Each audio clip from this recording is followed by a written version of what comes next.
To live a life of power, you must have faith that what you believe is right, even if others tell you you're wrong. The first thing you must do to live a life of power is to find courage. You must be ready to reach beyond the boundaries of time itself. And to do that, all you need is the will to take that first step. This is the direct quote located on the Japanese box of Sonic CD. Not only does this quote capture the essence of Sonic, as he's a character who's always seeking adventure with his head held high, helping those in need along the way and overcoming any dangers that come his way, but also portrays one's view on life, having faith in your beliefs and holding true to those beliefs. This quote can also have an effect on those who've expressed their opinions, concerns, frustrations, and of course, their interests. For me, I grew up playing games on the Nintendo Entertainment System and the Super Nintendo. Over time, my horizon would expand outside of Nintendo, and I would discover other franchises that populated in PlayStation and Sega. Obviously, Sonic grabbed my attention almost immediately, and I slowly, but surely, grown to love the series. From playing the games to watching the cartoons, and of course, getting bullied because of it. Never a fun time to have. Over time, the Sonic series would be known throughout the world as one of the most iconic video game mascots, alongside other video game tyrants such as Super Mario, Pac-Man, and Crash Bandicoot. Although the Sonic series would be known as a more appealing alternative to what Nintendo produced, that momentum and progress would eventually come to a halt, as the Sonic series is now known as the most mismanaged intellectual property in the video game space. After experiencing the media that the Sonic series will populate in, I can say with confidence that the Sonic series is not only the most mismanaged series in history, but also the worst. This one great franchise that was everywhere and anywhere, practically inescapable, has become one of the biggest laughingstocks in egregiously managed properties that mankind would have both the pleasure and displeasure of experiencing. Just like the quote says from the Sonic CD Japanese box, I have faith and courage that my views and feelings on this series can stand the test of time, but as long as Sega continues to mismanage their own franchise that made them Nintendo's rival. In 2017, I effectively distanced myself from the Sonic series as I've grown tired of Sega's constant butchery of their own series, as well as their questionable business decisions. And now, in 2026, my taste in the video game industry has directed me to indie games and dormant franchises. I still consider Sonic the Hedgehog to be a perfect example of what a mismanaged intellectual property is, what it does, and how it affects not just the people behind its conception, but also those that were fond of the series, either in their childhood or later in their life. This will be an elaborate breakthrough of the Sonic franchise, specifically its inception, its progression, its infamy, and more importantly, its impact. Like most stories, it's important to go back to the beginning to understand how Sonic went from the most iconic and well-received franchise ever made to the most horribly handled franchise in history. This is the creation of Sonic the Hedgehog.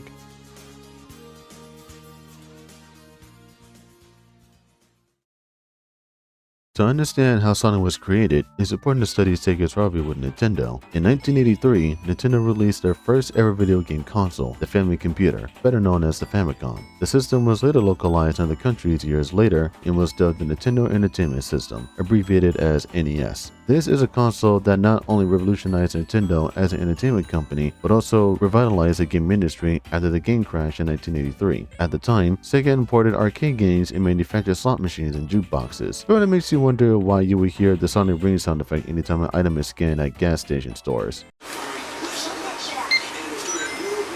Sega would continue operating in the arcade game business until the 1970s. By the 1980s, Sega developed their own consoles, the SG-1000 and the Master System. Both struggled to compete against the NES, most likely because of the release of Super Mario Bros. 3, which to this day is considered one of the best games ever released. As the 1980s were dissolving into the 1990s, so too were 8-bit games dissolving into 16-bit. This is when Sega unveiled their 16-bit Mega Drive in 1988, which was dubbed the Sega Genesis. But even this wasn't enough to club Nintendo, as they had iconic franchises at their disposal. So if Altered Beast, Space Harrier, and Michael Jackson weren't iconic enough to beat Nintendo in the known console war, then it was time to invent something that can. As Nintendo delayed both their new Famicom and Super Mario Bros. 4, that gave Sega the time they needed to turn the tide to their favor. At the time, Alice Kid was the face of Sega, as that series spawned a small handful of games before discontinuing in 1990. Alice Kid would never have another game until the remake of the first game in 2021. To share ideas for a new game,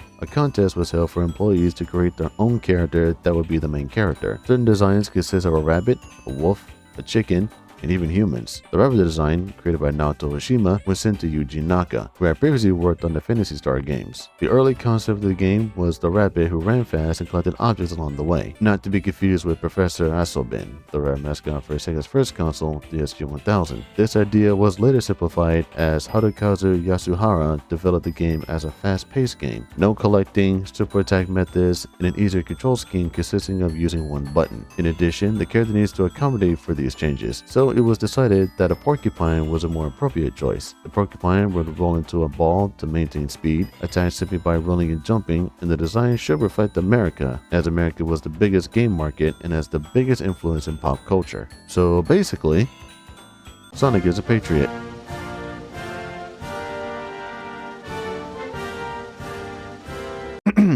Modeled after certain Disney characters, clothing attire inspired by Michael Jackson, and bestowing a proper name that portrayed the character, Sonic the Hedgehog was born. With a small team, later named Sonic Team, the game's development was in full swing, with a backstory created to give the game some identity. Sonic lived with a human girl named Madonna, who was also Sonic's girlfriend. Sonic was also a part of a band with other animals, specifically a crocodile, a monkey, a pink rabbit, and a chicken. The game's antagonist was a human design that Naoto Oshima created that he would later find use for. Originally, this human wore glasses and pajamas, but in the final image, the man kept the glasses but wore more of a lab attire, to say the least. This man will later be known as Dr. Eggman, a scientist that created robots simply by encapsulating robots inside of them. Though Sega of Japan was thrilled to see the work come to fruition, Michael Cash from Sega America wasn't as thrilled. In fact, he flat out hated Sonic and demanded multiple redesigns. Redesigns that never happened, as Michael Cash was fired from Sega due to not selling enough Sega Genesis units. He was later replaced by Tom Kalinske, who adopted the iconic Sega scream to define the brand's edgy marketing,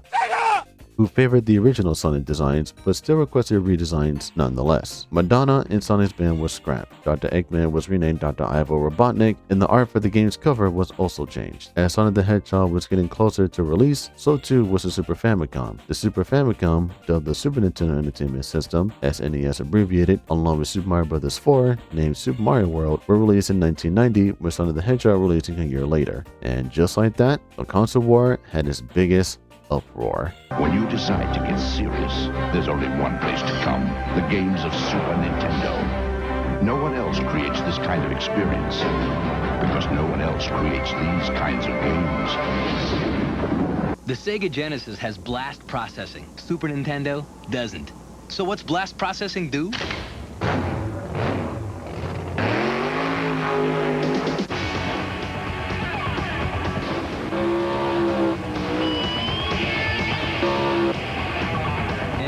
What if you don't have blast processing?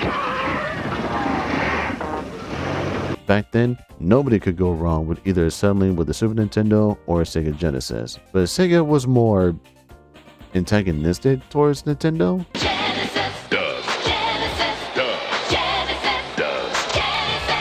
Needless to say, shots were fired. After the successful launch of Sonic the Hedgehog, Sonic Team began development for the sequel on the Sega Genesis CD add-on, the Sega CD. But due to Yuji Naka becoming dissatisfied with Sega Japan due to receiving little credit, he left Sega Japan and relocated to San Francisco. I mean, he was a programmer of Sonic the Hedgehog, not so much the creator of the character. Yuji Naka, along with other Sonic Team members, created what would be known as an American Sonic 2, while the Japanese Sonic 2 began life as a port of Sonic 1 before deciding to make their own Sonic 2 to showcase the Sega CD itself. And because this is on the CD, that means that there's more content to cram inside in comparison to the Sega Genesis cartridge. That iconic Sega took up 1/8 of the cartridge space. Sonic CD may have had the underwhelming,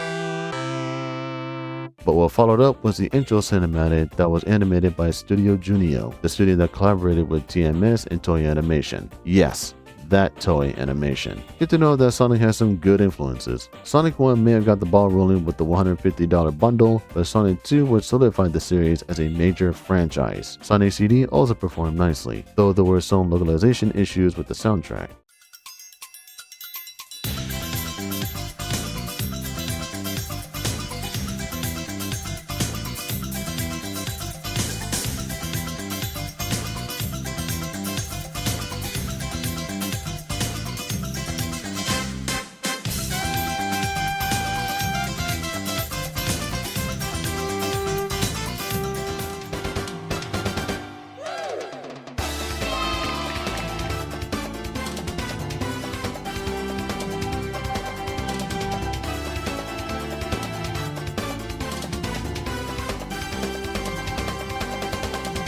With Sonic Team now localized in San Francisco and America, it was time for the third Sonic entry. Originally meant to be an isometric game similar to Sonic 3D Blast, the game became a 2D game due to time constraints and cost for cartridges, forcing the team to split the game into two parts, Sonic the Hedgehog 3 and Sonic & Knuckles. The Sonic & Knuckles cartridge was a snap-on cartridge, so you can snap in the Sonic 3 cartridge on top to form the complete version of Sonic 3 titled Sonic 3, Sonic the Hedgehog, and Knuckles.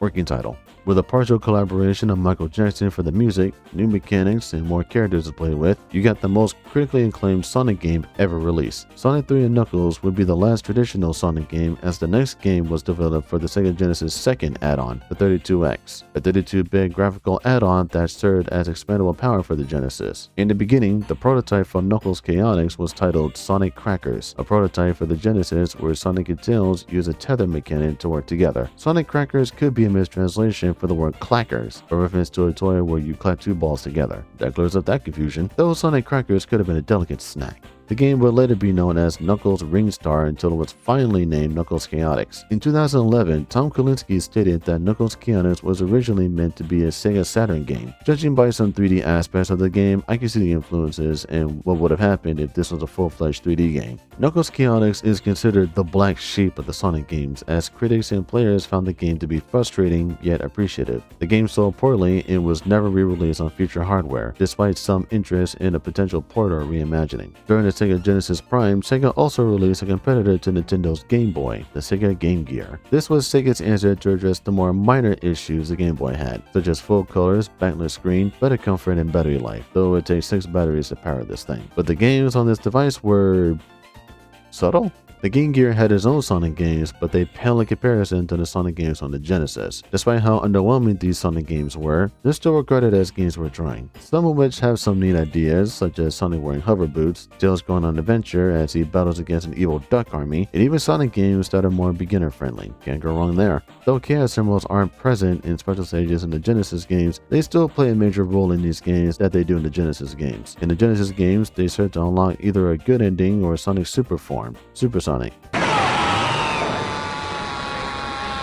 Yeah, Super Saiyan debuted earlier than Super Sonic did. And of course, there's spin-offs. Sonic driving in carts, Tails using a ring boomerang to fight a witch, or Sonic Blast. No. Yeah! Okay. True. Oh, True. I thought that was the one taking you. Yes! No, Oh. I'm not doing it. I'm not going in these fucking tubes. Can I go over? It's all tubes! This looks infuriating. Stop! Please. No! No! What? All right, I think there's one tube I haven't been in yet. No! Tubular. Yeah, this one is not recommended, even though I waited for this to come to the eShop during the 8-bit summer. Also, what madman designed the special stages like this? Too much blast processing! No, Too much blast! no, it's Too just- much! It's just processing. It's, not blast. Not blast, yeah. Jesus. I just want 100 rings! Oh, What the fuck? what's the shit? And you can't go back. No, it's screen locked. Jesus. Needless to say, Sega had a fantastic start with both the Sega Genesis and the Game Gear. It showed that Sega can be held in high regard with the likes of Nintendo. Even though Sonic was Sega's mascot that was dominating the gaming market, it also had its fair share of cartoons. Back in the day, Saturday mornings were the best times to start your day. Your favorite cartoons and breakfast at your preference, all in the span of 2 to 3 hours. Nowadays, that's not the case. Either you're working on Saturdays, grocery shopping, or you have insomnia. Back when Sonic entered the cartoon scene, it was kinda wacky. The Adventures of Sonic the Hedgehog was the first Sonic cartoon in what I'm calling the original Sonic cartoon trilogy. Sonic and Tails go on adventures all while battling against the evil Dr. Robotnik, who isn't really that evil in this cartoon. Accompanying him are these two robotic henchmen, Scratch and Grounder, who also have their fair share of this cartoon's, humor.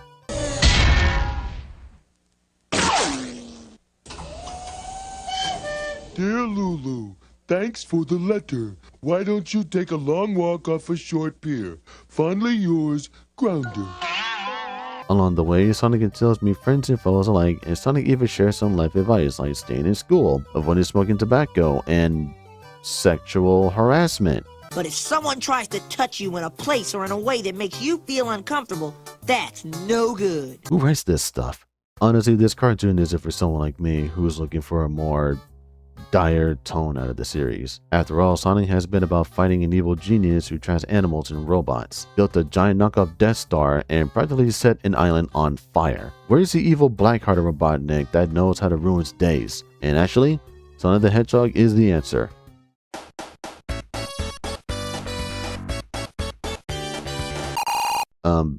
No, not the game, the cartoon. Yeah, that's the one. Sonic the Hedgehog, better known as Sonic Set AM to avoid confusion from the Genesis and Game Gear game. This cartoon embodies what Sonic is, a blue hedgehog who battles against an evil genius who seeks to destroy him and his friends, known as the Freedom Fighters. Sonic takes refuge in a forest settlement called Knothole, where he and Princess Sally, along with other Freedom Fighters, fight Robotnik to take back their homeland, Mobotropolis, which was renamed Robotropolis when Robotnik took over. He uses a device called a roboticizer, which can turn organic life into a machine. The original purpose for the roboticizer was to allow older people to live longer, but Julian, his name is Julian, staged a coup against Mobotropolis and used the roboticizer created by Sonic's uncle Charles to enslave the residents of Mobotropolis. Now Sonic and friends plot to defeat Robotnik to save Mobotropolis from his influence. This to me is what Sonic is outside of the games. The original premise remains intact, but now introduces new characters that honestly are my absolute favorites. Sally Acorn is the headstrong, immature leader of the Freedom Fighters who plans the attacks on Robotnik. She's also a great mother figure to Tails as she reads him bedtime stories and offers kisses, both for Tails and especially for Sonic. Huh? What the hell is this? Bunny Rabbot, or Rabo, is the muscle of the team. Due to her almost being roboticized, her legs and arm are robotic, which she uses to her advantage. She looks after Tails like Sally does, and her relationship with Sally is a personal favorite of mine. Rotor is the brains, as he's the inventor. Anything the Freedom Fighters need, he shall provide. Of course, not every character in the Freedom Fighters isn't the best, and I'm looking directly at Antoine when I say that. He is easily the worst character in this entire show, and I will never understand how he can even think to put his life on the line, given how cowardly he is. He wants to be with Sally, yet he's acting like this, especially when he gets captured, which honestly is my favorite scene. Now, I will make some crepe Suzette. Oh, you fuel! You are using too much of the butter! No. Crepe Suzettes are thin and delicate. I know.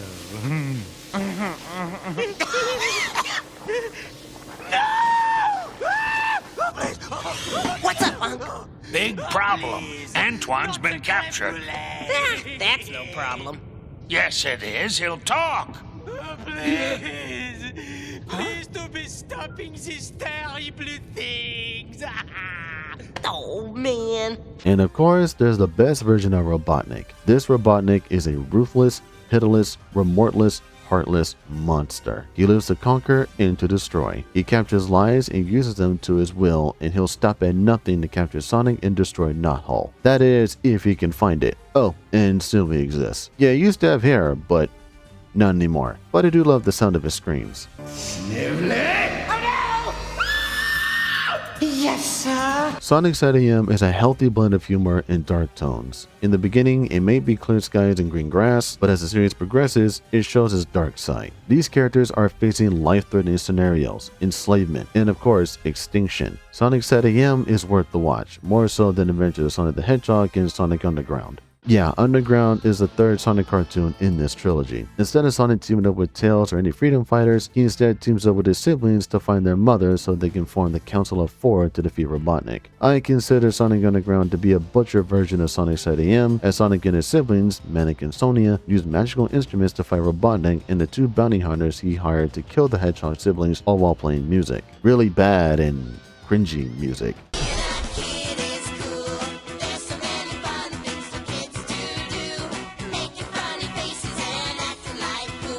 Not the kind you want in your playlist. Despite their taste in music, Sonic Underground at the barest minimum stuck with the original premise of Sonic finding Robotnik. The differences here are Sonic's siblings, whom I would say are worthy additions to the series. But I can at best say that for Manic, he feels like the younger brother that Sonic could actually have. Manic to me feels like a believable brother to Sonic given his maverick behavior and cool guy attitude. Sonia, however, comes off as a brat. I wouldn't say that Sonia is the worst character I've seen, that honor goes to Bartleby, but she's definitely not someone worth going crazy for. She has a good heart, but attitude-wise is a double-edged sword. Now Bartleby.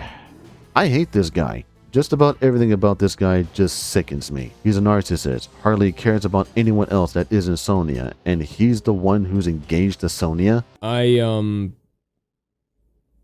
get it. So overall, Sonic had a worthy first step. The games were phenomenal, some weaker than others. The cartoons were well received, some weaker than others. And Sonic was regarded as one of the best franchises ever conceived. But the Sonic series, along with gaming itself, would have to evolve into the 3D space. And so began the transition to 3D.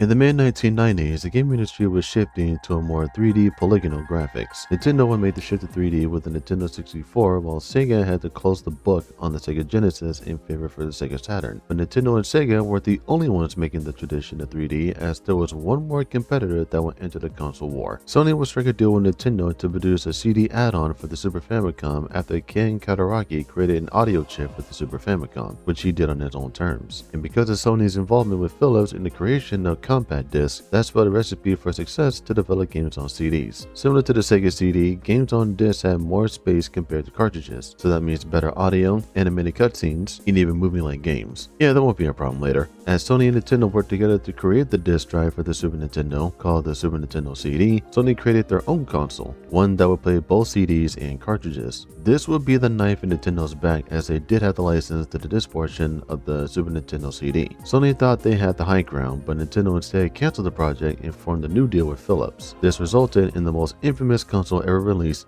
the Philips CDI, known for such classics such as Hotel Mario and the unholy Zelda CDI trilogy. Shortly after Nintendo's betrayal, Sony approached Sega of America to collaborate in a similar concept, but according to former Sega of America's CEO Tom Kalinske, one of the key reasons why I left Sega is when we had the opportunity to work with Sony. Sony leadership and I agreed we were going to do one platform, share the development cost of it, share the probable loss for a couple of years on it, but each benefit from the software we could bring to that platform. We go to Sega and the board turned it down, which I thought was the stupidest decision ever made in the history of business. To this end, everything was basically set in stone. The Super Nintendo CD was canceled, the CDI will become unsuccessful and later abandoned in 1996, and Nintendo, Sega, and Sony would continue their development of their 3D consoles on their own. Nintendo unveiled the Nintendo 64 by showcasing Super Mario 64. Sega would struggle to compete against Nintendo with the Sega Saturn, especially in America, but the biggest bombshell would be Sony's new console, the PlayStation. As Sega showcased the Sega Saturn in great detail, all it took was the PlayStation's price drop to preemptively dig the Saturn's grave. $299.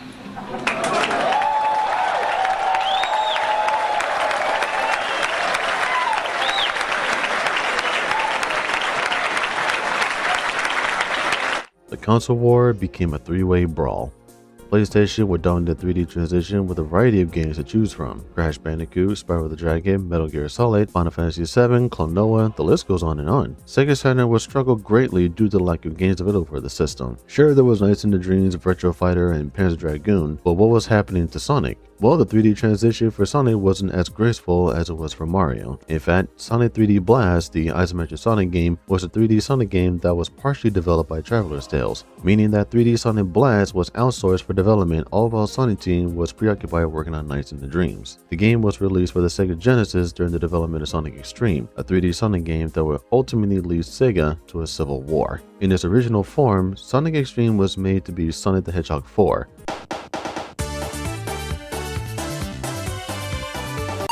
Not that Sonic 4, don't worry, I'll get there. This Sonic 4 was made for the Genesis with the story involving a new love interest for Sonic, Sierra Bobulski, who would team with Sonic to guard Chaos Rings from Robotnik. This storyline was scrapped in favor for adapting Sonic Sat AM. The game would be developed for the Sega 32X before ultimately shifting to the Sega Saturn. To compete against both the Nintendo 64 and the PlayStation, it was decided that Sonic would transition to 3D on the Sega Saturn, all the while Sega cut a deal with MGM Studio to produce a Sonic movie that will link up with Sonic Xtreme. Two of them actually, Sonic the Movie and Sonic the Hedgehog Wonders of the World. While that was happening, development for Sonic Xtreme was split in two. One would create bosses that would take advantage of the Sega Saturn's hardware, while the other created the zones. First, the development would be completed on PC and then ported later on the Saturn. There were disagreements between Sega of America and Japan on certain design decisions. There was barely any experienced members who worked on the game. Teamwork morality was at its lowest, and Yuji Naka paid a visit to Sega to see the development of the game, to which his response was simply, "Good luck." Words of wisdom from the man himself. Don't crash and burn out there. There were other characters to play with, but they never made it to the final build or lack thereof. After another perspective shift, Sega Japan was told to scrap almost everything and to go back to the early boss concepts. After some developers fell to illness but recovered afterwards, Sonic Extreme was cancelled, and the two Sonic movies were never produced. In response to Sonic Extreme's cancellation, Sonic 3D Blast was ported to the Saturn, with Sonic R following afterwards, an unfair racing game with everyone's favorite character, the Tails doll. But at least the music is nice.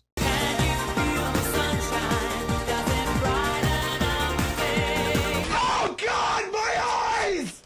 Why did I do that? Sonic the Fighters, a Sonic fighting game, was also ported to Sega Saturn from Sega's arcade division. This is also the only Sonic game to have 8 Chaos Emeralds as opposed to Sonic 1's 6 Emerald count and the 7 Emerald count later games. After the Japanese release of Nights in Dreams, Sonic Gym was announced as a marketing campaign to spread the word of Sega's iconic mascot. Though Sonic Gym may come off as a more worthy transition to 3D for Sonic, this is actually a collection of the Genesis Sonic games and some other neat additions. There were some attractions to partake in the overworld, but the true content lies within the games. The Sega Saturn was the worst selling console in the introduction to the 3D era. PlayStation was selling like hotcakes, with the Nintendo 64 falling behind, all while the Sega Saturn was dead last. Meanwhile, Sonic Labyrinth, the 3D Sonic game on the Game Gear, was received with mixed reception. But in all seriousness, who even wanted a Sonic game where Eggman snuck into Sonic's house, replaced Sonic's shoes with Eggman's shoes that slows him down, and Sonic is taken into Eggman's lair where he becomes more of a pinball than what he was in Sonic Pinball? So, Sonic's 3D transition was pretty bad. In fact, pretty bad would be an understatement. Sonic Extreme would have been the shot in the gut for Sega had they released it, but shots were fired during development. This would put the Sonic series in a rocky start that would force Sega to pick up the pace. But at the very least, there was another Sonic animation titled Sonic the Hedgehog, better known as Sonic OVA. OVA meaning Original Video Animation.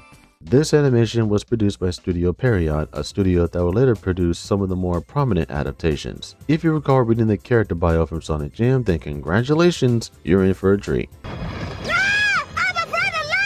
Sonic OVA is like if Sonic CD was a movie, though the OVA was 2 episodes long. Sonic and Tails embark on a mission from the president to shut down a generator that Eggman created in the Land of Darkness. Little did Sonic know that this was a ruse for Eggman to unveil his latest creation, Hyper Metal Sonic. If you haven't seen this animation yet, then what are you doing? This animation is a must-see. Not even a must-see, a must-hear. This soundtrack is an absolute banger.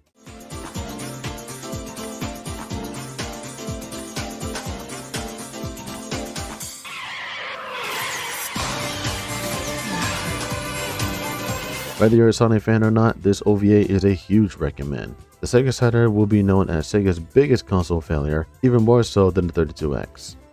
Okay, maybe not, but Sega had one more chamber in the barrel, so to speak. This will be Sega's last stand in the console war.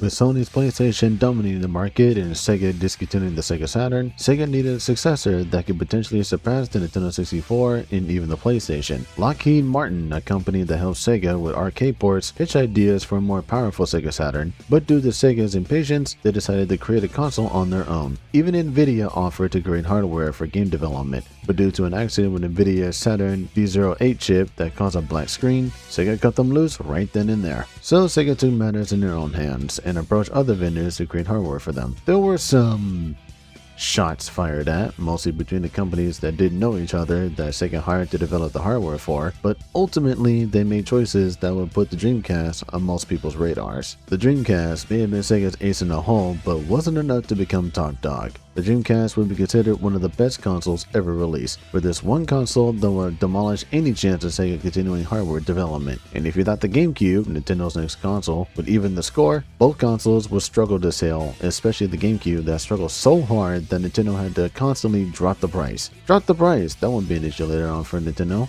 So, what was this console that set up a nuke that burnt Sega to a crisp and left Nintendo in disarray? PlayStation 2. PlayStation 2. PlayStation 2. PlayStation 2. PlayStation 2. PlayStation 2. PlayStation 2. Get the PlayStation. Get this. The PlayStation 2 is a console that set the world on fire, outselling both the GameCube and the Dreamcast and dominating the console market with its own library of games, from Jak and Daxter to Sly Cooper and Ratchet and Clank. The PlayStation 2 was king.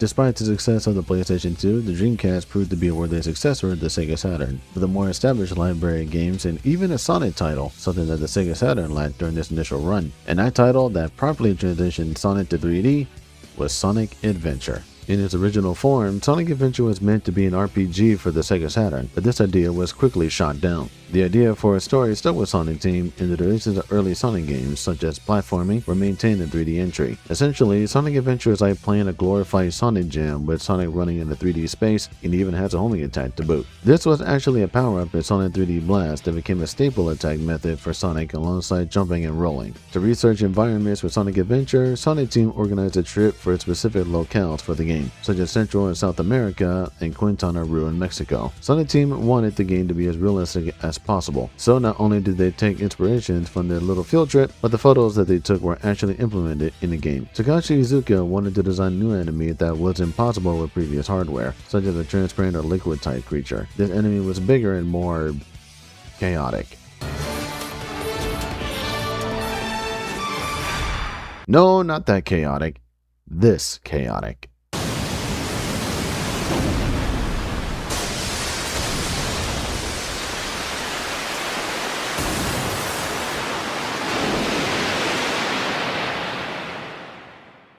But before that happened, Sonic Team sent this new character to be the new big bad, which is why it was the first boss in the game. Yuji Naka was impressed by the design and wasted no time bringing it to Sonic Adventure. The creature's name is Chaos and was the game's antagonist alongside Dr. Eggman and his new E-Series robots. Sonic Adventure centers around 6 characters with only Sonic available from the start and other characters unlocking as the game progresses. Each character has their own perspective on the same story and goals to reach, whether it's battling Dr. Eggman, I am Dr. Robotnik, or Robotnik, all while finding Chaos Emeralds, this time not in special stages, that Dr. Eggman is feeding to Chaos so Chaos can become more powerful. With Chaos and the E-Series robots in his disposal, Eggman plans on destroying Station Square, this city right here, and build his utopia, Robotnik Land. During Sonic and Tails' search for the Chaos Emeralds, Knuckles has his own mission to handle as he sees pieces of the Master Emerald, a giant emerald that is the Master. This shattered into pieces after Chaos broke out of it, so Knuckles searches for pieces to bring them back together. He also gets deceived by Eggman into thinking that Sonic had one of the pieces, but that piece in particular is oddly diamond-shaped. So besides Knuckles being deceived, he clearly knows who Eggman is after his last encounter. Amy gets involved after a bird lands on her head and she agrees to reunite the bird with her family, which were located on Eggman's battleship,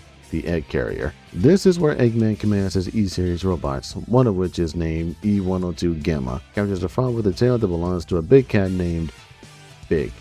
You're not very bright, are you? The frog, named Froggy, swallows the strange liquid and the frog hops away with Big trying, and failing, to capture him. All of these storylines lead to the fights on the Egg Carrier where Sonic rescues Amy, Big rescues Froggy, and Knuckles finds the rest of the Master Emerald pieces. As the Egg Carrier loses altitude somehow, Sonic finds and defeats Eggman. Tails saves Station Square from Eggman's walker, Knuckles restores the Master Emerald, Amy destroys the robot that's been stalking her this whole time, all while reuniting the bird with their family. Big reunites with Froggy and Gamma?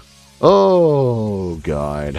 So, turns out that these E-Series robots had animals inside of them, which is how they were operational to begin with. And after Amy shows Gamma kindness, Gamma embarked on a mission to find the other E-Series robots and save them.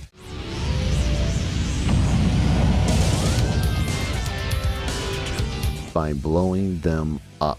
So, why did they have to be blown up? Well, recall how Eggman's robots were powered by animals? Realistically, it's the animal that's being rescued, not the robot itself, so as heartbreaking as it sounds, Gamma will also need to be saved, and sure enough,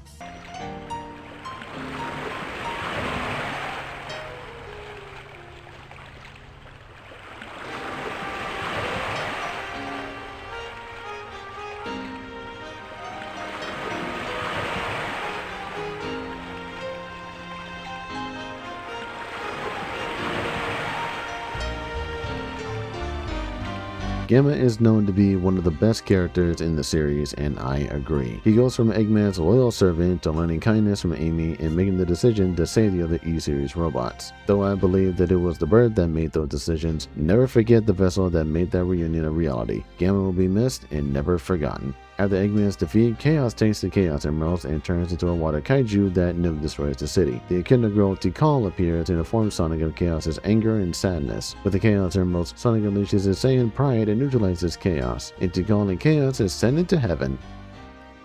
Or are they still inside the Master Emerald again? I'm not sure. Not bad for a more broader story for the series, but since there are 6 characters to play, that means different perspectives. Sonic gets most of the action as he battles Eggman and finds Chaos Emeralds, Tails develops his courage and realizes his own strength, Knuckles discovers more about his heritage, Amy desires to be more independent, Big finds his pet frog, and Gamma saves the E-Series robots. Even though Sonic gets more of the action, Big fishes and Gamma goes on a hunt. It's Tails, Amy, and Knuckles that get most of the characterization from the story, and I love that. Character progression is something that Sonic series can add to make characters feel more emotions and have motivations. Tails having courage, Knuckles discovering more about himself, or Amy being independent. It works. You know what doesn't work? Big. He hardly has any motivation, nor does he show any emotion besides longing to be with his frog friend, and all he does is fish. No harm, no foul, fishing is his thing, but why in a Sonic game? This is Sonic Adventure, not Sega Bass Fishing. So this has next to no resemblance to the rest of the game. Not even his trip to the past offers any value besides revealing more to Tikal's backstory. Sonic and Knuckles get most of the important backstory when they travel to the past. Tails and Amy hardly learn anything in Big. The servers are the 7 Chaos Emeralds, unified by one that is the controller. I can appreciate the story of Sonic Adventure as a story about the past haunting the future, you know, because of Chaos waking up and nearly flooding an entire city. But I think the story could have been mitigated if certain scenes weren't replayed from different perspectives, and scenes from the past were exclusive to characters that can greatly impact from them. The story of Sonic Adventure does work, for the most part. And honestly, the game also works. For the most part, it's all the characters you know and love from the classes that brought their best in the 3D space. When you play Sonic Adventure, it's like Sonic 3 in Sonic Jam. Just not that way. I mean, how these characters move and act in 2D is almost move for move in 3D. This time with upgrades, whether it's the lightspeed dash, tail breakdancing, digging in dirt, or using a hammer to jump higher. Big just fishes. And that's it. Gamma can lock on the enemies and add more time to his timer that when it hits 0, he just shuts down. Huh. No wonder people are obsessed with wireless charging. And also, the hub world isn't that bad either. Running around in these locations, all while seeking guidance from Tikal, blends together nicely. I wish I could say the same for the collision of the game because Sonic Adventure isn't as stable as you think. It's not enough to break the game, but it's something I think that's quite jarring and easily noticeable. Despite all the nitpicks and fishing, Sonic Adventure got the Sonic series to where it needed to be in the 3D space. This is the beginning to a real 3D transition for the Sonic series, and this transition will continue to Adventure's sequel, Sonic Adventure 2. But before I get into that, Sega signed a contract with Hudson Soft, the same company known for the Mario Party series, to assist them in a Sonic Party game known as Sonic Shuffle. No dice rolling or minigames between rounds on the boards in this game, but at least Sonic has his own room. Sonic and friends also fight monsters to earn gems called Precious Stones, which are needed to save Imaginary World from an evil entity named Void, who has half of a persona known as Illumina that was split in half to form Void, the negative entity, and Lumina, the positive entity, and the one who summoned Sonic and his friends to Imaginary World. Okay, nothing in that was even slightly reminiscent of human speech. Yeah, I know. Sonic Shuffle is just a shallow attempt to make Mario Party. Mario Party is one of the most successful Super Mario spin-offs that Nintendo created, so Sonic getting a piece of that pie was silly. Dare I say an accident?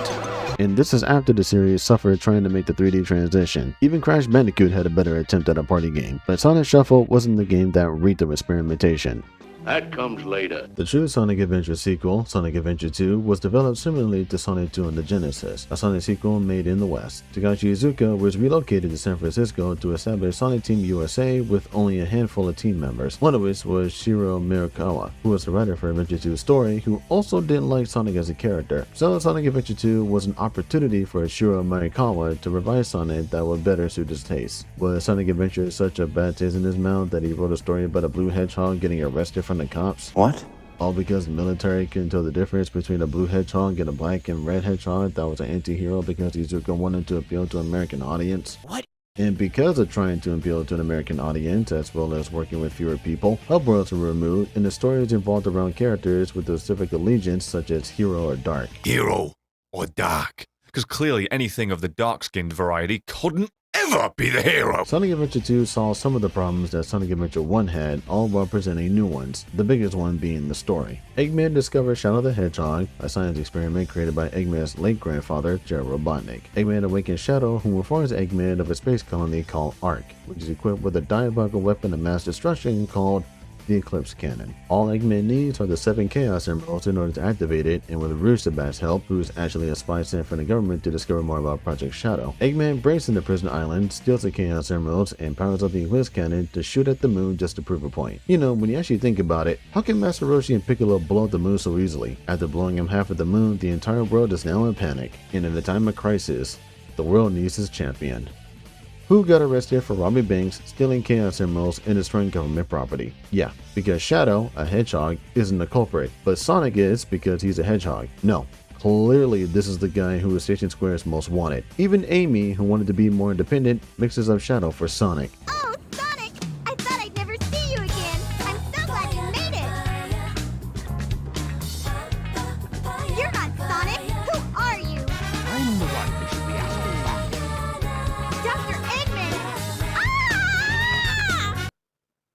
Wow. Oh my God. Can somebody just end me now? Put me out of my misery. But now, there's the Ark. After storming Eggman's base in the desert using a convenient rocket ship, the heroes landed the Ark to shut down the cannon, which Sonic does with a smile. Or Eggman can use reverse psychology to get Tails to reveal his plan and to power up the cannon, but the reverse psychology happens anyways in both stories, so...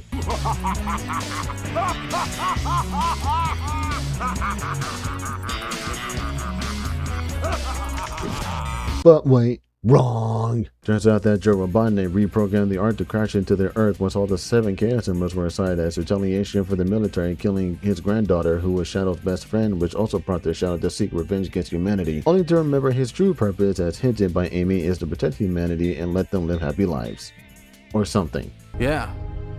It's the or something part that has me worried. So, Knuckles, yes, he's here, uses the Master Emerald, yes, that Master Emerald, Look how tiny it is! to neutralize the power of the Chaos Emeralds because the servers are the 7 Chaos. But that wasn't enough to prevent the Ark from crashing. Suddenly a giant lizard! Nah, that's the Bio Lizard, the prototype of the ultimate life. So, remembering when Joe Robotnik was experimenting on animals to find a cure for his granddaughter and one of those animals became a Bio Lizard? No. No, I don't. Well now, get a load of this. Get a load of this! Sonic and Shadow embrace their inner Saiyans and use some good old chaos control, the manipulation of time and space, to whisk the demon away, all while Shadow plummets to the earth, knowing that he gave the earth another chance.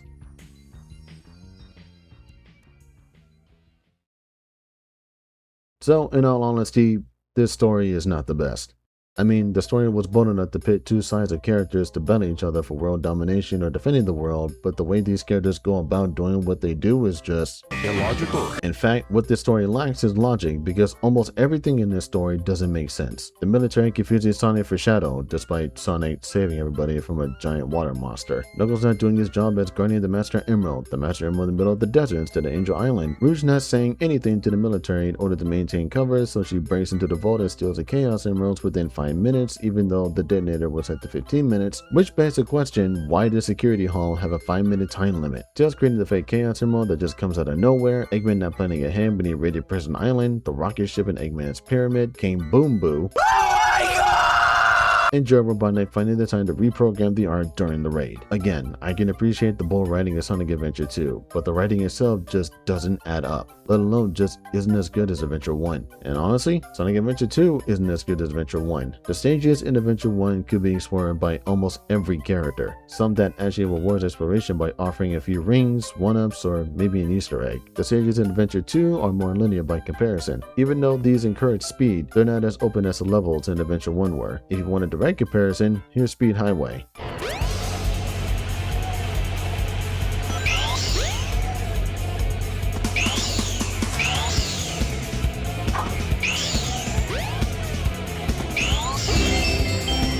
And here's City Escape.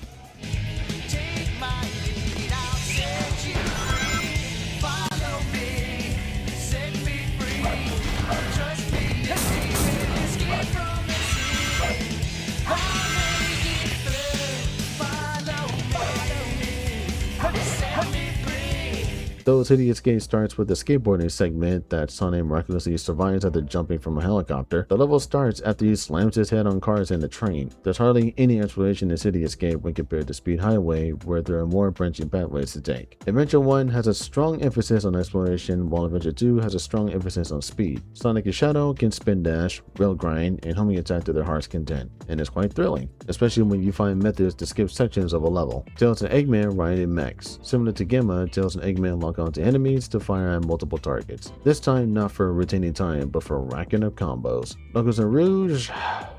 Oh boy. Okay, the Emerald hunting segments in Adventure 1 honestly isn't the worst experience in the game. Knuckles had a useful radar that detected any emerald piece when Knuckles was close enough, and Tikal also provided hints on where the emerald pieces are. This is how and why emerald hunting is just pleasant to go through.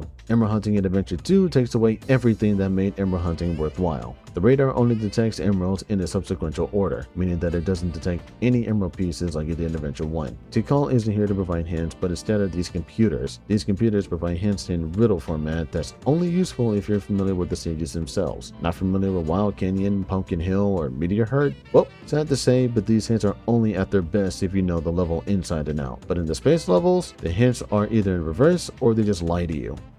Awesome. In complete seriousness, Sonic Adventure 2 as a game is a noticeable downgrade compared to Adventure 1, which to me is one of the biggest sins anyone can do to their game. Why break something that wasn't broken to begin with? Why have a story where characters make bad decisions or who are flat out stupid just for drama? And why? Oh, why do enemies just appear out of nowhere, resulting in obnoxious blindsiding tactics? And to make matters way worse, Sonic Adventure 2 has Green Hill, but to unlock it, you need all 180 emblems. This is done by achieving a rank on every stage. Adventure 2 introduced ranks, by the way. In every mission in those stages, whether it's collecting rings, finding Chow, reaching the goal on time, avoiding cars and the side of the road, and my worst nightmare, the Chow Garden. This is something that both adventure games have, and I honestly don't invest much time in it. But in Adventure 2 I did because of the emblems. Chows are these little creatures that populate in these gardens where Sonic characters can pet them, feed them, and pit them in races and karate matches. Based on their stats, the Chow can participate in Chow Karate, the Chow fight each other. Chow Race, however, is the worst part of Adventure 2. I hate the Chow Garden so much. Constantly grinding for Chow drives and animals just to level up Chow is so mind-numbingly dull, and trying to get first place in these Chow races is just as terrible, if not worse, courtesy of that Sonic Chow and how annoyingly fast it is. There was even a time that my Chow tripped and fell in front of the finish line. I hate Chow races so much. Burn in hell, you little abominations. Oh yeah, and Sonic Adventure 2 wasn't even localized properly, despite this game being developed in America. Because the Japanese lip syncing doesn't sync with the American dialogue, characters often interrupt each other. You're comparing yourself to me? Huh. You're not even good enough to be I'll my make you eat those words! 偽物フェイクは君の方じゃないのかいや、フェイクと呼ぶにはレベルが違いすぎる。But if that wasn't bad enough, the audio mixing is also an issue as the music is way too loud. This time, I'll take your lives as well as the Chaos Emerald. I call on you to destroy these pests. Come out, my servant. 今日こそは貴様の命とカオスエメラルドいただかせてもらう。いでい、我がしもべよ。 So you did your homework, is that it? I would say that's an invasion of privacy. I could say the same thing about you. It looks like things aren't quite going your way, but since my job was done, I thought it was time to take what's mine and get out of this place. You are one pathetic creature. 私のこと調べたの？プライバシーの侵害だわ。それはお互い様じゃないのか。なんかこっち働よくないし、お仕事も終わったんで、あとはいただくものいただいて帰ろうと思ってさ。I can easily put Adventure 1 over Adventure 2 any day, and the more Sonic Shuffle is ignored, the better. Adventure 1 has levels that encourage exploration and a story with proper characterization, while Adventure 2, though the story is bold that took risks, was infuriating with illogical decisions and baffling design downgrades. But the Adventure games did well enough on the Dreamcast that awarded Sega positive reception. As good as the reception was, the Dreamcast just wasn't good enough to top the PlayStation 2, especially when the PlayStation 2 had a stronger catalog of games to choose choose from, and because of PlayStation 2 dominating the market, Sega declared defeat in the console war. Sega would no longer develop hardware again and effectively ended all hardware development. They would move over their iconic franchises to the consoles during that time, Sonic included. This ultimately was the end of the dream.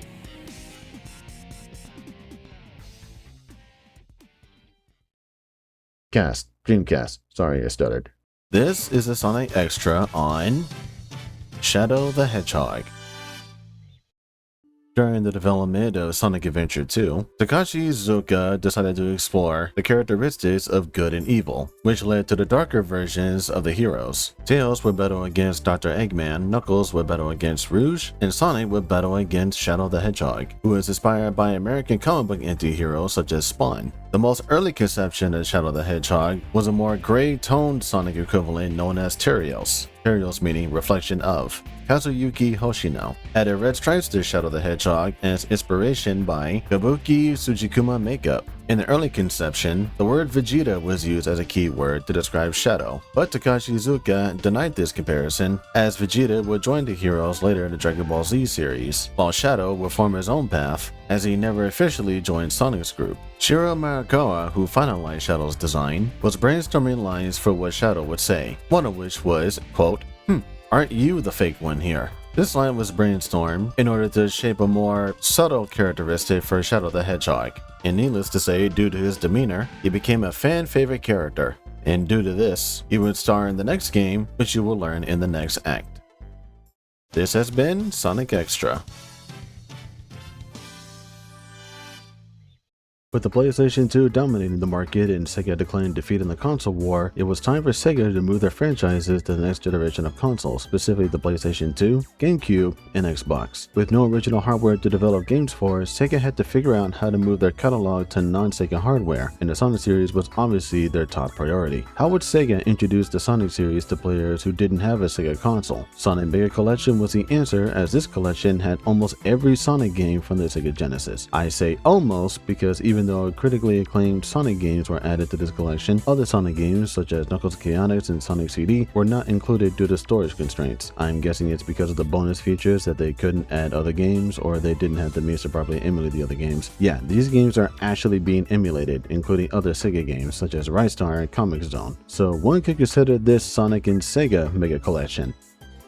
Mostly Sonic though. The collection also includes extras that feature illustrations of the history of the Sonic series and the comics, videos that promote other Sonic games including cinematics for Sonic CD and manuals. I miss manuals. But if you're looking for something more, there's Sonic Mega Collection Plus. This collection is similar to the original Sonic Mega Collection, but with the Game Gear games. The Plus collection includes Sonic the Hedgehog, Sonic Labyrinth, Sonic Drift, Sonic Chaos, Sonic Blast, and Dr. Robotnik's Mean Bean Machine, which originally was a Tetris-like puzzle game named Puyo Puyo that was localized to the West with Sonic aesthetics. The Mega Collections provide newcomers of the Sonic series a new method of getting into the series, but this would be for all the systems available during that time. Sonic Gems Collections was only available for GameCube and PlayStation 2. Sorry to all you Xbox fans out there, but the Xbox version of this collection was cancelled for reasons I honestly couldn't find. Sonic Gems Collections features the other Sonic games that were more obscure compared to the Genesis games. Shoutouts to Knuckles Chaotix once again for missing the mark. Man, this game cannot get a comeback, huh? But Knuckles Chaotix wasn't the only game that struggled to return. Sega Sonic the Hedgehog, a Sonic arcade game where Sonic teamed up with Mighty the Armadillo and Ray the Flying Squirrel to escape from Eggman's tower, also did make the cut due to emulation difficulties. So the top 3 games in this collection are Sonic CD,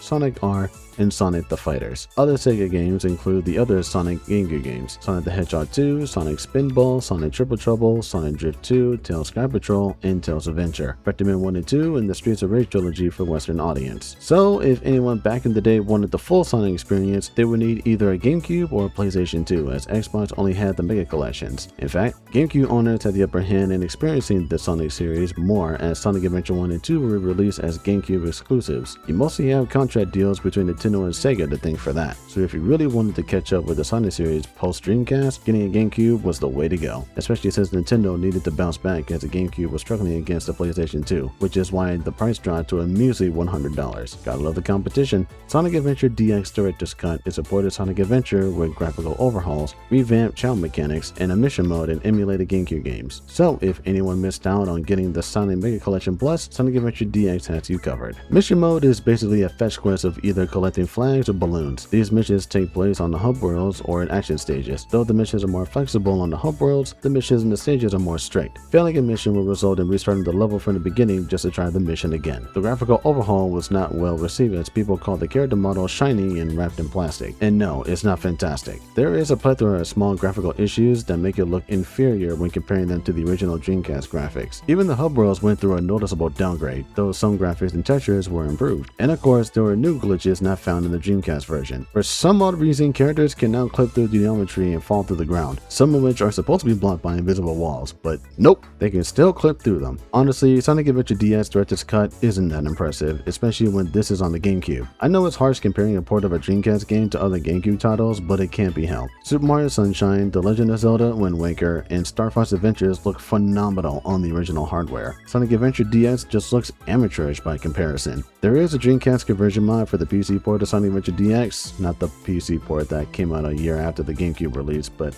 rather Steam, which gives Sonic Adventure DS a Dreamcast makeover. All the little improvements and content from Sonic Adventure DX are still present, but the graphical overhaul is where this mod shines as it restores the Dreamcast visuals. But in all honesty, I would prefer a remake of Sonic Adventure that gives this game the true overhaul that it desperately needs and deserves. There were some rumors about a remake for Sonic Adventure, but it seems that those rumors are still talked about, or they faded from memory. I've got some bad news for you. Unfortunately, Takashi Iizuka would rather devote his time to making new Sonic games rather than remaking Sonic Adventure, a game that actually needs a remake, because he has effectively dashed any hope of Sonic Adventure 1 being remade. And it's stated here in this article from Comic Book stating, quote, I really am appreciative for everyone who likes the Sonic Adventure series, but when I think about what it would take to kind of bring that game up to the standards and expectations of what the modern gaming audience would want, I think it would be about as much time and energy as it would take to make a new title. Part of me is thinking maybe I should just make a brand new title, and that's why there's currently no plans. Now, of course, a lot of people have been demanding for Sonic Adventure 3 at this point, but alongside that, they also want either a proper remaster or just a remake of Sonic Adventure 1 and 2. Currently, there is a Unreal Engine remake of Sonic Adventure 2 happening in the works by fans, but Sonic Adventure 1 honestly hasn't been getting much attention. However, Takashi Iizuka did express some interest in making Sonic Adventure 3, as he says, if the stars align and it can all happen, then yeah, we'd love to make it.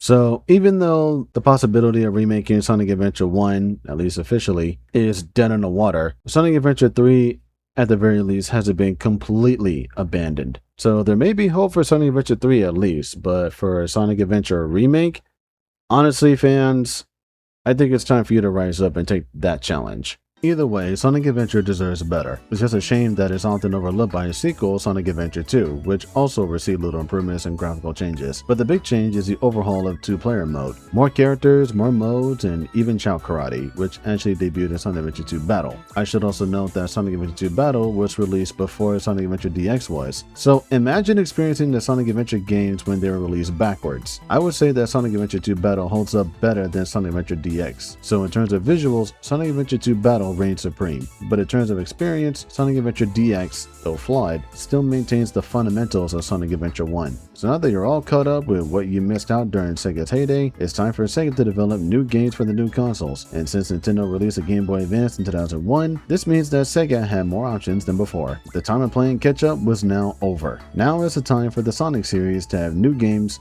on new hardware. Which, just a little clarification here, the catch-up is also in backwards because the new games that were released on Game Boy Advance actually showed up in 2001 with Sonic Adventure 2, at least in North America, releasing in the following year. So even the catch-up itself was backwards. So yeah, just a little correction on my end. Anyways, I'm gonna go ahead and hit play here.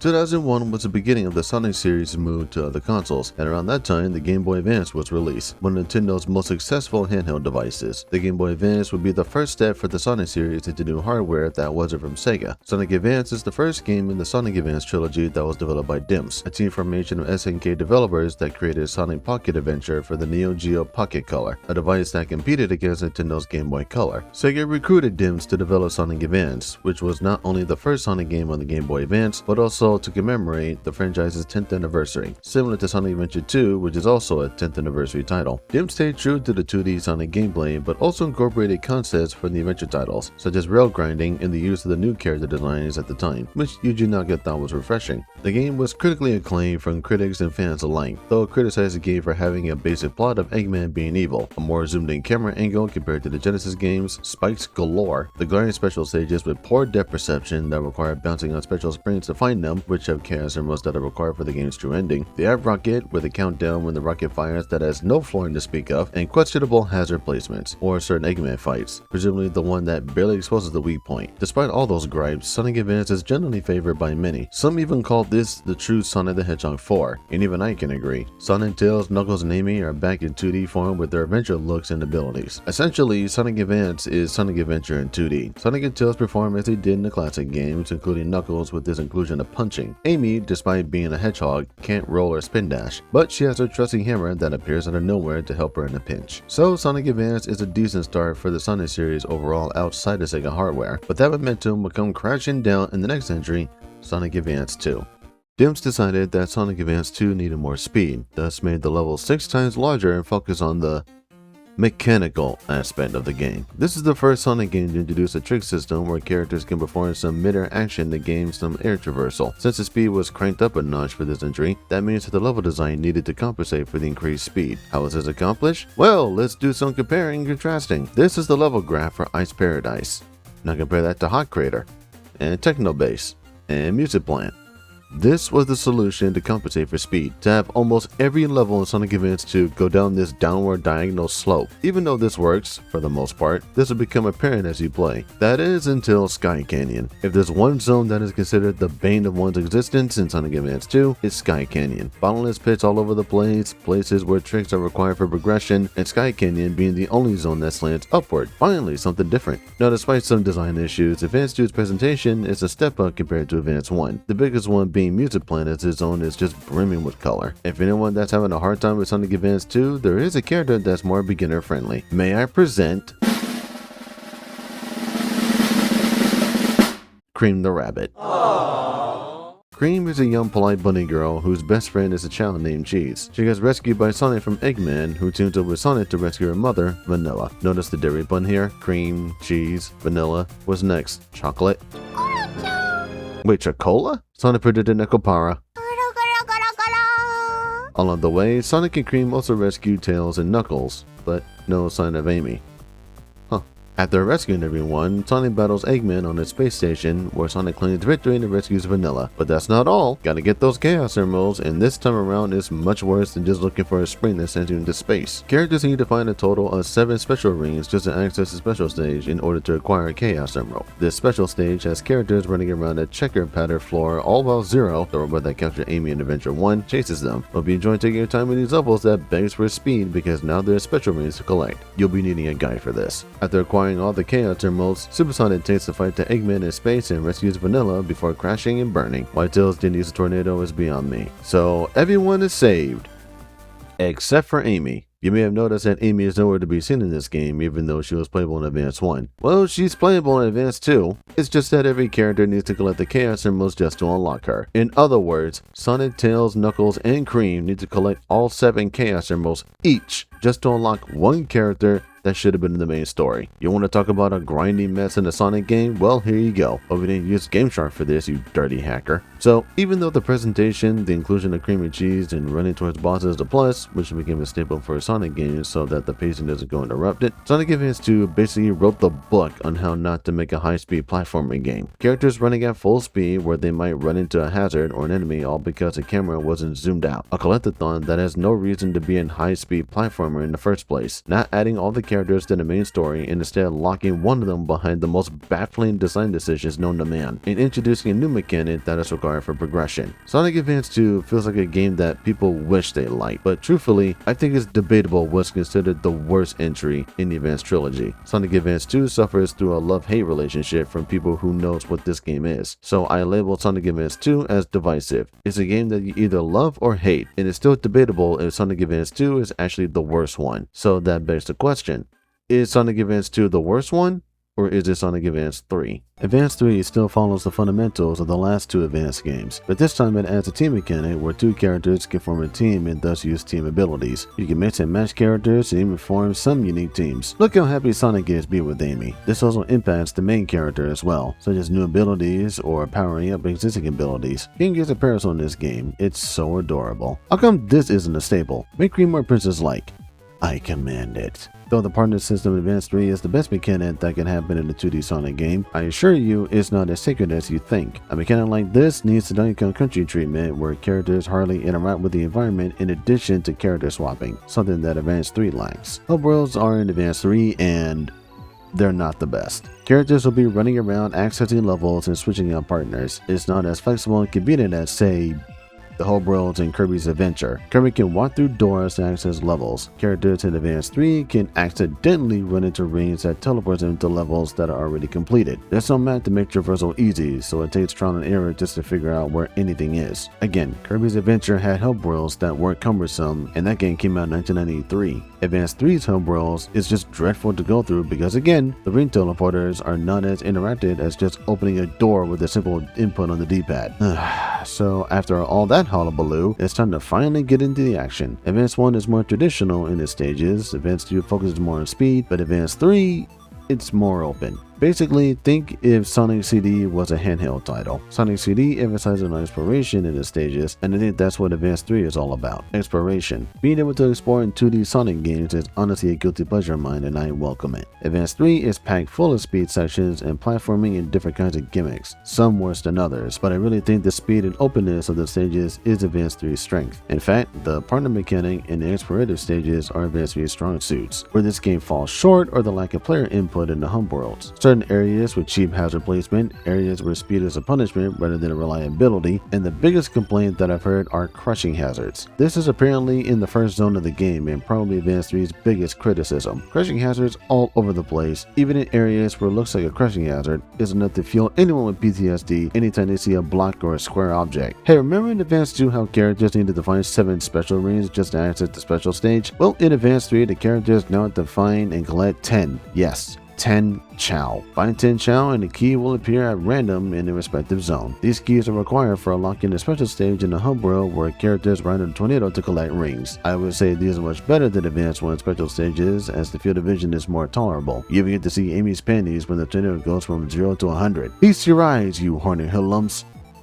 Why did they do this? If they fail to collect the Chaos Emerald, back to key hunting they go. Okay, I'm all for trying new and interesting things to spice up the gameplay, but whatever happened to just keeping it simplistic? The classic games were all about collecting 50 rings and jumping into a big ring, or collecting 50 rings and jumping into a portal over a checkpoint, or just finding a giant ring hidden somewhere. But why a collectathon? Why not just find a key, or just jump on a spring, or just find a bonus? Instead of keeping it simple, these methods of finding special stages just comes off as a chore, not an award. Especially if you want to unlock everything, characters, true endings, etc. The Advanced Trilogy makes you work for getting everything, and even then, the special stages in the classics are way better, my personal favorite being Sonic CD. Speaking of the true ending, Eggman attempts to use Chaos Control, which splits the world into multiple 7 different realities. Using a new robot named Gemrel, Eggman seeks to conquer these realities for his new empire. Your new empire? After restoring the world with the Master Emerald, Gemrel takes the initiative and haunts the Master Emerald for himself. He transforms into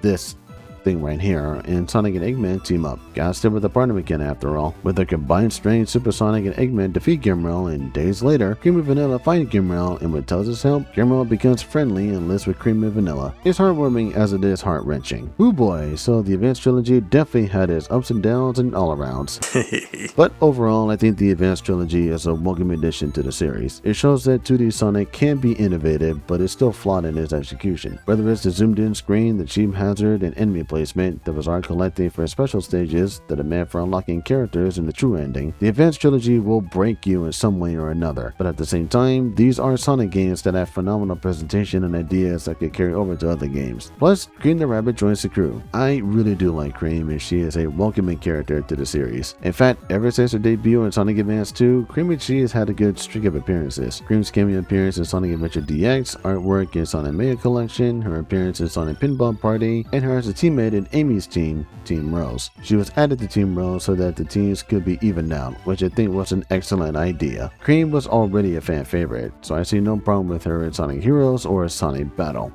Speaking of Sonic Battle, this game takes place between Events 2 and 3, which serves as an introduction to what I would consider the best robot character in the series, Emerald. Professor Joe Robotnik discovered a 4,000-year-old sentient robot known as a Gizoid. This Gizoid was found later by Eggman, but became frustrated due to the robot not functioning properly. So he ditches it on the beach, where Sonic finds it and befriends it. As Emerald befriends everyone, he learns their abilities simply by copying them and uses those abilities to battle Eggman and his robots, who goes after him after Eggman learns of his new development and attempts to capture him. Eggman lures Emerald to his new Death Egg, where Eggman overrides Emerald's programming and forces him to fight Sonic. Despite his efforts, Sonic had no choice but to destroy Emerald, as Emerald says his goodbyes in the process. However, Eggman created Gimrel and loaded Emerald's data into it, releasing it afterwards to fight Sonic and his friends. I would say this story focuses more on Emerald as it does with the rest of the cast, as they all have their own side of the story, which I believe could lead to a similar problem that Adventure 1 had. But the franchise goes back to being a fighting game, just not like Sonic the Fighters, for Sonic Battle is an arena brawler. All the characters have their own movesets they use to lay the smackdown. Just not the Sonic Smackdown. Up to 4 players can partake in this Carnage Fest, and even though the idea of a Sonic Arena Brawler sounds silly, it's kind of endearing. Sonic characters using weird abilities to fight each other doesn't sound too much of a deal breaker to me. You'll have to forgive me for my lack of knowledge of the Game Boy Advance Sonic games, as I'm not as familiar with them as these guys, so I had to resort to some intelligence to gather my thoughts. But overall, Sonic games on Game Boy Advance aren't the worst experience on the planet, but they are flawed in their own ways. I do recommend trying them all out if you haven't already, as I feel these games are often overlooked. Portable games may be the most overlooked aspect of video games, but you'd be surprised what you may find or what you missed out on, because what would happen next for 3D Sonic is pretty much on the same boat as the Advance games. Finally, I can talk about Sonic Heroes. Sonic Advance really takes a toll on you, doesn't it? So, instead of making a sequel to Sonic Adventure 2, which is something people are screaming about to this day, Takashi Iizuka instead created a more distant entry to avoid pressuring newcomers from playing the adventure games. The team structure was meant to reduce the complexity of playing different characters with different abilities. Sonic Heroes was aimed towards casual players with a focus on the gameplay of the teams themselves, so bonus features such as the Child Garden were not added. Because Sonic Heroes was the first 3D Sonic game not developed for any Sega hardware, Sonic Team licensed the renderware engine to port Sonic Heroes to the GameCube, PlayStation 2, and Xbox with these. But this didn't go well with the PlayStation 2 port, as that port has the worst performance and visuals compared to the GameCube and Xbox. Iizuka believed that Heroes would have performed better on PlayStation 2 had the game been made for the ground up. Both Iizuka and Naka disagreed with content exclusivity so that players could have the same experience no matter what console they were using. Though Sonic Heroes comes off as simplistic by design, the development wasn't as simplistic as you think. Sonic Heroes was a game that nearly killed Takashi Iizuka. He described the development of Sonic Heroes as the most stressful of his career due to his co-worker getting sick, working long hours without any sleep just to make deadlines, and suffering through poor management. Due to this, Takashi Iizuka lost 22 pounds during development, and bug testers were informed not to patch out any bugs that didn't stop level progression. An anonymous quality assurance tester sent Game Grumps host Aaron Hansen an email regarding the poor quality assurance of the game, explaining the difficulties developing the game and the demand to ignore any bugs that didn't stop game progression. The game was Sonic Team's first multi-platform game, which is why, if you look at it from a design perspective, all the levels are super flat, and all the texturing is simpler than even Sonic Adventure 2, with much flatter colors and no real lighting effects. It was so they could try to make it work and look the same on all the current gen consoles, like I said before. Sonic Team still wasn't the greatest at 3D stuff either, and I believe it was an all-new engine middleware, so the game was buggy as hell, especially the PS2 version, which we are playing, which had and has by far the most bugs. The amount of bugs submitted by the testers was so immense that it eventually got to the point where management told them that if a bug does not prevent them from completing a level, it wasn't to be considered a bug. Do not submit it. Oh my god. So the only things they could submit eventually were bugs which literally stopped the game from progressing. If you could mash your way through a level, it was good enough. Holy crap. Finally, there was a showstopper bug, the biggest bug, which I think kept them from shipping the game for a while. I'll never forget it because it really captures the true essence of the Sonic cycle. Throughout the game, there are doors which Sonic and Team are supposed to use by use of supposed to open by use of switches, but the bug was such that if you ran into the locked door at full speed, Sonic would instead clip through the door, but not into the area that was supposed to be behind it. Instead, he would keep going, running forever in a black nothingness, which would never end. Whenever I think about that, there's a certain level of existential dread which fills my soul. It's almost like that's what these games are now. Sonic running forever, and it can never end. Wow.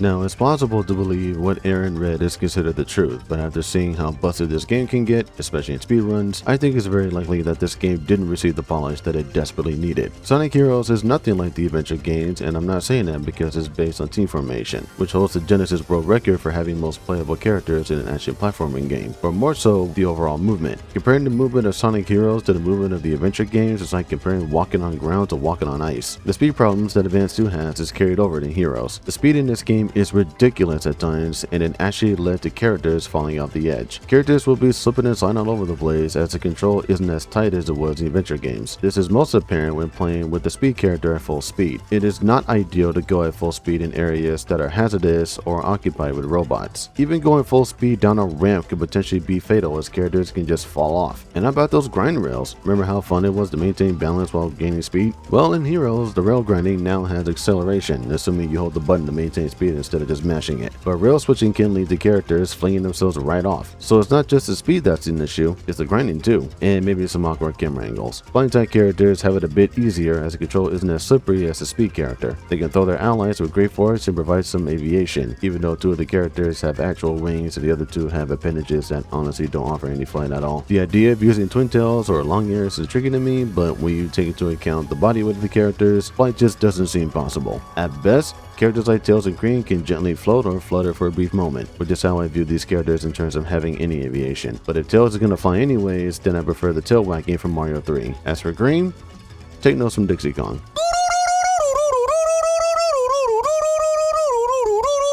Maybe without the motion sickness, a gentle yet frantic wiggle of the ears, if you will. It is the principle of the matter to use thy ears to gently land onto ground, otherwise you'll crash and break every bone in your body.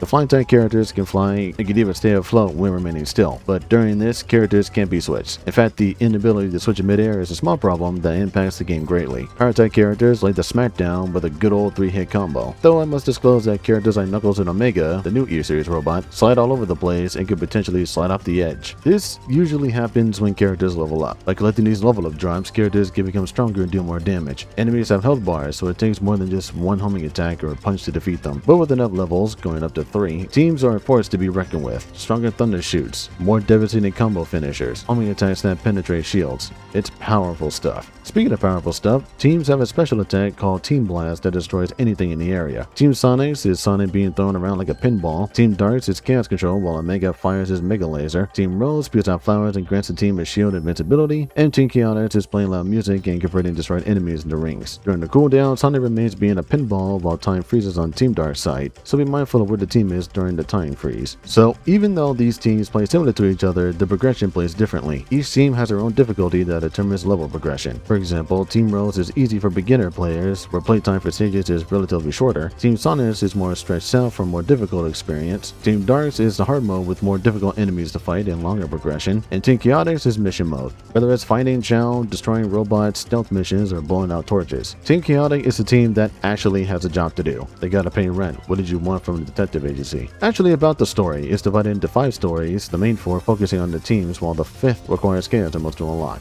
Team Sonic receives a letter from Eggman about a new weapon being developed and goads the team into fighting him. But instead of flying towards Eggman's fleet, the team jump out of the tornado and go on foot. Rouge embarks on a mission to discover Eggman's secret treasure, which turns out to be Shadow. E123 Omega wakes up and goes berserk. With some diplomacy from Rouge, she, Shadow, and Omega form a team to find Eggman for answers. Answers that Eggman badly tries to hide. Team Rose go on a rescue mission to find Frog and Jacola after reading a newspaper article about Sonic capturing them. Amy, Cream, Cheese, and Big of all characters go on a hunt for Sonic. Team Chaotix receive a mission from Eggman in disguise to do some arbitrary missions for him, one of which is finding keys on this battleship to free him, which they don't use as Vector just punches the door down. During the adventure, the teams get into fights with one another. Amy picks a fight with Team Sonic because Amy wants Sonic to marry her. Rouge picks a fight with Team Chaotix because she thinks they're up to no good when they were just doing their job. Sonic and Shadow want to relive their battles from a Adventure 2, and Team Rose and Team Chaotix misunderstand each other. The reasons for these fights are actually even stupider than Adventure 1 and 2 combined. Imagine getting into a fight because of some idiotic assumption that some stranger you just met might be a bad guy. You don't know what they've done, and yet you still fight them regardless. Or getting into a fight because you're desperate to get married. Never underestimate the will of a bride!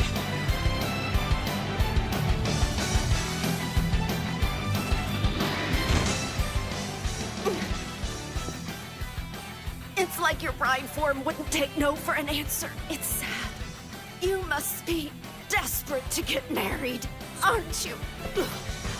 What? No, that's not true! Then why fight about it? So during the adventure, the teens fight Eggman, who isn't really Eggman, but is Metal Sonic collecting data. He's also the one disguised as Eggman, but his dialogue is a dead giveaway. About the adventure, these teams go through the same levels at the same time. It's Seaside Hill to Final Fortress for all the teams. You would think that Team Sonic would start at Rail Canyon because the intro is in a canyon. But nope, running through a beach. Not even the difficulty is enough to differentiate the level progression because the stages are the same. The only difference is the length, and exclusive to Team Rose its tutorial level because Team Rose is easy mode. Why this is even here is beyond me, because most players would choose Team Sonic first because they're the main characters. A separate training mode, please and thank you. Speaking of the stages, most of these aren't that bad. My personal favorites being Bingo Highway, Bullet Station, and Egg Fleet. But there are those stages that are a hassle to go through, and I'm looking directly at Casino Park, Lost Jungle, Mystic Mansion, and Final Fortress when I say that. The jittery physics in Casino Park, the combat heavy and crocodile cheating in Lost Jungle, Mystic Mansions with its puzzle gimmicks and trials, and Final Fortress with how perilous it is. Giant Eggman robots, cautious rail grinding, lasers everywhere. And how long is it to reach the end? Getting A ranks is a chore to go through because one false move and the score resets to 0. Checkpoints don't retain progress, so losing a life resets the score. I hate this so much, and it happens in every Sonic game that has ranks. But if that wasn't bad enough, there are also special stages where the second act of every zone has a Chaos Emerald. Act 1 special stages only have 1-ups, while Act 2 special stages have an Emerald chase. All the characters have to do is find a key, hold on to the key as taking damage causes the key to be lost, which is bad game design, and the team has the opportunity to chase the Emerald. But these special stages are horrible! In order to collect the emeralds, you need to keep your speed going by collecting these colorful orbs and grab the emerald before reaching the exit. The more orbs you collect, the faster you get. You can even boost when you fill enough of the meter to get even more speed. Your obstacles are two things: these spike bombs that slow you down exponentially, and the worst control I've ever experienced in a Sonic game. Holy sh**. It's so slippery, it's so jittery, and it's so easy to f*** up. If you don't collect enough orbs to reach that emerald in the first 15 seconds of the special stage, you will fail.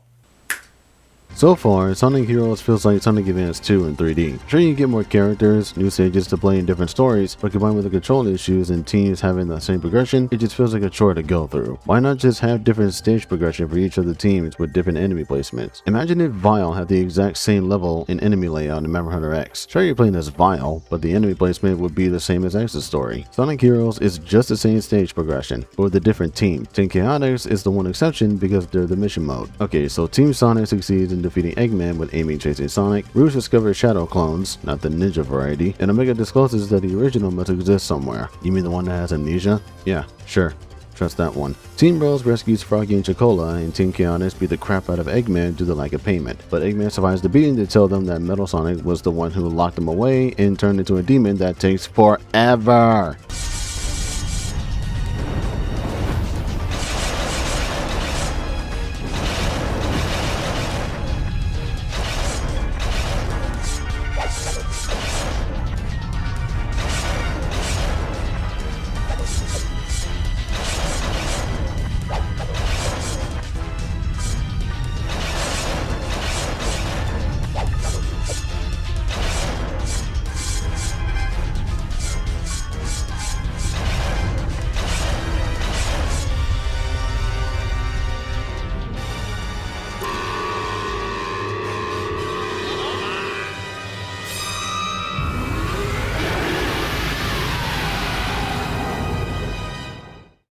Please don't tell me you saw that entire sequence. Please.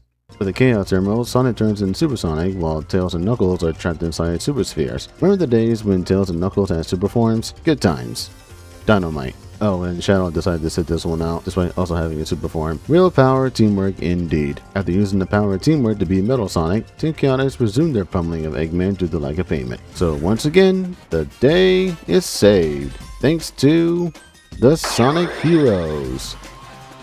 I want to jump off a building now. Oh my god, Sonic Heroes really does feel like Sonic Advance 2 in 3D because of the repetitive nonsense this game does to you. Combined with the control issues and the absurd progression, Sonic Heroes comes off as a huge step backwards compared to the adventure games. Some of the levels are fun to go through, but mostly if you play as Team Sonic or Team Rose. Team Dark is taxing on the body, and the mission mode isn't the best experience in the world. And to think that Takashi Iizuka almost died making this, that's actually haunting. In fact, Izuka's response was as follows after completion of Sonic Heroes. This year has been hellish for me. Normally I find the time to check out the big titles, but this year I had no time. Now that Sonic Heroes is done, I want to check out some of the really good American developed games, like Jak 2 and Ratchet & Clank Going Commando. Hey, you like guns? Well, I got some bad news for you.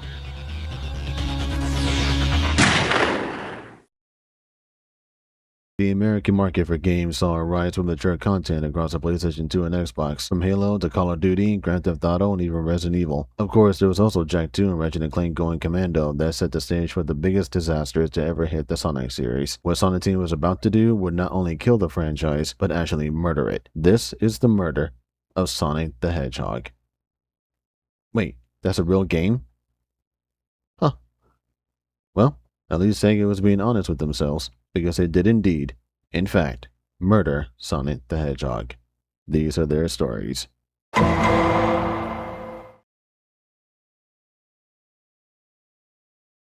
This is a Sonic Xtra on cannons.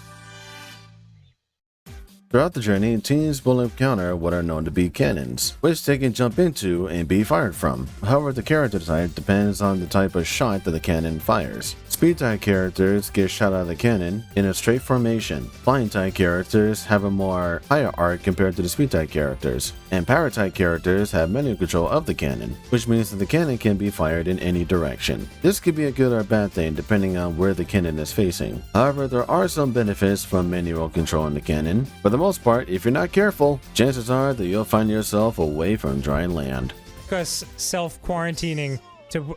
nice. Good to see you've learned your lesson. I don't know what's happening. I don't know what's wrong when I do that. Read, nigga, read!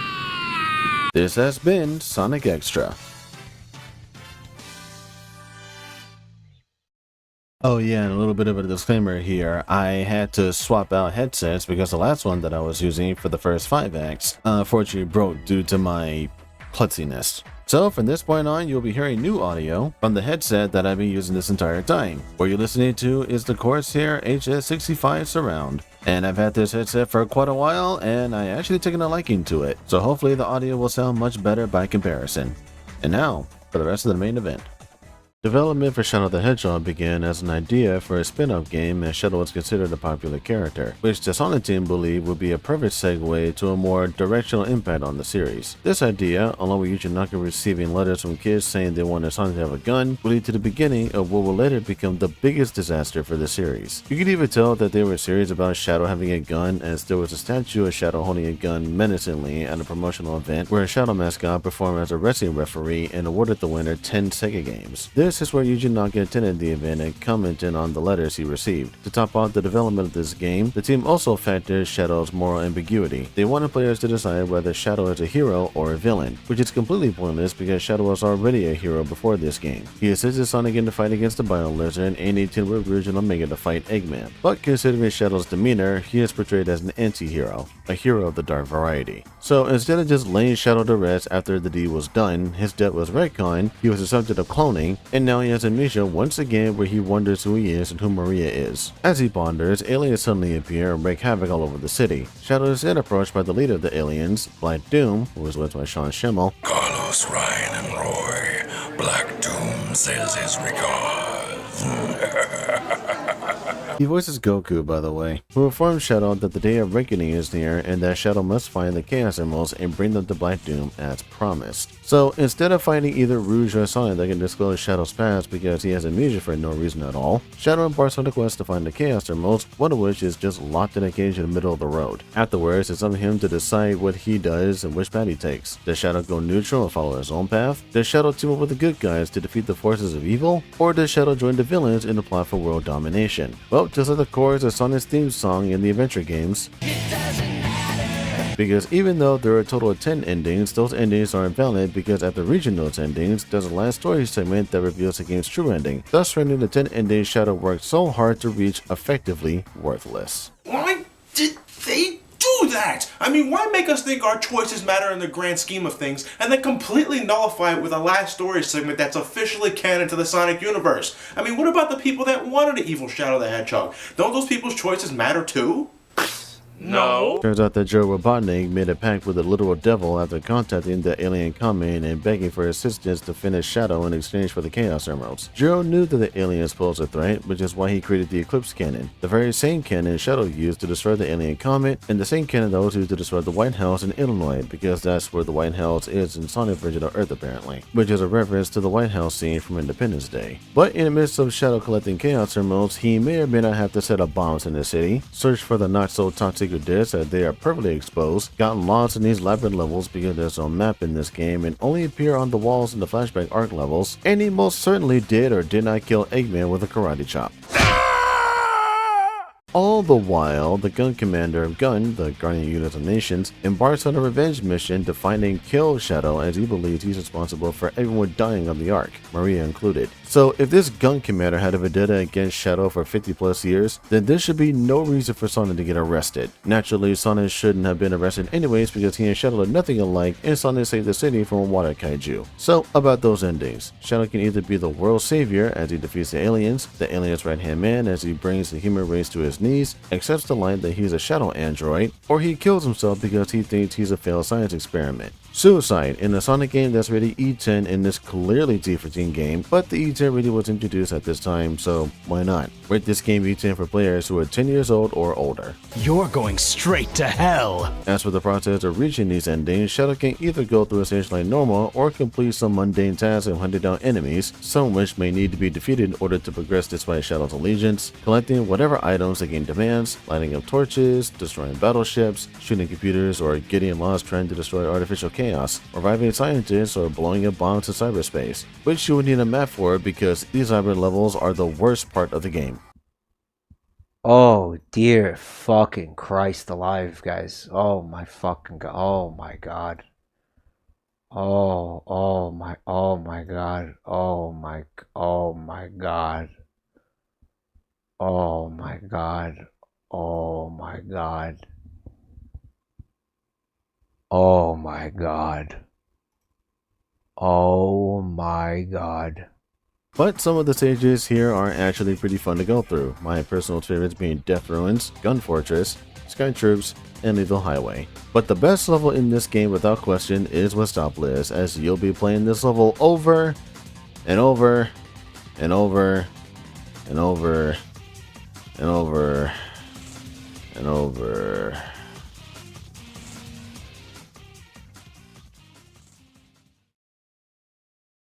All because you have to start the game anew just to get all the endings. After getting whichever ending at the end of the journey begins anew to get the other 9 endings. This isn't your typical Sonic game where you get the last story after playing through other stories or collecting Chaos Emeralds. Shadow has to go through Westopolis 10 times just to get all 10 endings just to unlock the last story of the game. And if you're a madman, there are a total of 326 possibilities for Shadow to reach these endings. That's 326 playthroughs of Westopolis. 326.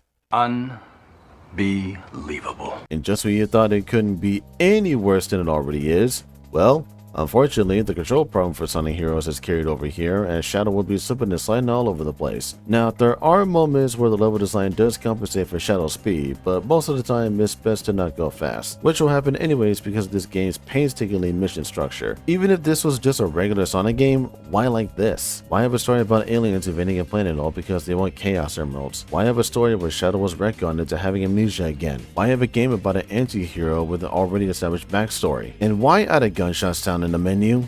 Format. There's a fucking gun sound in the menu?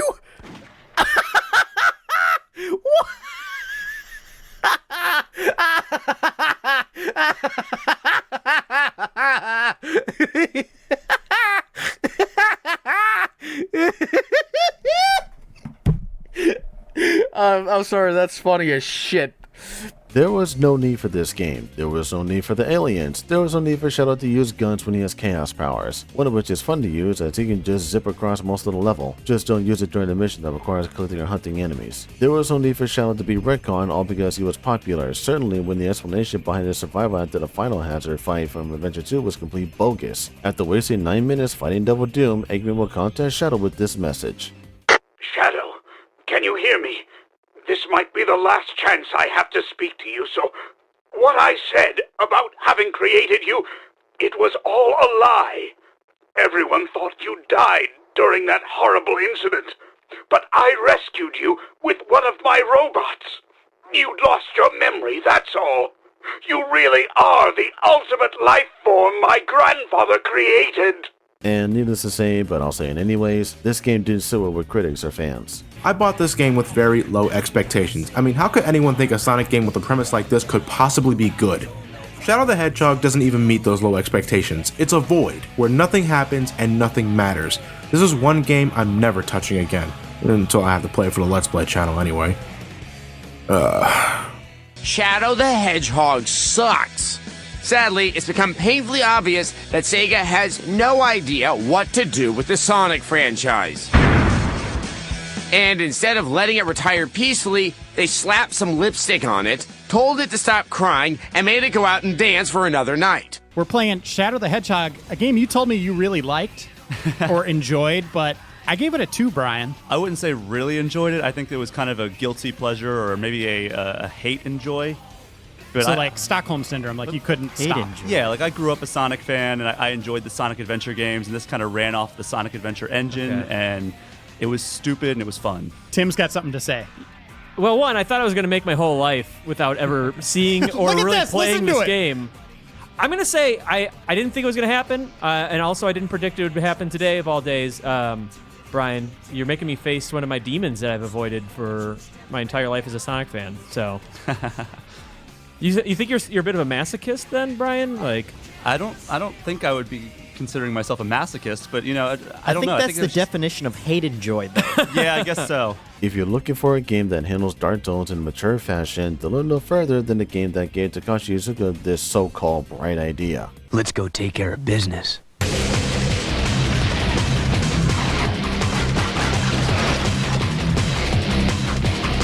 This world is better left to Jack. Rated T for Teen. I'm just getting started.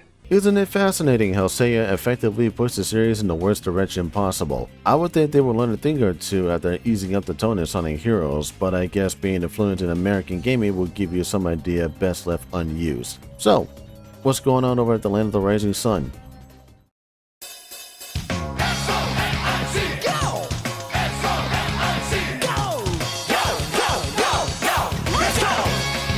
A Sonic the Hedgehog anime? Well, believe it or not, this is how I got hooked into the series to begin with. Sonic X is the second Sonic anime coming after the Sonic OVA that was produced by TMS Animation under a partnership with Sega and Sonic Team. The anime initially ran for 2 seasons, with the 3rd season airing in America in 2005. This season wouldn't air in Japan until 2020, while it was streamed in 2009. So this season was catered for a Western audience. And just to get this out of the way, I must advise everyone to refrain from watching English sub, as this anime was tempered by the infamous 4Kids Entertainment. This Saturday morning blog featured anime that they would notoriously censor for the American audience, such as music, dialogue, character names, English text, yes, they erase English text, anything deemed graphic or explicit. But keep in mind that anime is not for kids. Even the most lighthearted anime can have some mature themes or content, whether it's the use of alcohol or dark themes and tones, or even explicit content that's used for comedic effect or serious situations. Anime isn't something you can take lightly, and unfortunately, 4Kids butchered every anime they touched, and they remain defiled to this day. Kirby of the Stars, which is renamed Kirby Rat by Gacha, Yu-Gi-Oh!, F-Zero Legend of Falcon, renamed F-Zero GP Legend, Dragon Ball Z Kai, the worst choice for any Saturday morning cartoon block that isn't Toonami's Rising Sun block.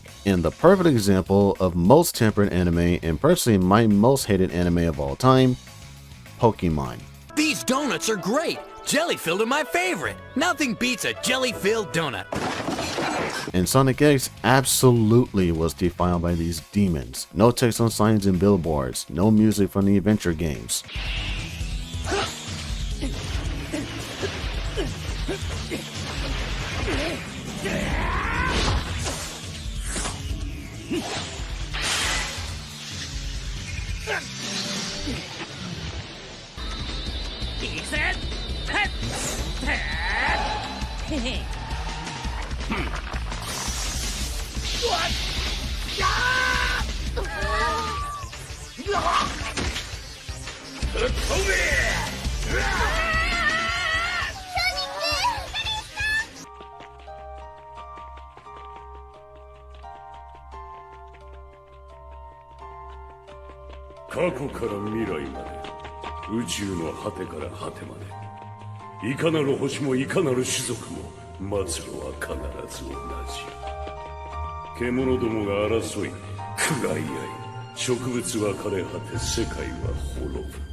No big boost for Rouge, guns are lasers instead of guns.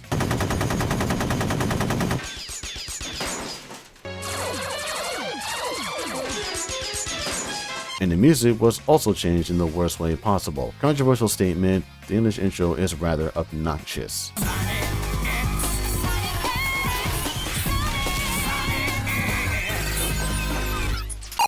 Okay, that one is very groovy to my liking, but I was referring to the one that we Americans got. You know, the overdramatic, hyper energy one.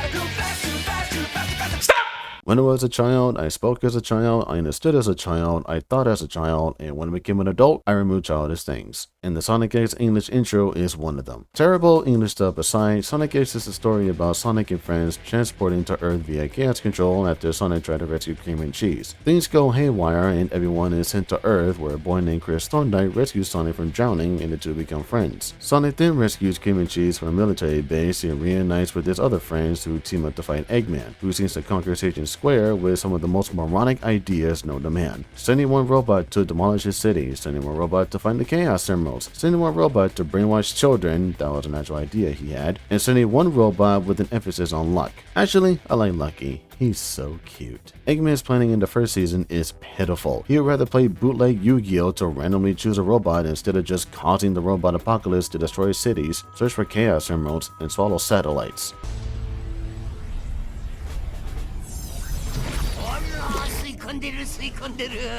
Oh, he actually did that? Well, he should have more of those. He even deceives Knuckles into fighting Sonic because Knuckles didn't learn his lesson from Angel Island, apparently. Eggman is such a buffoon. Why resort to these childish antics instead of just conquering the world? Because now the government is gonna catch on and destroy the base.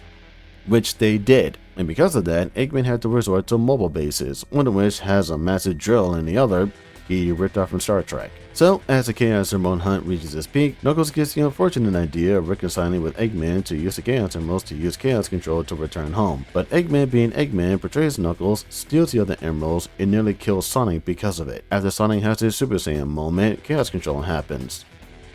On the Transport Angel Island. Season 2 is where Sonic X adapts the adventure games and a little bit of Sonic Battle, and actually, the writing is so much better. Knuckles doesn't get deceived, Sonic and Knuckles fight Chaos 2 together, the bird that bonks on Amy's head is named Lily, only Sonic and Knuckles travel to the past to witness Tikal's tragedy, and you see people taking refuge during the flood. And after the fight, people contribute to the rebuilding of Station Square. You don't see this in Sonic Adventure, and for that, I applaud it. And even though the writing in the Adventure 2 art doesn't fix every problem, I still think it's worth mentioning. First, the positives. The Master Emerald isn't inexplicably in the desert. Rouge has 2 emeralds in possession and needs 5 minutes for the last one as opposed to 5 minutes for all 3. Tails pleads with Eggman to free Sonic in exchange for the real emerald instead of just foolishly exposing the plan. Amy isn't just magically on the island on her own, and the underwater prison is a nice touch. Now for the negatives. The military and the public still mistook Shadow for Sonic. Sonic still falls off the helicopter and survives the fall. Rouge doesn't say anything to Gun when storming Prison Island. The rocket ship is still in the pyramid. Rouge still forgot how to fly to avoid falling, and Chris steals Amy's thunder, convincing Shadow to protect humanity. Little has been improved in the Adventure 2 art, but at least Eggman fixes the moon with some weird metal contraption that causes the moon to block the sun, which prompts Eggman to build these weird lamps to avoid freezing, which everyone blindly agrees to. May I remind you that Eggman threatened to destroy Station Square, brainwash children, send a robot to swallow satellites, and destroy military property, and yet they let him walk. Even when his scheme seems to be working, the president pulls a one-over. Somehow. Which led to Eggman's imprisonment. I also need to discuss how stupid the humans are, whether it's keeping the Chaos symbols in jewelry stores, museums, or just agreeing with what Eggman says. They reveal just how low their IQ really is. That's not to say that every human character isn't a total loss, because I don't think they are. Chris's grandfather, Chuck Thorndike, is an inventor just like Tails. In fact, these two hit it off so well that they become lab partners. They built the X Tornado, assists Sonic with rescuing Cream and Cheese from Area 99, and as a farewell gift, he upgraded the original Tornado into the Hyper Tornado. Lab partners until the end. Chuck Thorndike is a saint. Despite Tails and Chuck hitting it off so well, Topaz and Rouge wasn't as smooth. Seeking jewels as she does, Rouge falls for a trap that was meant for Sonic and ends up getting captured by the military. But to avoid any capital punishment, Rouge teams up with the government as their spy and forms a partnership with Topaz, who wasn't so thrilling about the collaboration. But over time, the two managed to see eye to eye without the urge to kill each other, and they even go out for ice cream. Girls should do this more often. Oh, and shout out to Topaz and Tanaka for hitting it off. I'm rooting for the two. High praise goes to Chris's substitute teacher, Mr. Stewart, who's actually a spy to keep tabs on Chris and Sonic. Despite that, he actually plays his role as a teacher as if he was a teacher. He even teaches Chris the importance of growing up, something that Chris will have to deal with when Sonic leaves. Near the end of the second season, when everyone from Sonic's world has to return home, Chris is the one who has a hard time letting Sonic go because Sonic brought so much joy into his life when his parents left them for their jobs. Chris was looked after by Ella, the housemaid, and Tanaka, the butler, but nothing ever filled the hole inside his heart. Not even his friends were able to offer him the joy that Chris longed for, which is odd because Chris's friends barely have any backstory to tell except for Helen. This poor girl is handicapped, has a father that works all the time, and when she's all on her own, she stares at an island that eventually she does visit with Sonic's help. Sonic is the one who offered that burst of excitement in one's life because in the climax of Season 2, we can see how much of an impact Sonic had to the human population. And Helen is definitely no exception. I would go so far to say that Helen should have been the main human friend as she has it worse than Chris does. Imagine being handicapped with an overworked father in addition to not being able to what you want to do due to lack of mobility. Chris made friends, but we don't see who they are and what they're all about. Who are Danny and Francis? Besides Chris's friends, the visual representation is that Danny is an athlete and Francis is the better Amy Rose. Besides that, these two characters barely have any screen time and a backstory compared to Chris and Helen. But they do get involved in the dangerous adventures from time to time, just not often. So while Danny and Francis are just introduced with no backstory whatsoever, Sonic is there to take Chris on a wild ride, which led to Sonic finally returning to his world.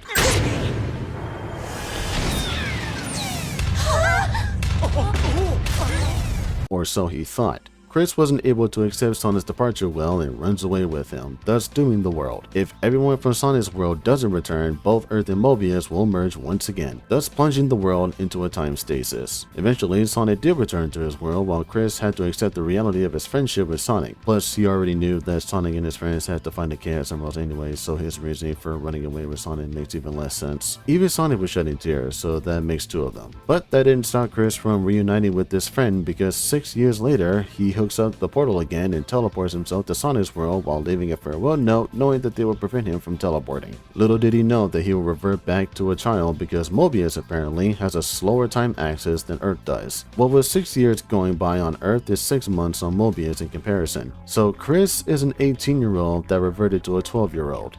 Well, this is pretty awkward. You know what else is awkward? Teleporting to a planet while reverting to a child, while said planet is being invaded by metal monsters called Metarex that are stealing the life force of planets and going after Chaos Emeralds. All the while, a plain girl named Cosmo crash lands on Mobius because she needs Sonic's help because he's the so-called controller of the light. Okay, many things. An army of metal monsters and this plain girl know what Chaos Emeralds are, and Sonic is the one as told in legend that can control this light power. And also, the Metarex just so happened to evade Mobius, and Sonic just so happened to be fighting their leader in his super form when this happened. That is how Season 3 starts. Super Sonic fighting Dark Oak and Dark Oak demanding the Chaos Emeralds. No buildup of any kind that led to this conflict, it just happens. But what happens after is the fun part. This is where the fun begins. Since the Metarex are causing literal galactic terrorism, Sonic and friends must respond kindly. They do so by retaliating and tells his new spaceship, the Blue Typhoon. With the power of the Master Emerald, the group takes off across the universe to put an end to the Metarex reign of terror. And even Eggman tags along for the ride in his own ship. A lot of people to this day want the third installment in the Sonic Adventure series, and thanks to the third season of Sonic X, I said you got Sonic Adventure 3. Sonic teaming up with his friends to fight a much greater threat, Eggman tagging along with Rouge and Shadow. Yeah, Shadow is in this season, and his return is infinitely better than what happened in Sonic Heroes and Shadow the Hedgehog. In fact, Sonic X retconned the retcons that happened in Heroes and Shadow. So no Shadow androids or random aliens from space. Shadow comes back and his character is done better in this season. He teams up with a resistance girl named Molly who risked her life for the good of her homeworld, while her comrades sold her out and tried to get her killed. So while the other resistance shields made a pact with the devil, Molly stayed true to herself until the bitter end. Molly, the hero she didn't need to be, but glad that she was. All hands, salute!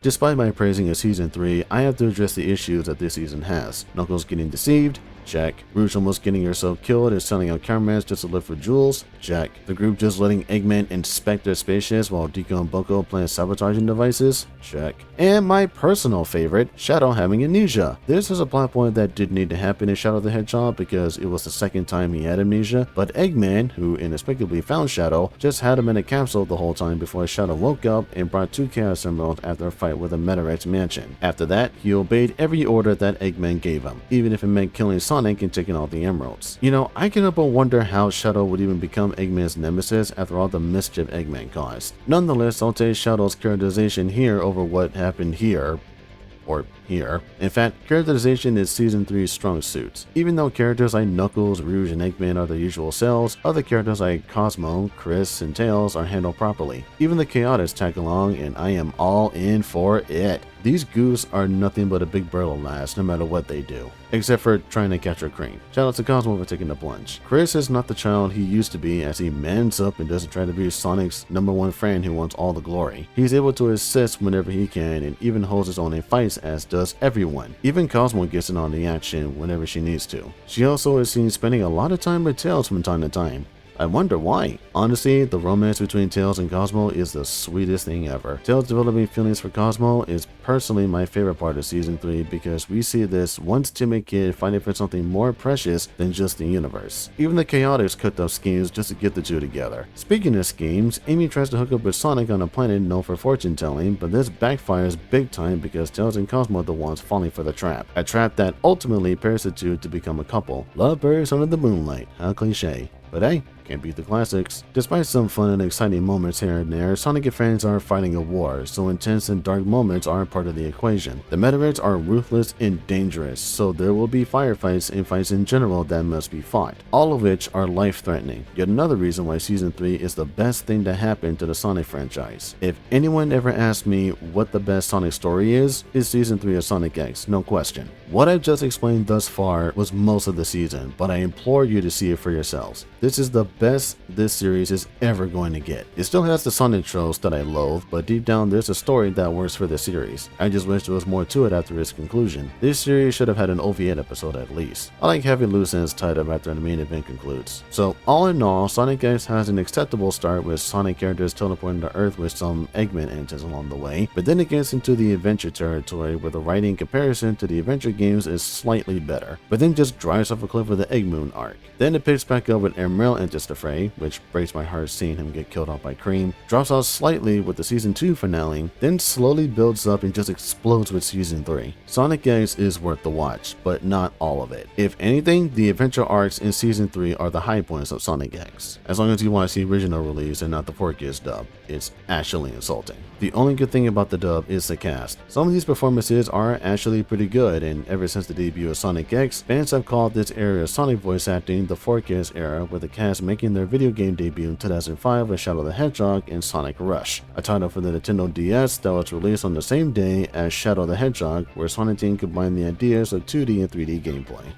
According to director of Sonic Rush, Akinori Nishiyama, Sonic Team wanted to keep the elements from 2D, yet still explore some of the new elements from 3D. This idea came to mind during the development of Sonic Advance 3. They wanted to opt for a more fast dynamic approach in the next game. So, instead of a usual classic approach like in the Genesis games in Advance, Sonic Rush had more focus on speed than obstacles. It's like Sonic Advance 2, but this time with a better view and a boost mechanic. Plus, there's a fan favorite character, Blaze the Cat, a pyrokinetic cat that came from an alternate dimension where she ruled as queen. She embarks on a quest to find her version of the Chaos Emeralds called Solid Emeralds, which are actually emeralds, all while battling an alternate dimension of Eggman called Eggman Nega. NEGA. Along the way, Cream offers assistance to Blaze as she searches for the Solid Emeralds. At first, Blaze focuses on finding the Solid Emeralds and doesn't open up to people, but when she interacts with Amy, Knuckles, and eventually Sonic, she starts to value Cream's friendship and even rescues her from Eggman's robot. Sonic is going after Eggman Nega after Tails notices a tear in this time-space continuum. Sonic and Blaze may have been on opposing sides, but the two worked out their differences and fought together to defeat both Eggmen. Blaze returns to her world while Sonic assures the Cream that Blaze will return one day. Nope. Keep it a straight face. Sonic Rush is everything Sonic Advance 2 wishes it was. Better camera angle, a boost that rips through enemies, and a trick system where Sonic and Blaze can pull out satisfying tricks. Plus, the soundtrack is more pleasing to the ears courtesy of Hideki Nakanuma, the composer of the Jet Set Radio games. So you get a soundtrack with buttloads of sound samples, but the soundtrack is nothing less than perfection. In fact, Sonic Rush is basically Sonic Advance on the DS. Better visuals, superb soundtrack, a story about trust and building friendships with enhanced gameplay compared to the Advance counterpart, Sonic Rush is a total package. So while Shadow the Hedgehog was ruining people's lives, Sonic Rush was pushing the series in the right direction. Unfortunately, that direction was short-lived because 2006 was vastly approaching, as too was Sonic's 15th anniversary. To commemorate the series turning 15, Sonic Team began developing a Sonic racing game after they received requests from the fans for another Sonic racer.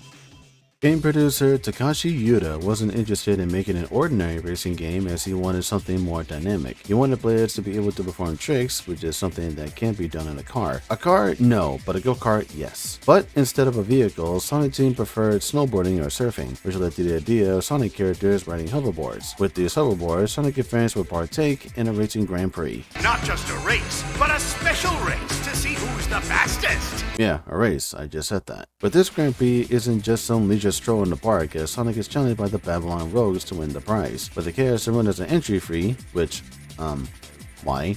Anyone can participate in this competition to earn the prize at the end. So while Sonic is in it for the thrills, the Babylon Rogues are searching for the so-called Babylon Garden, which is home to the Babylonian treasure. This treasure is a magic carpet. What? No, I'm serious. Babylonians invented magic carpets. So does Eggman take advantage of this technology to use for his own nefarious purposes? No. Well, looking forward to the next World Grand Prix. This time without Eggman hosting it, because why did he host a race or anything to begin with? This is the same man who blew up half of the moon, who created an armada, who split reality into pieces, who constantly sold the Master Emerald, who is public enemy number 1. So why is he not on the watch list? A good question. For another time. Okay, before that question is answered, let Sonic Riders be a good lesson of what not to do in a racing game. Racing games are easy pick up and play games where you compete in races and potentially damage relationships because of it. Sonic Riders may come up as a simple Sonic hoverboard racing game, but one fatal flaw about this game is how non-beginner friendly this game really is. This game really requires you to master the mechanics in order to play it properly, and even though there are video tutorials that try to teach the player how to play, there are no hands-on tutorials. The game wants you to absorb or take note of what you saw and incorporate that into playing the game. It's like writing notes in school. You write down notes and use those notes to study for exams. You're just told what to do and then just go for it when you play. How to properly get a running start, jumping off of ramps, doing tricks, mastering character types, utilizing air, using pets. You're not going to know what these mean and be confused because of it. In the end, riding a hoverboard and performing tricks can be enjoyable, but why does that matter when you're bombarded with mechanics and can't even test those mechanics in the tutorial? And when you do master these mechanics, that's when Sonic Riders becomes enjoyable. This is less intuitive than Mario Kart and F-Zero, and that's saying something. Sonic Riders is not a bad game by any means, but for beginners, look up a how to play guide. An actual how to play guide. Not this virtual manual that tells you what to do and how to do it. In fact, if anyone wants to get into a hoverboard racing game, I wholeheartedly recommend Kirby Air Ride. It doesn't have a hands-on tutorial, but it also doesn't have stacked up mechanics, so Kirby Air Ride, though this game is competitive, is more beginner friendly than Sonic Riders is. Despite how crude it is against beginners, Sonic Riders is favored by the community. It became a fan favorite and looked fondly upon to this day. Not bad for an introduction to Sonic's 15th anniversary. And then Sonic Genesis happened. Believe it or not, this is how I played Sonic 1 for the first time, and this was around the time I didn't have the knowledge of gaming like I do now. Nostalgia aside, this is how you don't port a game. Everything bad that could happen to this classic game did happen. Zoomed in camera, inconsistent physics, slowed down everywhere, in a butchered soundtrack.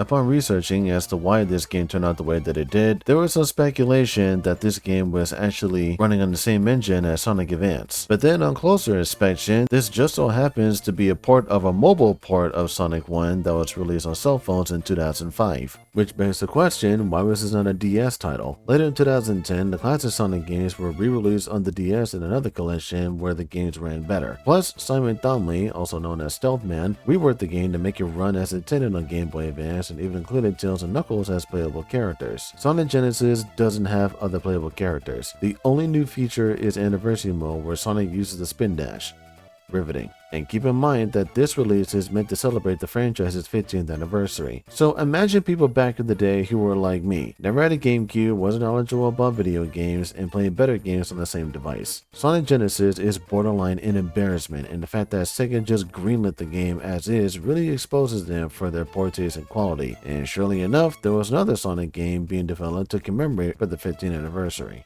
This title was meant to be a continuity reboot for the franchise set in a realistic world that honestly wasn't meant for a Sonic game at all. But since the 15th anniversary was fast approaching, the team decided to use whatever assets they had for their new title that was set in a realistic world for the next Sonic game. This reboot wasn't meant for the franchise going back to square one, rather going back to what made Sonic, Sonic. According to Shun Nakamura and Masahiro Kimono at E3 2006, the past few games have been like Sonic Heroes or Shadow the Hedgehog, which have gone off in fairly different directions when you compare them to the rest of the Sonic franchise. The core concept in this case was returning to his roots. What makes him so popular, what makes him so special, and a large part of that answer is speed. Speed that none of the characters have, except for Omega. Seriously, he's a competent character that actually has speed. But the 50th anniversary was fast approaching, so they just came to the conclusion on setting Sonic University World with realistic physics, courtesy of the Havoc engine. This idea was given life via the tech demo that was released in 2005. Although this tech demo showcases what the team hopes to achieve, this was merely a goal rather than reality. This title wouldn't be compatible with Nintendo's newest console, the Wii. Due to the underperforming specs, so it was decided that the team be split in two. One that will work on the Sonic game for Xbox 360 and PlayStation 3, while the other worked on a new Sonic game entirely. Combine that with Yuji Naka leaving Sega to form a studio with other Sonic team staff, you got yourself what is known as a recipe for disaster. The team was split up already, but Yuji Naka ended up fueling in the fire, as they say, and so did Sega, as they not only demanded certain content to be cut from the game just to meet deadlines, but also struck a deal with Microsoft to advertise both the new Sonic game and Sonic Rivals for the PlayStation Portable. A PSP game advertised on Microsoft hardware, now that's a odd combination. Then came the new character that would take advantage of the physics engine. Enter Silver the Hedgehog, a silver hedgehog that was originally called Venice the Mink, which the name inspired the main setting of the game, Soliana, that uses telekinesis to pick up and throw things. It was also inspired by Trunks from Dragon Ball Z. That's actually in his character bio, I'm not making that up. So with the focus on rebooting the series with a realistic environment, in addition to the team splitting up for a new game on the Wii, and the team working on the reboot game splitting up even further due to Yuji Naka's departure, and the constant cut content just to make the holiday 2006 deadline, it's no secret that Sonic the Hedgehog is the worst game ever made.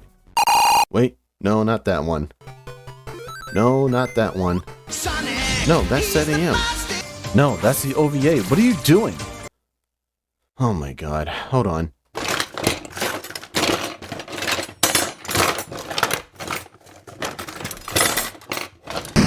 Here, this one.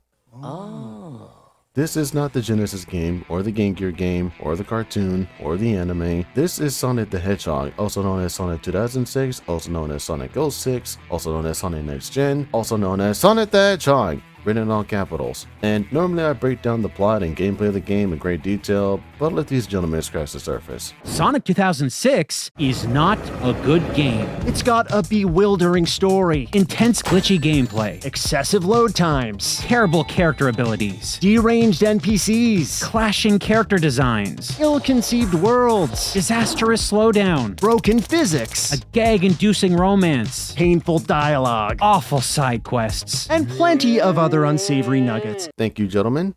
I'll take the rest from here. Other problems include terrible progression where characters have to take side quests just to get to the next level, overexpensive hub worlds with no interesting landmarks to speak of, pointless collectibles, glitches that can break the game, glitches between scene transitions and cutscenes, which I'm just gonna do a recording to demonstrate exactly how busted these cutscenes actually are. So what I'm gonna show off is basically these weird in-betweens between transitions in camera angles. So as we can see here with Mephiles, who isn't a giant because he's standing on a stalagmite that you can't see. I'm just gonna showcase exactly what I mean when I say that these transitions aren't the best. So we have this shot here where Mephiles is looking down on Shadow here, and if I go frame by frame, as you can clearly see, the shadows are all messed up, and this is the correct lighting. So if you do a little side by side here, or just go back and forth like this, you can clearly see that the shadows are, or the lighting isn't, yeah, no, the shadows are messed up in this shot here. And again, going back to this scene here, as we transition, we can also see that the shadows around Shadow here aren't accurate, because in the next shot, yeah, there's supposed to be some illumination. I actually like the shadows here, even though, because you can see his mouth, but yeah, and then we have the lighting here because of the little projection that Mephiles has right here. Yeah, I don't know what's going on with these shadows. So we can see Mephiles explaining the Shadow that people were blaming him for this catastrophe. Then we have a frame of literally nothing in this environment, and then we have Shadow. Yeah, see, I don't know how this went past quality assurance, but yeah, no, quality, this game did not assure. So we have a shot of Shadow here, kneeling his head down. And then in the next frame, yeah, just seeing that little rock formation there. And then we see the Shadow in the future, quote unquote, crucified in this pot thing. So, yeah, again, like, I don't know how this went past testing, but I guess, you know, nobody cared back in the day. And again, couldn't even get the camera angle right. So, here's the shot of crucified Shadow. And then we have a awkward camera angle where we hardly see Mephiles on the left there. And then, yeah, this is the main focus that we should be seeing, but instead it was just in the middle of it, and Shadow's not even present in this shot here. So again, crucifixion, off-centered, and then it's on the scene with Shadow in it. And then we have Mephiles here convincing Shadow to basically join the dark side. You know, we're trying to manipulate him with the truth, and then we get another frame here where it's just the crucifixion, and then cut the Shadow here. So this one is the most bizarre of them all, because what happened here? You might as well take the lava background and throw in a crucifixion. So again, Mephiles, crucifixion, and then we have Shadow. And I'm actually gonna move back a little bit so you can actually see this happen in real time. So here's what it looks like. Yeah, it really does feel like that they just bleeped in a little frame. And, you know, just found another one there, actually. Let me go back a little bit. Yeah, it's bizarre. Oh, yeah. See that? Vampire Mephiles here with the weird shadows again, and then it lights up. Like, look at this. Frame 1, frame 2, and then this is what the scene looks like. So again, I'm gonna go back. So you can see the shadows. Like, look at this. Like, okay, like Mephiles is already a creep. This just makes him creepier with this shadow going on, because like, I don't know what's scarier, this or this. Probably this, but the lighting just makes him look more menacing. But like, again, like, I know people didn't care for the QA testing, but, and I'm also noticing this in other Sonic games too. Like Sonic Adventure 2 also has this problem where for one frame there'll be these awkward close-ups or these empty rooms in between the transitions here, and this game has some instances of that happening, like this right here. And this is only the cutscene between Mephiles and Shadow in the past, and it's like this, like, look, you know. And this honestly went unnoticed for most people, but I think it developed some sort of keen eye after years of editing. But you know, it surprises me how people who can have this profession and something like this slip through the cracks. Like, at least make the cutscenes, like, spruce it up, man, because this right here, if people like me can see through the cracks, there's a problem. So once again, I'm gonna go back a scene and then display it, and then you'll see the transition. Yeah, you can barely make it out, but yeah, those shadows are still in there. Yeah, just like that. So blink and you'll miss it. Really observe these cutscenes without blinking, and then you'll see the little cracks that I'm talking about, like that right there. So like, it's crazy that they just left those in without even double checking. You know, another one, like, what is going on with these cutscenes, man? Seriously. So we have the crucifixion, right? And then you know, move forward a little bit. No, back it up. In fact, I think this is an early animation that I'm seeing here, because he doesn't, yeah, because then, hold on. So for 2 frames, we see an early animation that plays later on in the scene. This is Shadow with his fist up, and then, you know, frame again. Or no, that's 2 frames. Yeah, frame 1, frame 2, and then, yeah, frame 3 of him his fist down, and then his neutral pose, and then here's how the scene's supposed to play out. With his fist,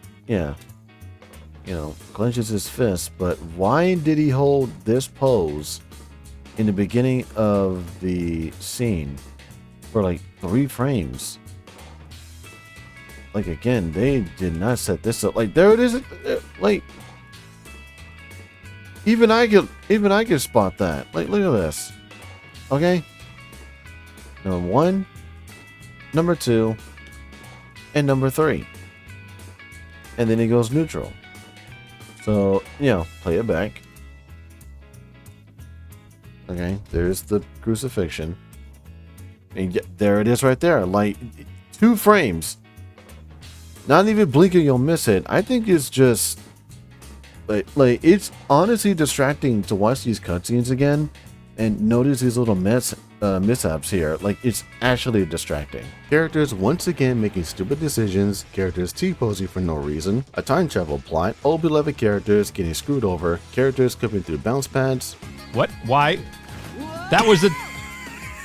I didn't... Oh my god. He just like continues to fall through the beach sand. Oh my god. Why didn't the pre-play... Yeah. Okay. Do I need to do something?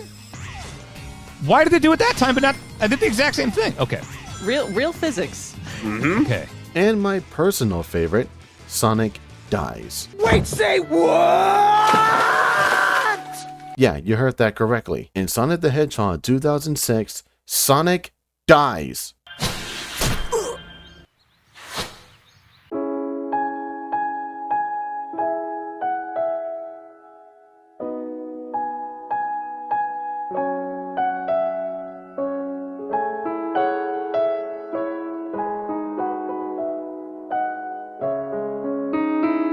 He did. When a franchise such as Sonic the Hedgehog gets exposed for being a franchise that focuses on the politics of marketing instead of just being a creative, innovative franchise, it's absolutely outstanding how it managed to continue and prosper the way that it did. But as of this moment, the Sonic series is considered dead. In fact, not even dead. Sonic the Hedgehog was murdered. Get the fuck out of my house! Exclusive problems in Sonic 06 include Sonic constantly saving a princess because God forbid he actually assures her safety, the new character Silver getting betrayed by Melvin the Dark over here, who conjures the stupidest decision to deceive Silver to kill Sonic instead of just time traveling to the past to rejoin with Iblis to become Solaris, Shadow Roundhouse kicking Silver in the back of the head instead of just shooting him with chaos powers, but Silver getting kicked is kinda funny. Blaze getting retconned because according to Takashi Iizuka, basically what happened is that everyone had like amnesia, leaving a failed take of a line in the final product. Agent Shadow, E123 Omega has engaged Mephiles. Head to the Wave Ocean, head to Wave Ocean. Agent Shadow, E123 Omega has engaged Mephiles. Head to Wave Ocean immediately. Annalise resurrected Sonic with True Love's first kiss.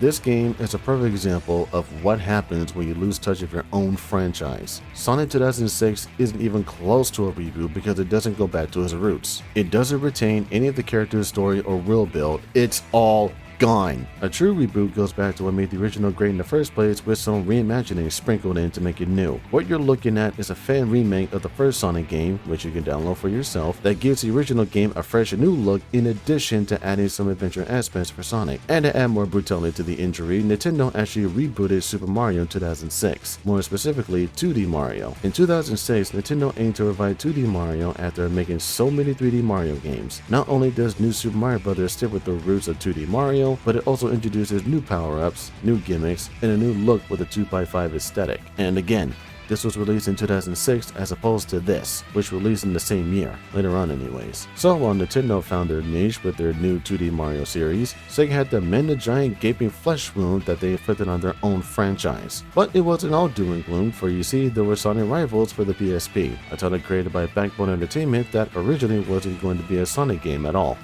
Takashi Iizuka stepped in and changed the direction entirely. That platforming game that Backbone Entertainment wanted to make, yeah, that was changed into a Sonic 2D platforming racing game for the PSP because the PSP has better processing power than the DS. According to Sonic Rivals producer Taylor Miller, the main focus of Sonic Rivals was to revisit the classic gaming that the original Sonic pioneered and proved to be so successful. We have taken all the ingredients that have made the original Sonic as great as they were and concentrated on what we thought were the best features. Finally, someone who actually knows how to respect and handle a series, he continues. We then added the competitive racing element to the game to help distinguish it apart from other platformers and offer something new and refreshing to the player. Originally, Backbone designed a traditional platformer for the PSP. Takashi Iizuka, who is a lead designer for the Sonic series, came in and helped steer the game into a more unique direction for the PSP. We then collaborated with them to design a competitive action platformer. So it's like the two-player mode in Sonic 2 and 3, except in regular stages, not just running laps. And honestly, this works. A 2D Sonic game where characters race each other? Sounds good to me. But what exactly are they racing for?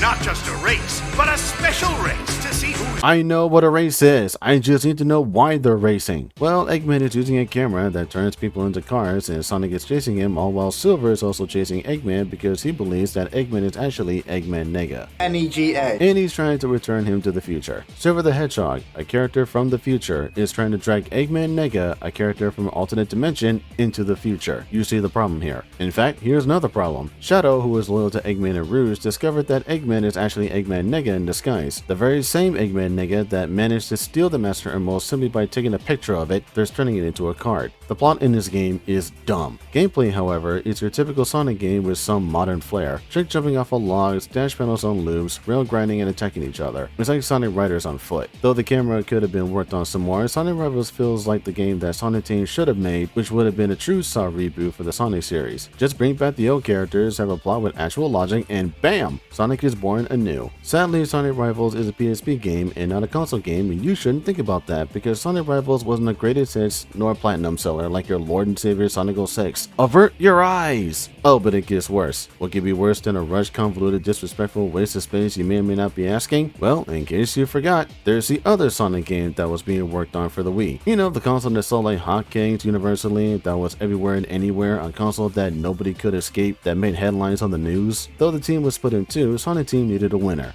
Sonic and the Secret Rings is the biggest loser. Twist. Squat. Squat. Squat.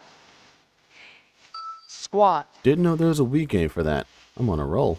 So, instead of Sonic the Hedgehog 2006 for the Wii, producer, writer, and director Yojiro Ogawa had the unfortunate idea of Sonic constantly moving forward. This idea came to mind when Yojiro Ogawa stated, "When we first started thinking about it, the system was still called the Revolution, so we thought we should revolutionize Sonic. I wanted to do something that people haven't seen in previous Sonic titles." So, his idea of revolutionizing Sonic was an isekai? For those who don't know, isekai is a genre in fiction where a character from a modern era is transported to a fantasy world. Usually it's people who grew up in cities who were whisked away in a land filled with fairies and dragons. For Sonic, the setting for the Wii game was the Arabian Nights, as storyboard director Zachary G. Brown stated that this game could put Sonic the Hedgehog in a whole new light. He could reach the top of the charts once more. Yeah. No. The Wii game was revealed as Sonic Wildfire and was called Hypersonic at a Nintendo press conference. Why? The Sega changed the name to Sonic and the Secret Rings, as the name Secret Rings was a good fit for the story of the Arabian Nights. Shara, the genie of the ring, begs for Sonic's help to defeat the evil genie, Eraser Jin. The Eraser Jin. That's his name. After running on pages in the middle of a milky vortex, Sonic is almost assassinated by Eraser Jin. I am Eraser Jin.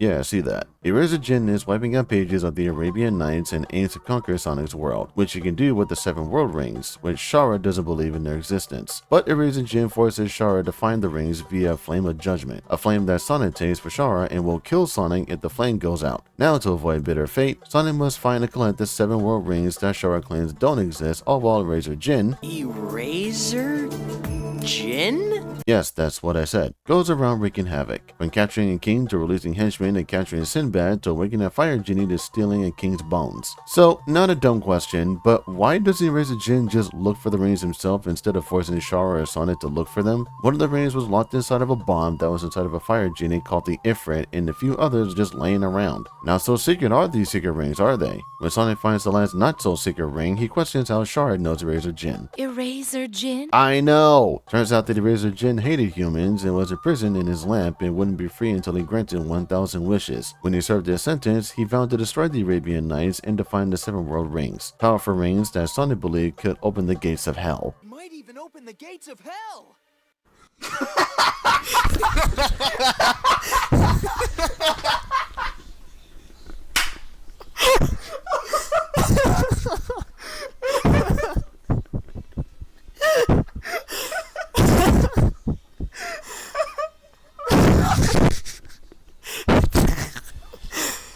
You know, for kids. It might even open the gates of hell.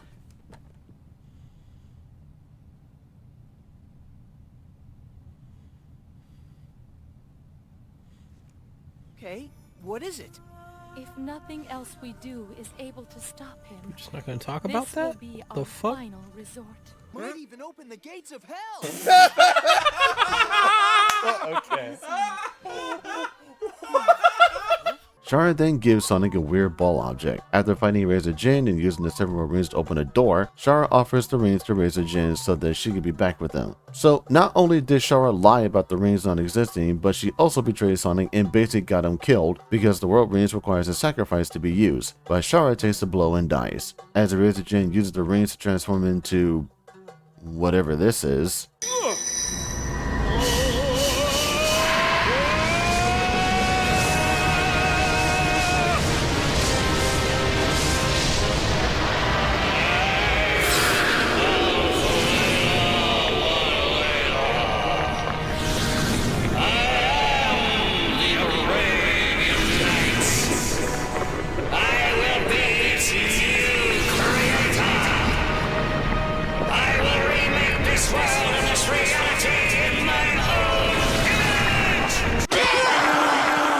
I don't know what that is, but Sonic uses the rings of rage, hatred, and sadness, yes, these rings have emotions, and turns into Dark Fire Sonic, beats up the thing, and uses the genie lamp that was a ball object Shara had to wish for Shara's resurrection, the revival of the Arabian Nights, and for Eraser Jin. Eraser Jin? Shut up! To remain in his lamp for all time. Oh, and Sonic also wishes for a mountain of tissues because Shara's crying. So, in Sonic 06, at least his father seals a demon inside of her that, should he at least cry, would awaken and cause the apocalypse. Sonic encourages Elise to just smile, but in Sonic and the Secret Rings, Sonic encourages Shara to keep crying because she has a mountain of tissues. If you thought the past Sonic stories were stupid, this is even stupider. Eraser Jin would just be the bringer of bad days instead of just looking for the world rings himself and send an army of henchmen to do his bidding. Shara lies to Sonic and almost gets him killed because Shara still had a thing for Eraser Jin and there's no backstory for the rings themselves. I theorize that the rings were born from people's hearts, which is how the Arabian Nights were created. All 1001 stories. There's no backstory for the rings, for how Shara acquired Eraser Jin's lamp, and the less that's said about Sonic characters as the Arabian Night characters, the better.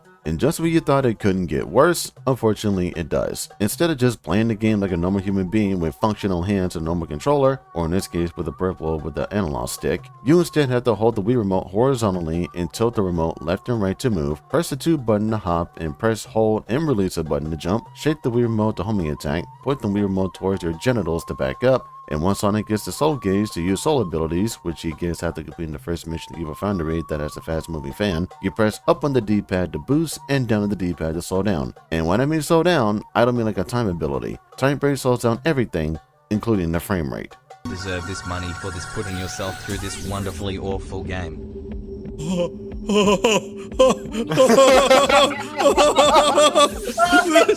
This sucks so bad.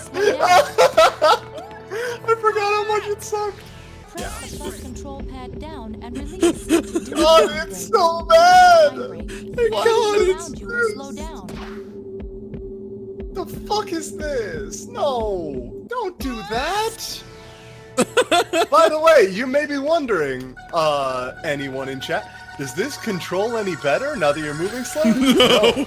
No. When Absolutely not. Even slightly. Press the plus No. control pad down and Not release at all. During time. My eyes! Right. Oh my god. And you, like, the way they slowed it down was just like dropping the frame rate. That's all they did. They just fucking dropped the frame rate. They actually slowed the game speed. Which means your inputs are similarly garbage. Yeah, we found it, folks. It's here. The first time. This is...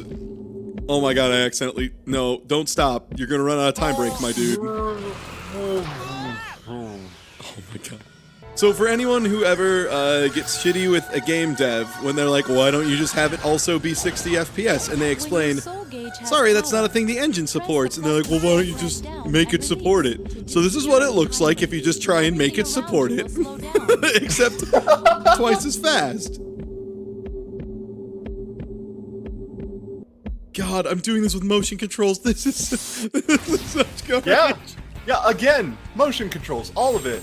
Like precise movement? Fuck that. Build it up, build it up. Yeah, build up.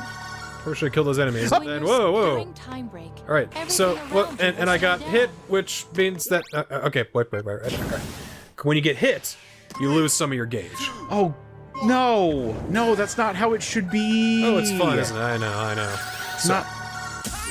What? When your soul gauge has power. What did I do? What? Shit. What? Alright, one more go. Let me try again. Okay, get the pearls, build up. Okay, you got enough. Get that. You're supposed to kill these guys because that builds up your gauge too. Oh, that's good. You press down. Control pad down, and during time break, everything. Oh, this looks horrid. Yeah. Oh, that looks disgusting. So Sonic's speed doesn't really change. It just slows down the game. It's like, hey, you ever wanted to play a Sonic game at 15 FPS? Oh, we took out all the colors too. Hope you like that. Have fun. Press the plus control pad. Oh, there had to have been another way. Everything around you will. Oh, Lord! What? Yeah, because Why? you can't stop moving. Because fuck this game. You almost made it anyway. I don't think we're gonna be using time break a whole lot. I see what they're going for.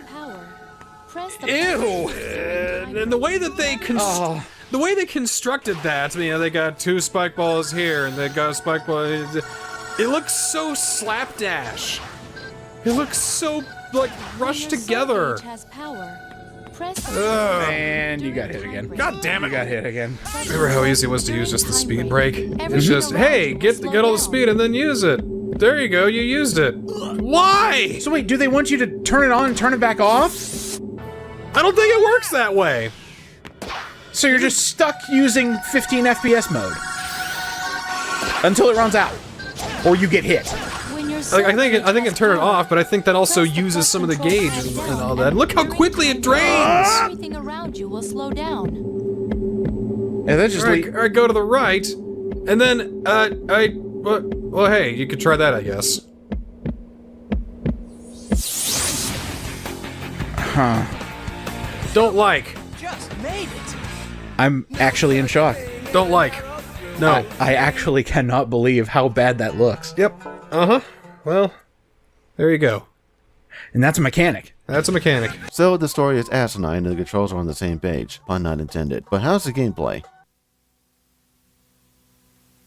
This ain't your typical Sonic game where you're going from act to act or finding stages on a hub world. Sonic has to undergo missions to progress the game. In the beginning, the Lost Prologue teaches you how to suffer through the game, but then comes the worlds where each one has a regular mission with an additional regular level and levitated ruins and night palace, but then comes your typical missions such as reaching the goal without dying or collecting rings or reach the goal with no rings, and then you can restart that mission because Sonic just so happened to pick up a ring in the field filled with rings he has to avoid. And how about racing Yoo-Hoo, the Wind Genie, where Sonic dies at any point, Yoo-Hoo doesn't reset his position. How about breaking 5 jars and then avoiding breaking jars at breakneck speeds where you can barely see what's up ahead? How about smashing genie eggs and then finding the right genie egg and escorting that egg to the right nest? How about activating switches in a sequential order in order to wake up a group of skeletons and then die, which restarts the whole process unless you abuse the checkpoint? And how about skills that make this game more playable? Besides skills that offer rings at the start of a mission or after being defeated, or skills that enhance Sonic's abilities, you also get skills that offers better control control, because God forbid that this game just feels good to play from the start. Also, good at trying to figure out which mission is mandatory for story progression, because not every mission is guaranteed to advance the story. So you could potentially choose a mission that means nothing in terms of advancing the overall plot, and it's just there for experience in Fire Souls, red rings that are named after Sailor Mars's iconic attack,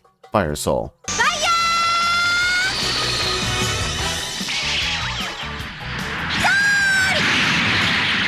Games like Secret Rings are the reason why people hate motion controls and why they just stick to a normal control method. But if the motion controls work alongside the game that can utilize those controls in an engaging way, then the game wouldn't be a frustrating slog to go through. A game with open environments shouldn't be slandered with an obnoxious control method that doesn't correspond with the world of the game itself. Look at how open this world is, and you can't move Sonic however you wish. He is always running, and your options are either to move left and right, jump, brake, or back up, or just watch Sonic run around these twists and turns in the exact same fashion. There's no analog movement or other control methods to be had. Okay, there is one control method, the GameCube controller. Yeah, you can use the GameCube controller to play Secret Rings. On Party Mode, this is Sonic Shuffle back with a vengeance. With another short character roster and uninspired minigames with competitive attractions, Secret Rings Party Mode will make you wish you were playing Mario Party 8 instead. And that, my fellow viewers, is the murder of Sonic the Hedgehog, a promising franchise that lost its way with barbaric game design choices with lack of caring and a broader focus on profits. Sonic Riders and Sonic Rivals may have been good games on their own right, but when the game that has the same name as the first game of your own franchise is this deplorable, you've done everything wrong. A reboot should be returning to the fundamentals that made it great in the first place. Instead of a proper return to form for Sonic, Sonic Team instead made something that made no sense at all. And because of all the hate and toxicity that the Sonic franchise was getting because of the ongoing bad reputation, Sonic embarked on a simple mission. A mission to make Sonic relevant again.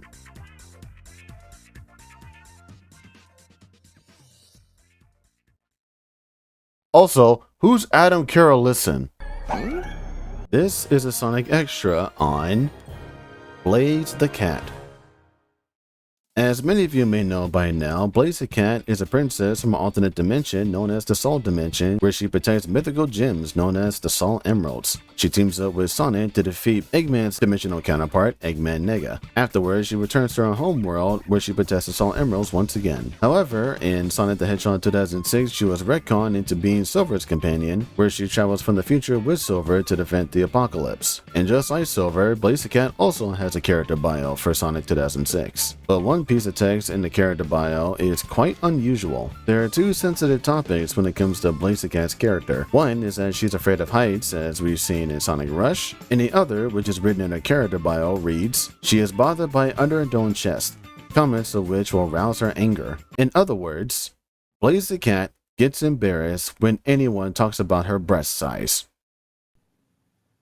This has been Sonic Xtra. Okay, so the Sonic franchise is not in a good place right now. After the discontinuation of the Dreamcast, Sega had to re-release the legacy content on the new hardware. Then came the new content that pales in comparison to what was released before. And finally... oh, that. But at least Sonic Rivals was decent. That should garner some traction. What happens further into 2007?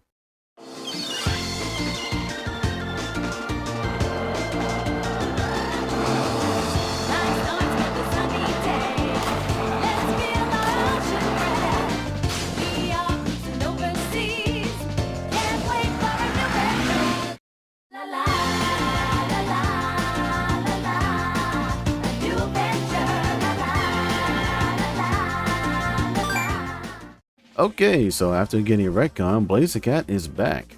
And a new girl.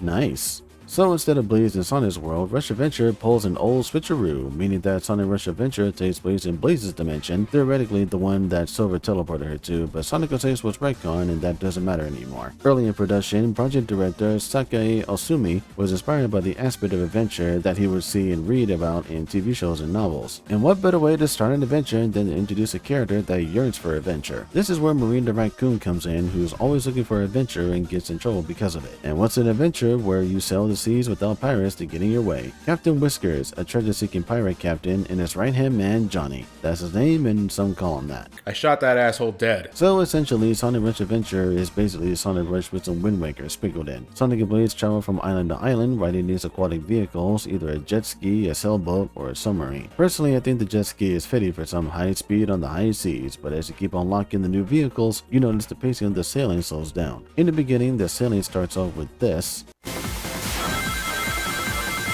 then transitions to this,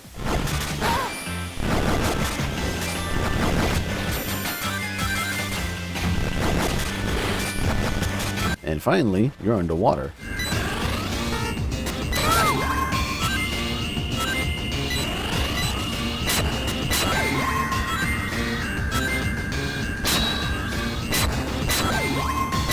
Not the best progression, but sailing to the levels themselves makes it all worthwhile, after some treasure hunting and island exploration.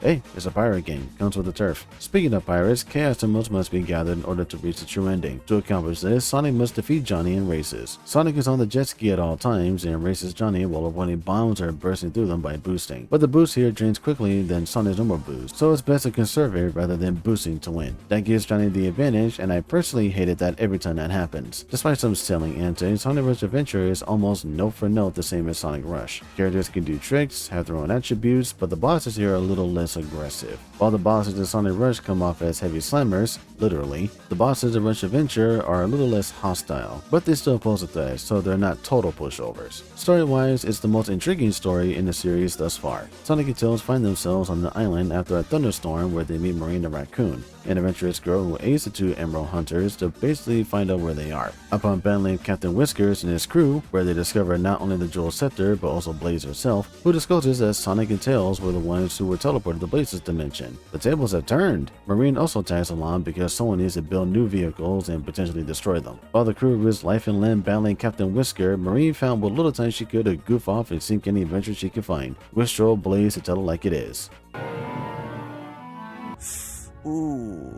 As the team continued their pursuit of Captain Whisker, who has a Jewel Scepter, Captain Whisker managed to capture Marine.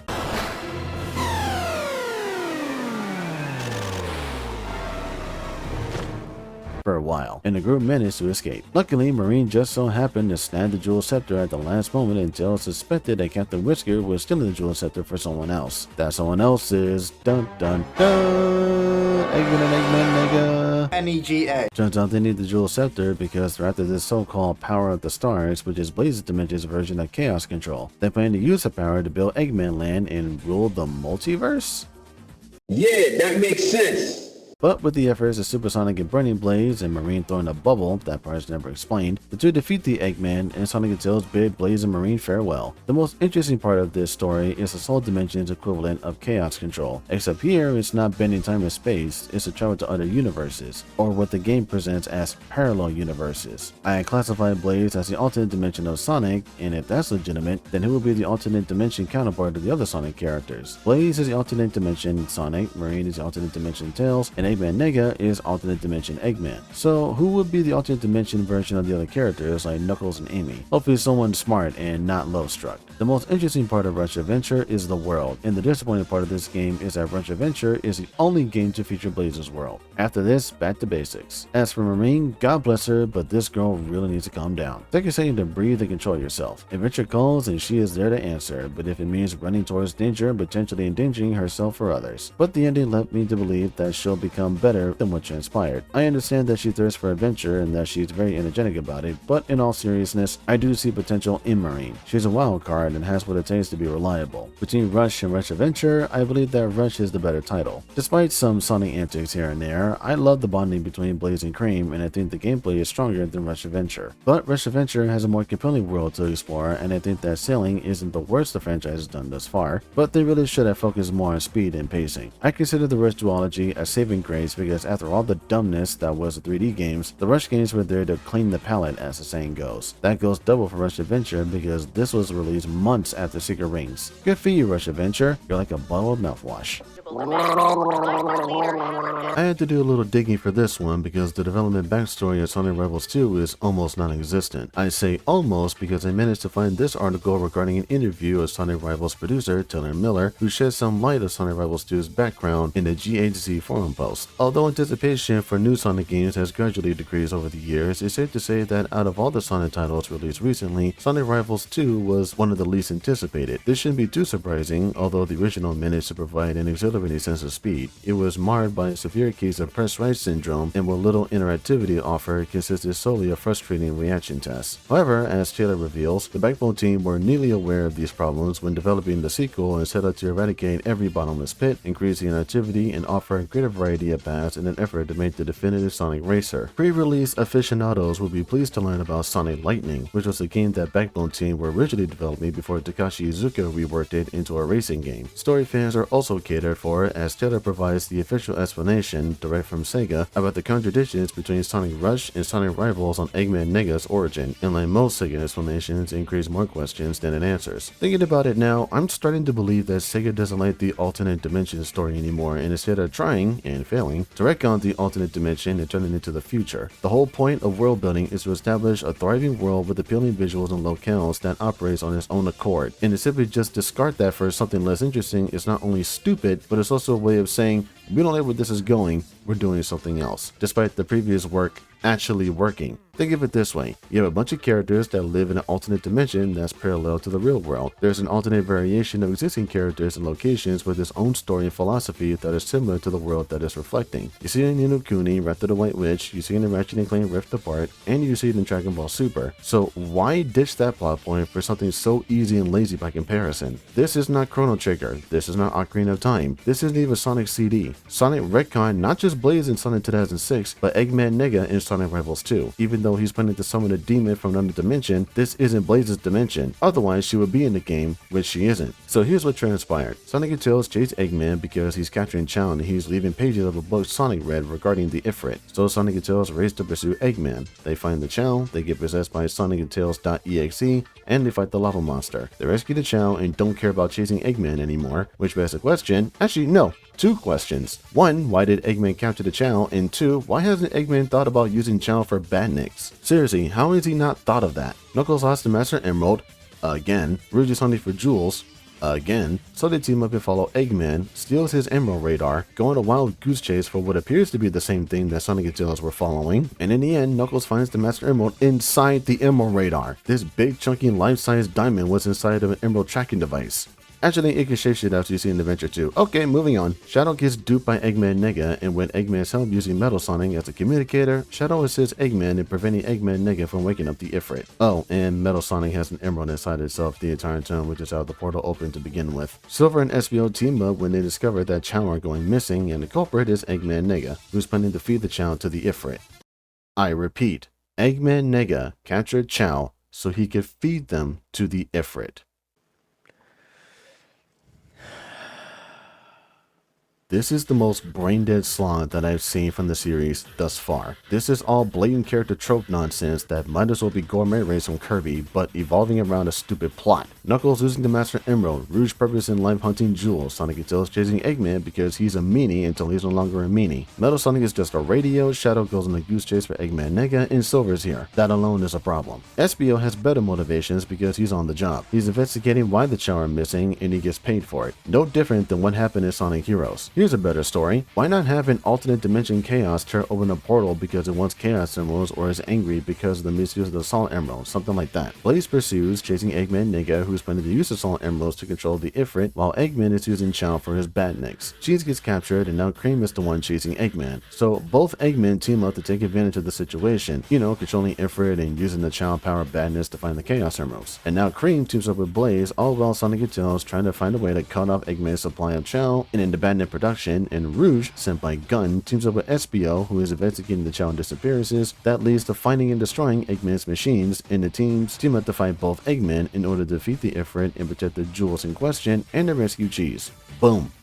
better story, better than what I'm seeing here. Plus, Blaze and Cream team up once again. Imagine playing as Blaze and Cream as you would play as Sonic and Tails in the traditional Sonic game. That never happens, and it makes me sad and angry. Blaze and Cream, the best duo. Speaking of the best, Rivals 2 seems to improve the gameplay when compared to Rivals 1. In Rivals 2, you have 3 more characters to play with, as Metal Sonic can be unlocked in Rivals 1. In comparison to Rivals 1, Rivals 2 is more interactive, using gliders, climbing poles, jumping out panels, this time without numbers, lava platforms. There are things to do here. Gameplay wise, Rival 2 is an improvement, but story wise is dumb as a rock.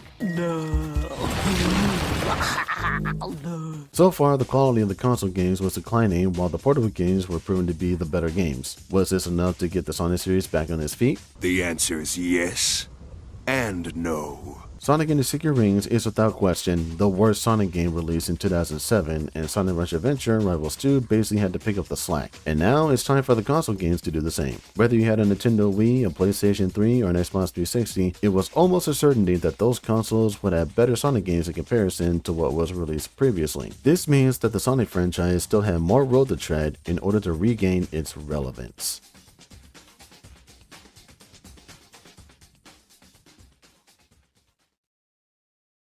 After the failure that was the console games, the portable games were proven to be a better alternative. So with 2008 fresh from the oven, so too were Sonic games, this time with more flavor than before. Why am I using food analogy? That's weird. Basically, the console games this time around were much better. For the most part. Sonic Riders Zero Gravity is the second Sonic Riders game in the Riders series where characters manipulate gravity and go on a treasure hunt. Treasure hunt! Not that kind of treasure hunt. As for how and why characters are manipulating gravity, well, development began in the year hold on. Dude, where's the development? What do you mean we don't have it? Wait, there's no archive? No way, give it here. Oh my god. There's no development. There's no, wait. There's no, wait, no. Where's the backstory? Where's the history? Where is it? Excuse me for a moment. I need to consult my research department. Okay, let's go! Let's go! Get out of my way!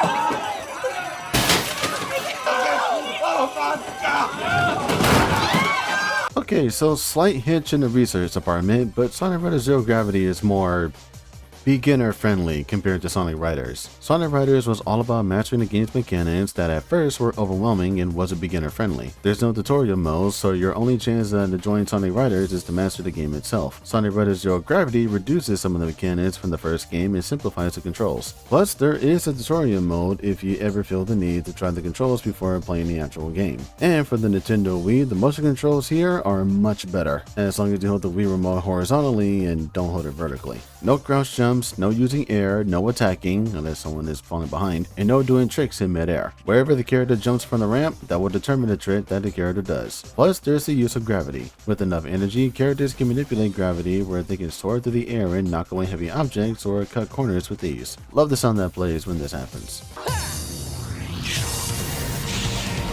This, when compared to simply just drifting in Riders 1, is a bit of a pace breaker. While characters are just riding on the boards, there will be moments where they must manipulate gravity to reach alternate paths or knock away objects. It's not the worst downgrade that Zero Gravity does, I say that honor goes to the trick system, but the courses make up for these shortcomings. In fact, I consider the courses more engaging than the ones in Riders. Aside from using gravity, the courses themselves aren't that bad. Some of them actually encourage you to use gravity in unusual areas, and you're rewarded with a goodie or an alternate path. And the bonus games aren't that bad either, my personal favorite being the relay race. So far so good, but there's still the story to tackle. Instead of taking place in a Grand Prix hosted by Eggman, the story takes place in the city of Midgar.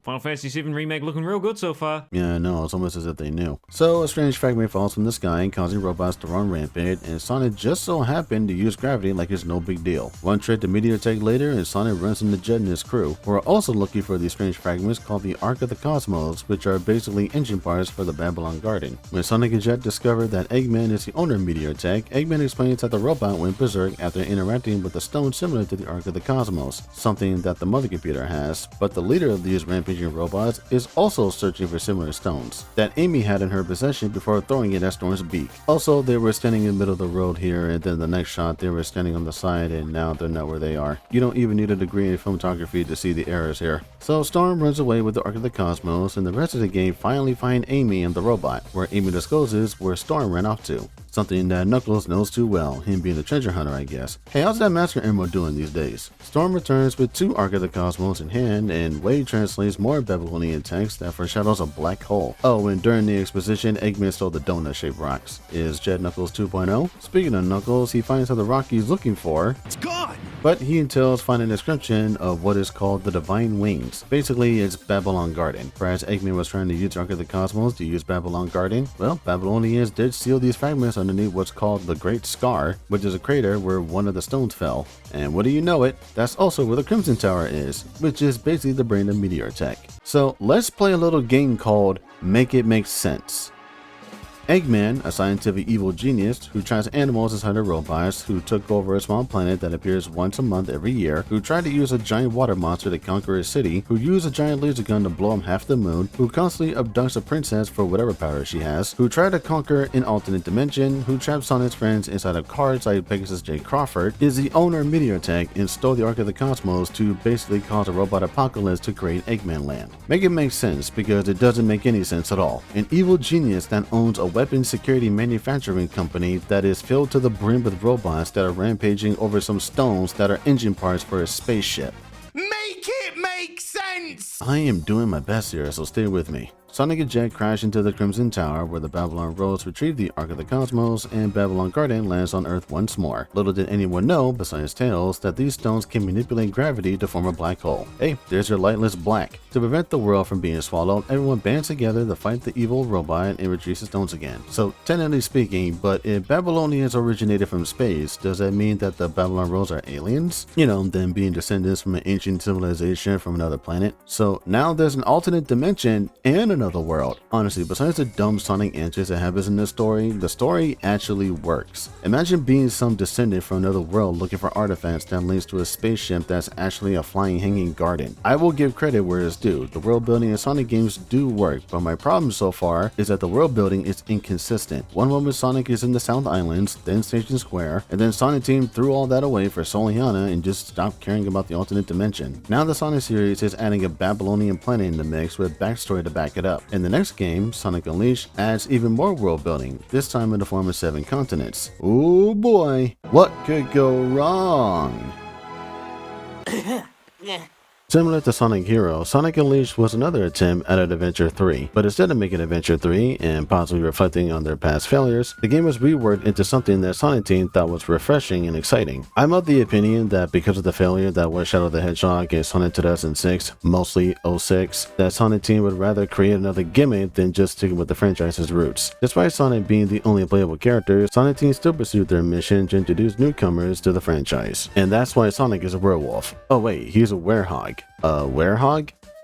Okay, I need to talk about were creatures for a moment. Were creatures, also known as therianthropes or shapeshifters, are humans that can transform into creatures with animal traits. Usually these werewolves that have populated in folklore and horror, but there have been other animal creatures that have taken the shapeshifting form. For Sonic, who is already an animal, is transforming into a monster with wolf-like traits. Sonic, a hedgehog, is transforming into a wolf monster. Sonic is not a werehog, he is a hybrid of a hedgehog and a wolf. He's a hedge wolf. But don't take my word for it. Listen to what a werewolf expert had to say about it. Take it away, best friends. Yeah, our friend Sam sends us a little message here.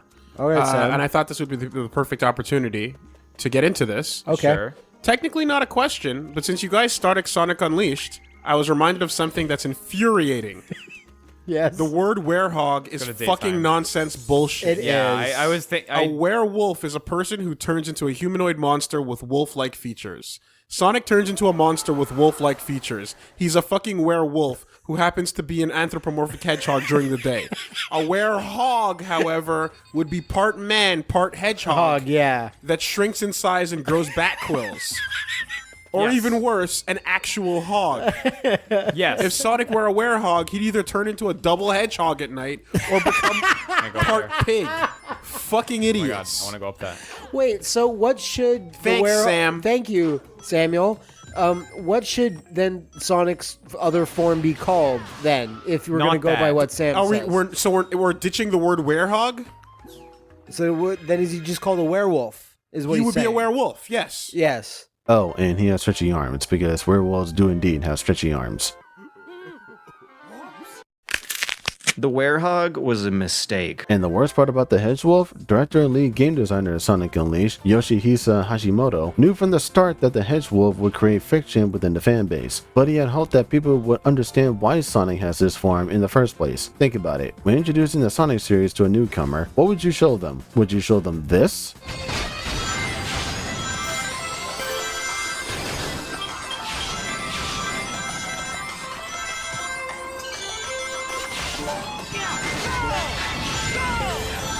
Or would you show them this?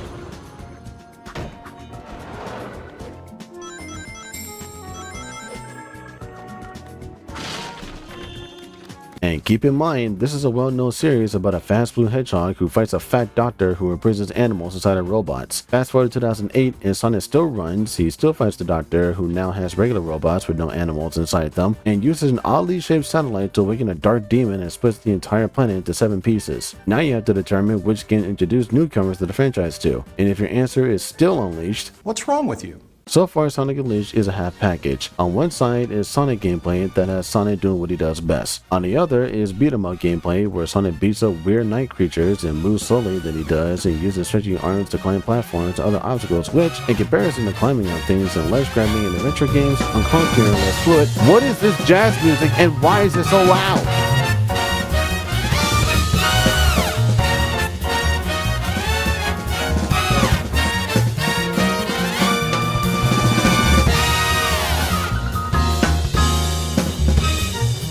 Yeah, for every continent where Sonic is a hedgehog, you'll be hearing this music anytime a fight happens. Even one enemy is enough to trigger this music because these wannabe Heartless are so threatening and hostile that there just had to be some jazz music on the side. Imagine playing Kingdom Hearts, but anytime one Heartless pops up, the jazz music plays your mind.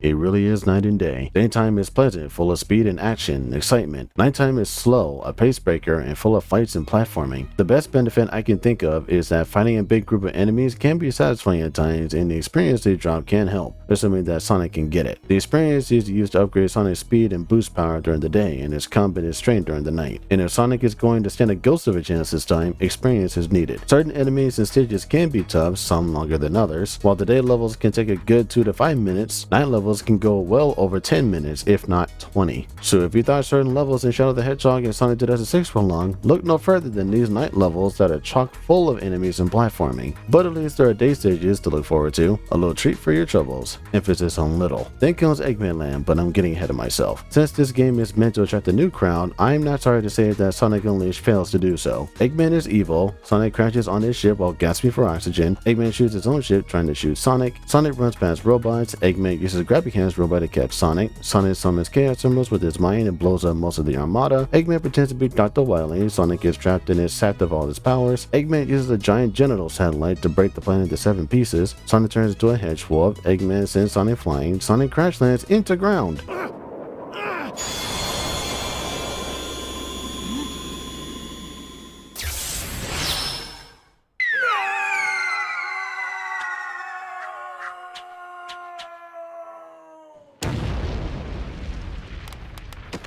Sort of. He then meets Chip, who lost his memory, and the two go on an adventure to restore the planet. How did they do this? Well, Sonic has to travel to the broken piece of the planet, find that planet piece's Gaia temple, and place the Chaos Emerald in the temple to restore the planet. Wait, why is there Starfighter's adventure footage here? Hold on. All the phenomena we've witnessed are the direct result of one creature. the hyper-energy organism spawned at the planet's core, Dark Gaia. So how do we stop this Dark Gaia and put the world back together? Luckily, Dark Gaia has yet to be fully reborn. We most likely have Dr. Eggman's premature wake-up call to thank for that. If we act now, we may be able to restore the planet by returning power to the Chaos Emeralds. Sonic, you must travel to each of the temples listed in the Gaia manuscripts.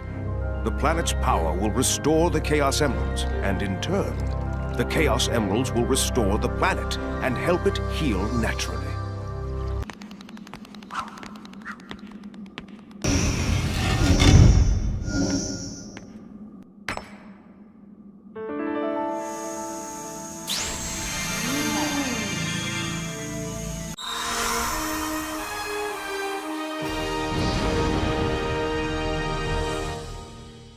This temple has been built on a force point.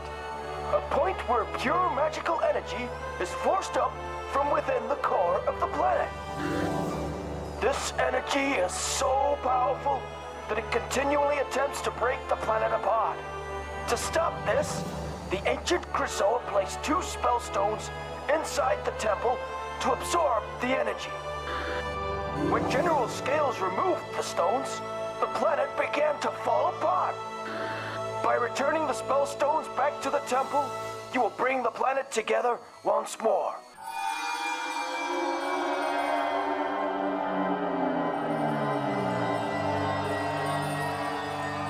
Wait for me!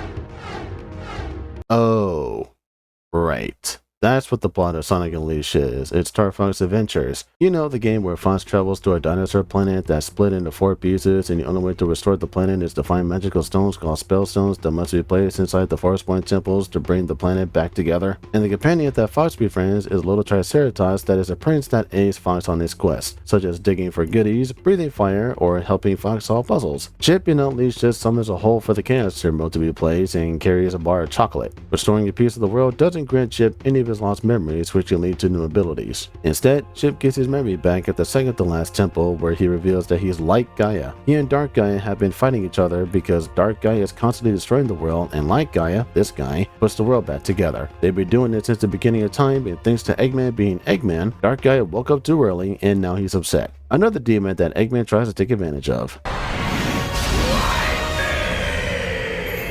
Or at least tried to. But hey, at least he finally built Eggman Land. That's an accomplishment. He's taking his first step into world domination, and all he had to do was build an amusement park that kills people. Dr. Eggman, a literal brainchild. Now, I can't be too harsh on Chip, because despite him giving some friendly advice to Sonic, he does one cool thing in this whole story.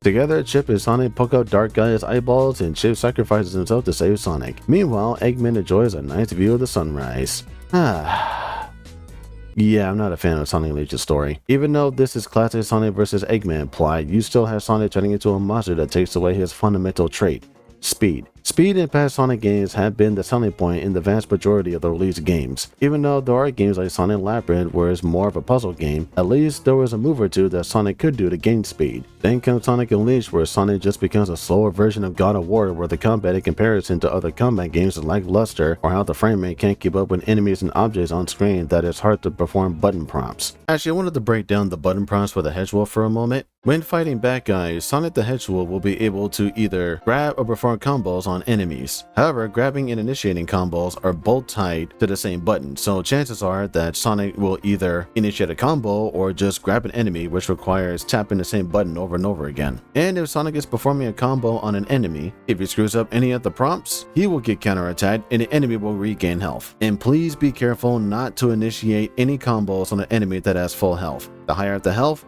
the faster the button prompt. How fast? What? How fast the grab QTE is depends on how much health the enemies have left. It's very stupid. That is very stupid. Just a little warning when going into battle at nighttime. Plus, there's Eggman letting Sonic go instead of just finishing the job when he had the chance, and instead he sends his robot lackeys to do his dirty work while he builds his amusement park. Also, Amy's here. Oh, Sonic! I've been looking for you forever! Hey, let me go. You're crazy if you think you can get away from Amy Rose and... Who are you? Oh my gosh, I am so sorry! I just completely mistook you for someone else! Okay, I'll give credit where credit is due. She at least found Sonic this time, but at the same time, use your eyeball! And again, the world building. Great. 7 continents in the Sonic universe. I really like this idea. It gives the world more possibilities for what the world could be. Like, where could the South Islands or City Square be on this map? The locales, the different cultures, and the food too, which also grants Sonic experience. Or just give it the chip. You'll learn anything. Okay, that's pretty good, actually. You motherfucker! Chip, please. Yep. Chip, no. You can't say that. on Okay, you know what? TV. Fair enough. That's like a decent reaction to eating that. Chip, children are watching this adventure. Chip, your mouth is foul. What the hell? I would have preferred animal characters rather than human characters because the human characters here don't look great. Honestly, my favorite human character in the game is Brenda.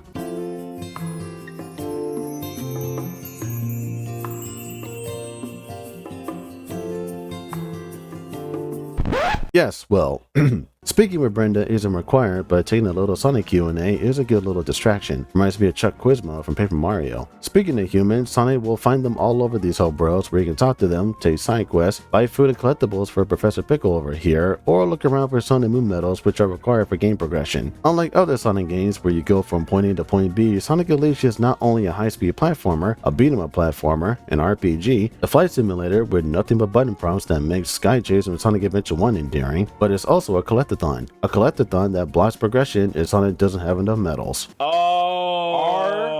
Are you fucking kidding me? Oh, interesting scheme you got. Are there. you kidding me? Wow. That is just a slap in the goddamn face, huh? So while Sonic is having the time of his life during the day, he'll have to put in the work gathering experience and medals at night. And speaking of putting in the work, there are also hot dog missions to play where Sonic can earn more experience. The flip side, these are just the same main day or night levels with either ring, time, or enemy missions. I can only recommend doing these missions just for the experience. If you attempt to do every single hot dog mission, you'll be playing something even worse than playing Westopolis 10 times, just to unlock the last ending. But it's more tolerable than playing it 326 times, that's the important part. Going back to the hub worlds, there's the hub world where people reside and the hub world where Sonic can enter stages. This idea, along with the day and night cycle, was originally meant for Sonic 2006 before they were cut. Instead of Sonic just going to a level in Sonic 06, he would go to that level's hub world first and then choose a level. The day and night cycle was also part of Sonic 06 as seen in the earlier builds before it was scrapped also. These ideas will later be revived in Sonic Unleashed, or Sonic World Adventure in other countries. Say what? But it's on Adventure 3, even though it was originally meant to be Adventure 3. In comparison to other hub worlds, these hub worlds are much nicer to go through. They're not too large and they're easy to traverse through. No need to do any stupid side quests or complete some arbitrary trials. Rarely does that happen, and progression when traversing these hub worlds is straightforward. The most notorious part of the game is without question Eggman Land, also known as the Crimson Carnival. No place is safe in this killer amusement park. Tight platforming, roller coaster death traps, constantly fighting robots. I have just suddenly realized the most illogical shit with this game. I am a small, spindly Sonic. I jump up and they die in one hit. I'm a big, meaty werehog. I have to fucking hit them for 10 minutes for them to die. That's the biggest logical fallacy I've ever fucking seen. And it only took me like 12 hours to realize it. I'm a moron. To be fair, Sonic is propelling himself in midair with great force. Bottomless touches, where even the most precise platforming is even more perilous. Button prompts that determine if Sonic lives or dies. Lasers everywhere, and the Titans. Oh man, the Titans.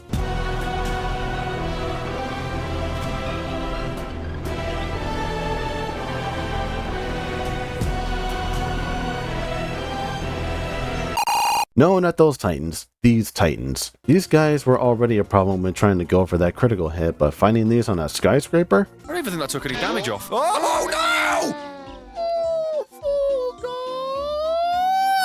And it gets even worse when Sonic has to fight two of these in the same room. Great. Ah, but there's two of them, and if they both decide to do stompy time, I am just dead. Oh, he just shoved me out of the way without hurting me or attacking. Oh, this is unreasonable. What even hit you? I don't know.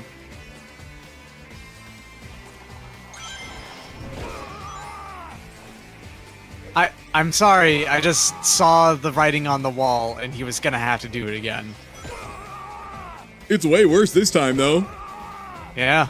Because I literally haven't been able to stand up for a good 30 seconds. Let me try and... Yep, no, I just guessed correctly there. Oh, well, except that one decided it was time for me to fall down.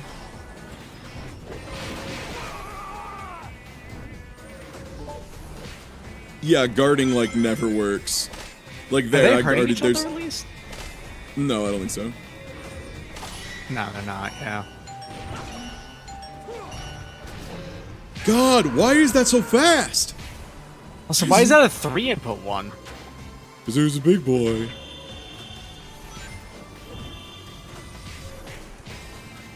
I just wish, like... there was a counter of how much time the enemy, the only thing I care about, is on screen versus how much it is exactly not on screen. I have a feeling if we looked at the rate, it would not be good. And yeah, no, what are iframes? No, those aren't necessary for a combat system. You don't need to be invisible ever. It's a game designed to hurt you, you know? Iframes, hit stun, toning. Mix up. Sonic the Werehog is supposed to be a rushdown character, but he's really bad at it. There's my strat.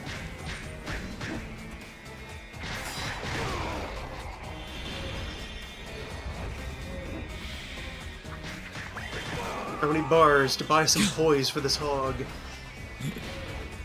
I think the kicker of all of this is that even when I'm blocking, it's like, well, I can't do anything, and the block animation has, like, a really long wind-up. Nice try, fucko. Yeah, nice try, fucko. I was ready. I was holding the guard button the whole time. Alright, where's your fucking piss-ass wizards? That sounds like a goal ring. It is. 52 minutes. Ooh, B. New record. B rank. B. 52 minutes. B. 1 hour. Adequate. Average. Reasonable. Mediocre. Hey, you know what? From what I've heard, from literally everyone I've heard, 52 minutes blind is fucking incredible. So... I've seen an hour and 21 minutes, so yeah. No, that's a full half hour faster. In terms of bosses, they're pretty good. They take notes from the Sonic Advance 2 playbook where Sonic chases the boss and attacks when he can, but this only counts for during the day. At night, Sonic fights Dark Gaia creatures either by throwing water barrels, throwing ice capsules, or pushing blocks. Yeah, the Xtra can fight is way better. The fight against Dark Gaia is not great. Gaia Colossus has to boost towards Dark Gaia all while punching giant fireballs and defending against his giant laser, and then kills more button prompts. Sonic has to rush towards the giant eyeballs to do damage. Then comes the Super Sonic fight where he teams up with the Gaia Colossus to disable a barrier, all while Dark Gaia snakes pop their heads through the barrier for a short period of time, and there are rocks in Dark Gaia throwing fireballs. And then it ends with more button prompts.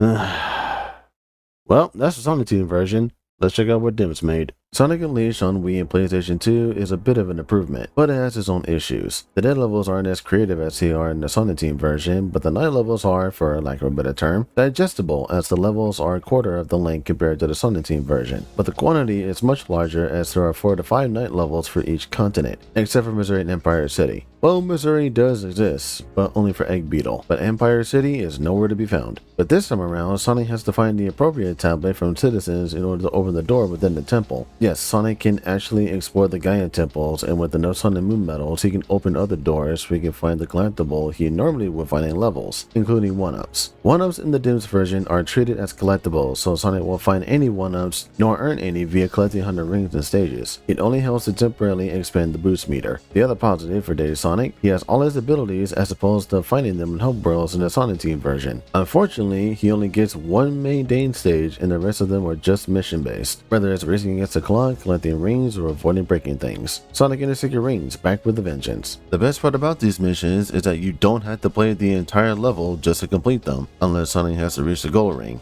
These are much better than Hot Dog missions, as the Hot Dog missions require Sonic to reach a certain criterion and then reach the gold ring, which is bad game design. Boss fights are more friendly. It's less frantic that they are in the Sonic Team version, as they're less aggressive and have less graphical detail, which can be seen in other areas of the game if you look hard enough. Look at the fucking moon! It's just a texture that they... Wait, explain? Look at the fucking moon! It's a square image of the moon! That they just pasted onto the skybox! Oh, I couldn't see it at first. Yeah, if you look closely, everyone, you can see in the space that... you can see the square. Like the glow is cut off a little bit on the top and the side. That's so funny. Oh, come on, guys. I do like the aesthetics of the Sonic Team version more, including some boss fights, but there are certain fights that are much better. The Dark Moray doesn't have the dragon heads at the edge of the platform. The Dark Guardian fight is an actual fight. The animation of Sonic attacking the Egg Lancer is more presentable, and the Dark Gaia fight is more direct. Gaia Colossus fights Dark Gaia Punch-Out style, while Super Sonic literally pokes out all 7 eyeballs. Sonic Unleashed is probably the most divisive Sonic game ever made. People either defend or bash the game, whether it be the Hedgehog, the Sun and Moon medals, bosses, camera angles, or even Chip himself. Most people hate the Hedgehog, more people like the story. The day levels are universally praised, and the night levels, at the barest minimum, are considered a guilty pleasure. It is a love-hate debacle with this game, and it's all because of the bizarre decisions that Sonic Team made when producing this game. If there's anything to take away from this game, it would be that Sonic during the day is what people want out of this series, while the beat-em-up gameplay is better suited for power-type characters, like Knuckles or Vector. And if a Sonic game is going to have collectibles, then make their numbers small so that it's not hassle to collect them. Sonic Unleashed is a perfect example of what to do and what not to do in a Sonic game. The lessons that Sonic Team needs to learn from their bad choices needs to be incorporated in future titles, which is something that comes with the turf when developing games. Whether it's a platformer, a collectathon, a beat 'em up, or an RPG. Hey, did anyone ever try the mobile version of this game because it looks like a bootleg version of Sonic Rush? And yes, a mobile version of Sonic Unleashed does exist. Fine, I'll talk about the Sonic RPG. God help me. Better late than ever, but in September 2008, 2 months away from Sonic Unleashed, BioWare released their own Sonic game that aimed to expand the Sonic series. And BioWare is known for compelling storytelling in their games, so a story-driven Sonic game sounds like a good fit. After all, there are Sonic fans within BioWare, so off to a great start. For now. The game would evolve around upgrading characters, exploring different environments with an art style that would go for a more anime look, almost like Sonic X. Richard Jiggs, a longtime Sonic music composer, composed the Sonic Chronicles, which are actually borrowed tracks from the Sega Saturn version of Sonic 3D Blast. Actually a good choice in tasty music. I believe that Sonic 3D Blast's Sega Saturn soundtrack needs more love anyways, so good to know that it's getting more recognition. However, there was some miscommunication and misunderstandings between BioWare and Sega. According to a Reddit post by DR4FL, the game was heavily criticized for its bad OST, but there is a reason the OST was this bad. BioWare had a full originally composed soundtrack made for the game. However, before release, they had to pull the stage music out for a variety of legal reasons. Under pressure of this, along with time constraints, BioWare took pre-existing MIDI files in music composition format of music from earlier Sonic games from different Sonic fan websites and added them as the stage music. The Sonic community has criticized this decision greatly. Time constraints also made them use an unfinished custom sound font, a variety of instruments in one file. Because of this, some percussion instruments and certain songs are missing, and this is right when the game was ready for print. BioWare had to redo the soundtrack at the last moment. Due to some mishaps in development and basically performing a rush job near the end because of it, the music suffered a great loss in quality and is considered a butchered version of the Sonic 3D Blast soundtrack from the Sega Saturn. Actually, not just the Sega Saturn, even the Genesis version of the music was violated.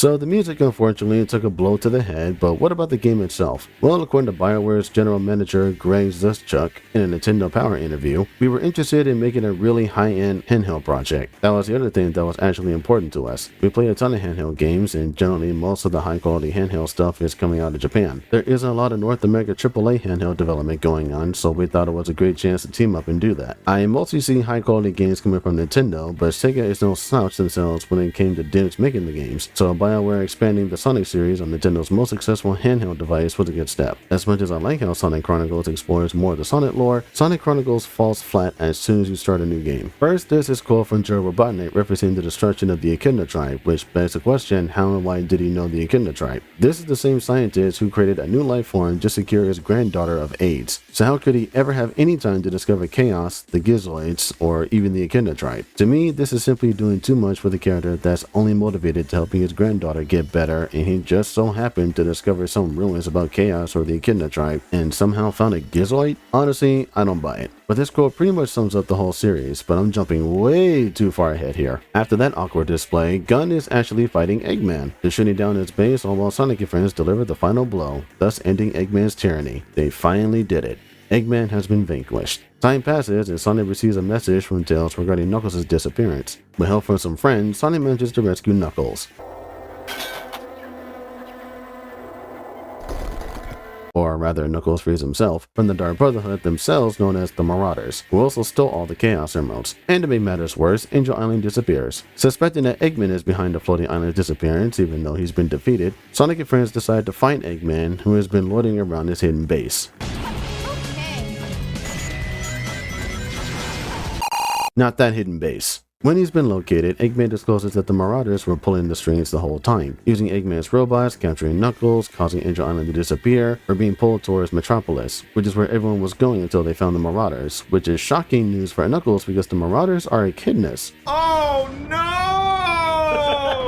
Shade, the main marauder of the bunch, fights off the team and escapes. But with Eggman's help, the team fight through Metropolis and land on Angel Island, where they find the leader of the Marauders, Imperator X, who plans on using the Master Emerald to conquer the world. Something that Shade doesn't agree with because all she wanted was the Nocturnus clan returning to its former glory. Imperator X steals the Master Emerald and takes him to where the Nocturnus clan was banished to, the Twilight Cage. Now, aware of X's true intentions, Shade joins Sonic in the fight and Eggman offers the team a ship to track down X in the Twilight Cage. But Eggman stays behind because he would rather wait for Sonic's return. Makes sense if you ask me. His robots are destroyed, his city is in ruins, he basically has no base of operations, and he has no power source to use. If you ask me, Eggman hit rock bottom. All he can do now is just wait for Sonic's return from a life-threatening battle that would change the course of history. I kind of feel bad for Eggman because instead of just helping Sonic in the fight against the Marauders, he would rather just sit on the bench, not contributing to the war effort. Plus, it was good playing as him without the mech he used in Adventure 2. So, you know, good job, Eggman. Good job, gold star, pat on the back, you deserve a medal. So without Eggman's help, Sonic and friends travel to the Twilight Cage where they get acquainted with the locals, find the Chaos Emeralds, and manage to fight Imperator X on Nocturne. A few fights with some Gizoids here, X trying to convince Knuckles to join the dark side here, and the Super Saiyan transformation here, and the team claims victory. Everyone escapes Nocturne and returns home, only to discover that Eggman has rebuilt his entire city and shot down the ship. Not to worry, Sonic and friends manage to survive, but you have to find out what happens on the next episode.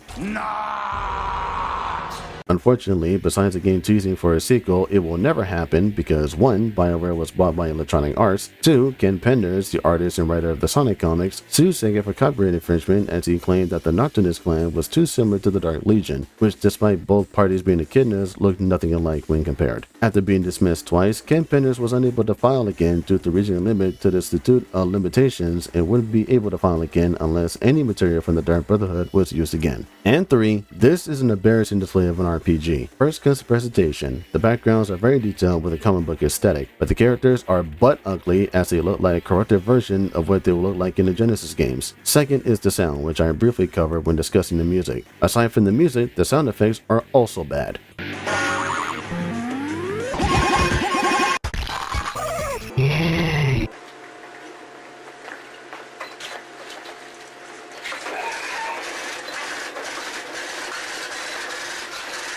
Third are the touchscreen controls. If you're not a fan of button prompts, then you'll probably hate the touchscreen prompts. On the field, you use the stylus to move characters around and interact with objects. Characters can run, jump, climb, fly, and see through obstacles. During battles, characters can attack, defend, or use power moves, which are their own signature moves, either by themselves or with the right characters to pull out some devastating attacks. Just be sure to precisely hit those prompts right, because otherwise the move will fail and that's a waste of the game's equivalent of magic points. Though not every move fails when you input 1 or 2 prompts incorrectly, for the most part, almost every move fails after 1 failed input. Characters don't earn rings through battle, so whatever rings they find on the field, that's all they get. Unlike some side quests and selling things to pick up the slack. But if you or the enemies aren't in the mood to fight, you run.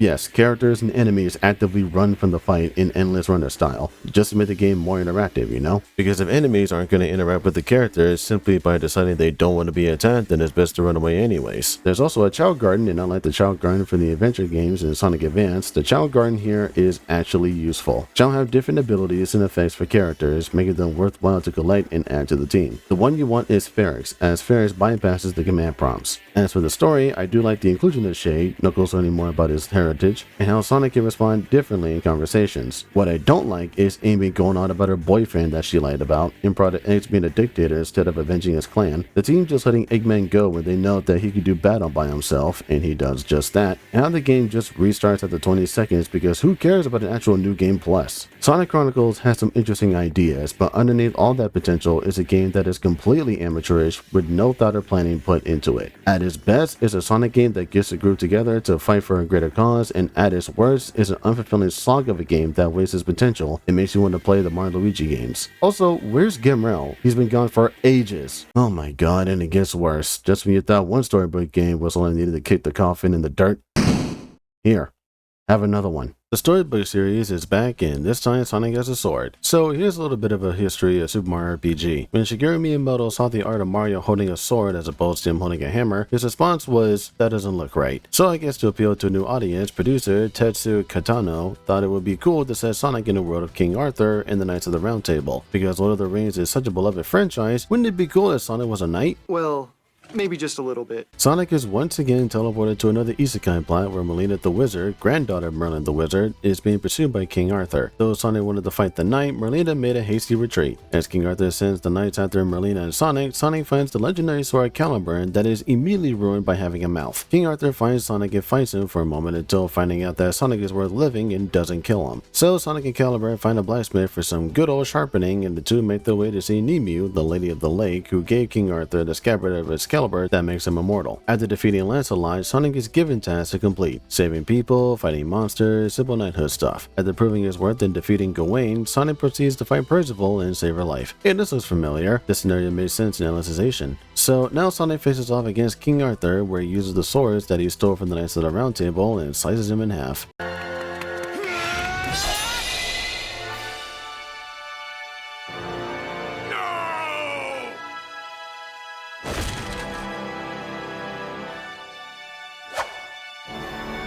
Yes! I did it!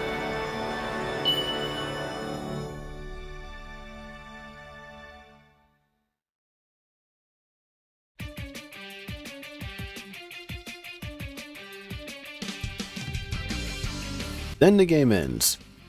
Yeah, that's how the game ends. After 45 minutes of gameplay, the game just ends. Fake credits aside, turns out that King Arthur was just a shadowy figure, and when Sonic brought the scabbard to Merlina, she used the scabbard to create an eternal kingdom as a way to rectify the mistakes of the past and the future. Sonic teams up with the Knights of the Round Table, and Nemu informs everyone of a barrier that they must set up to avoid a dark hollow from expanding and swallowing the whole world. Sonic encounters Merlina, where she discloses what will become of the kingdom, to where Sonic refuses to agree with Merlina's methods, and he receives the beating of his life. After surviving his near-death experience, the Knights of the Round Table lend Sonic their swords, where he becomes a Excalibur Sonic to rip Merlina a new one. After giving Merlina some healthy life advice, Calibur discloses that he's the one who chooses who is worthy of wielding Excalibur. That would be Sonic. Sonic is King Arthur.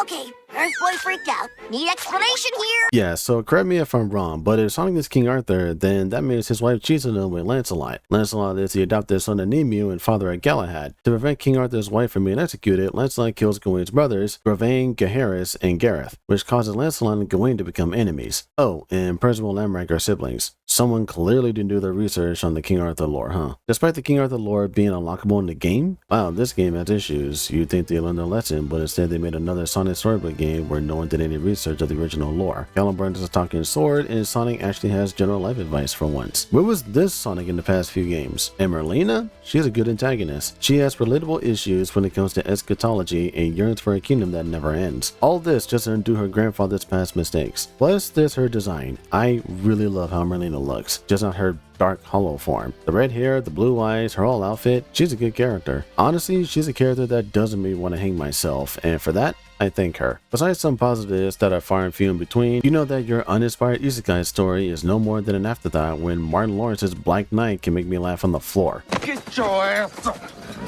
Look at that's the king. You take a good look at him. Say, King, I'm sorry. King, I'm sorry. King, I apologize. King, I apologize. King, that's my ass. It's my ass. That's your ass. Watch out. Dead man walking. Dead man walking. Gameplay, however, oh my god, is better and worse than Secret Rings. First off, you can use the nunchuck to move Sonic around. No more tilting or pointing the rear remote at your genital area for movement. Though Sonic doesn't move in a full 3D axis, you can use the nunchuck and that already blows Secret Rings out of the water and into a volcano. But the swordplay isn't great. This isn't Skyward Sword where the swordplay is actually good, though that's cheating because Skyward Sword uses Wii Motion Plus. But swinging the Wii remote is how swordplay works. It doesn't matter what direction you swing the remote because Sonic has his sword combos, lunge and aerial attacks when swinging the remote and moving the stick forward or backward. A spin attack that he'll be using most of the time, Soul Surge, which is basically a lock-on attack, and the most underutilized move in Sonic's moveset, kicking. There's okay. Joro Brun says, "I love how the kicking tutorial doesn't pop up during a mission that requires kicking." Yeah, what's kicking? Kicking? Oh, I want to do some kicking. Too bad, because you're going to forget it anyways because nobody cared about kicking. You get all types of tutorials about swinging the sword, using Soul Surge perfectly, but never a tutorial about kicking. You only get a pop-up message telling you that kicking is a thing, but it doesn't matter because kicking is only good against these will-o-wisps. So you'll most likely encounter a mission that requires kicking, but the game won't be bothered to tell you about kicking, nor have missions or gameplay where kicking actually matters. Kicking isn't used to lower enemy defenses when they're forcing Sonic off a cliff. Kicking is pointless against the Knights of the Round Table, as are the Wii Remote prompts when countering their attacks. Oh, there we go. Ow! What? Swords of Fate. Lost? How did I lose? You know how badly I shake things. Oh, he's charging up, and then you win. All right! I was winning? And whatever you do, don't soul kick an enemy just to leap out of bounds. This is suicide. Speaking of bosses, the Knights of the Round Table go down like dominoes when you know how to attack and defend properly. But the second round against King Arthur is the worst fight in the game and one of the worst fights in the entire Sonic series. It's one problem to figure out how to reach this guy, but when you figure it out, you have to put up with awful Wii Remote prompts on the second phase, which either go fast or slow, which can and will throw Sonic off. Multiple times. Yeah, no! And while I was researching this fight, you can actually land some perfect hits on this guy. Seriously, check this out.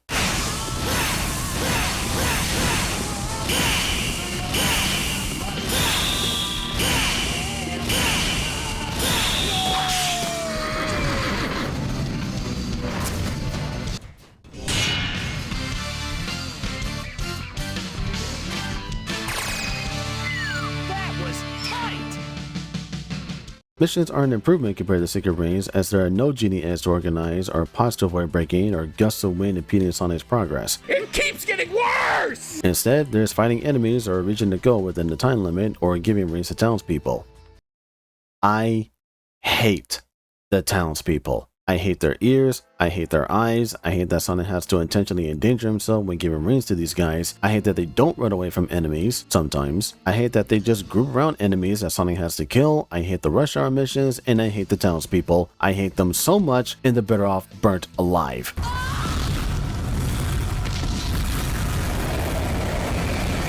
That's hot.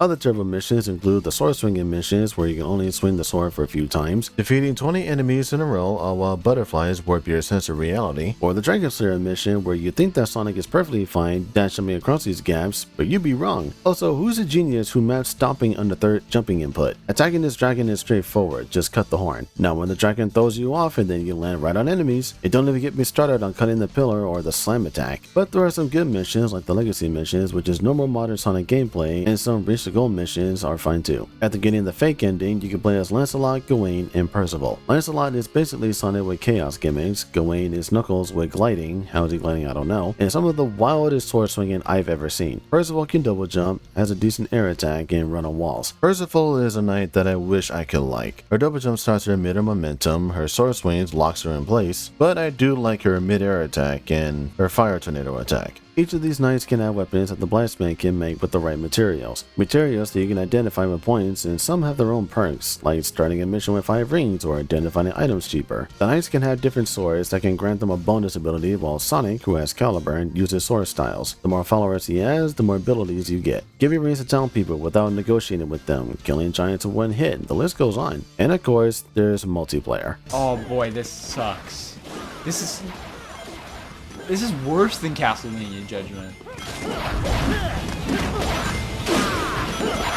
Jesus Christ. This is embarrassing. It's a jumbled mess where characters move at a snail pace to either fight each other, fight enemies, or just play any of the modes that aren't that interesting. Not worth it. At least the gallery mode is a good seclusion from all the chaos this game provides. Similar to Secret Rings, Black Knight has a gallery that has artwork, one of which is plagiarized, videos on how to do better missions, and voice over the characters. My name is Arthur. Bow down before your king. With the greatest of knights at my command, and with the power of this scabbard, I shall rule these lands.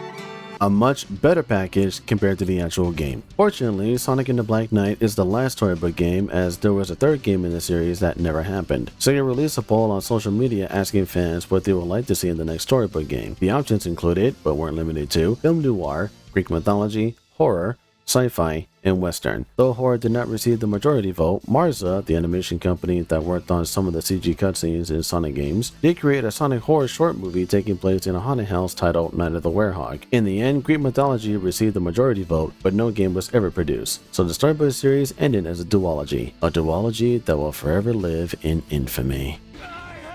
Shadow the Knuckles. Red go in. I have faith. I have faith. All right, we have found a character that can... Big shout out to the 4Kids cast though, as Sonic and the Black Knight is the last game to feature this dubcast. All but Mike Pollock have been replaced in 2010 onward. And speaking of 2010, the Sonic series continued its campaign of infamy as Sega and Sonic teams struggled to make Sonic relevant again. Unfortunately, the Sonic series got worse.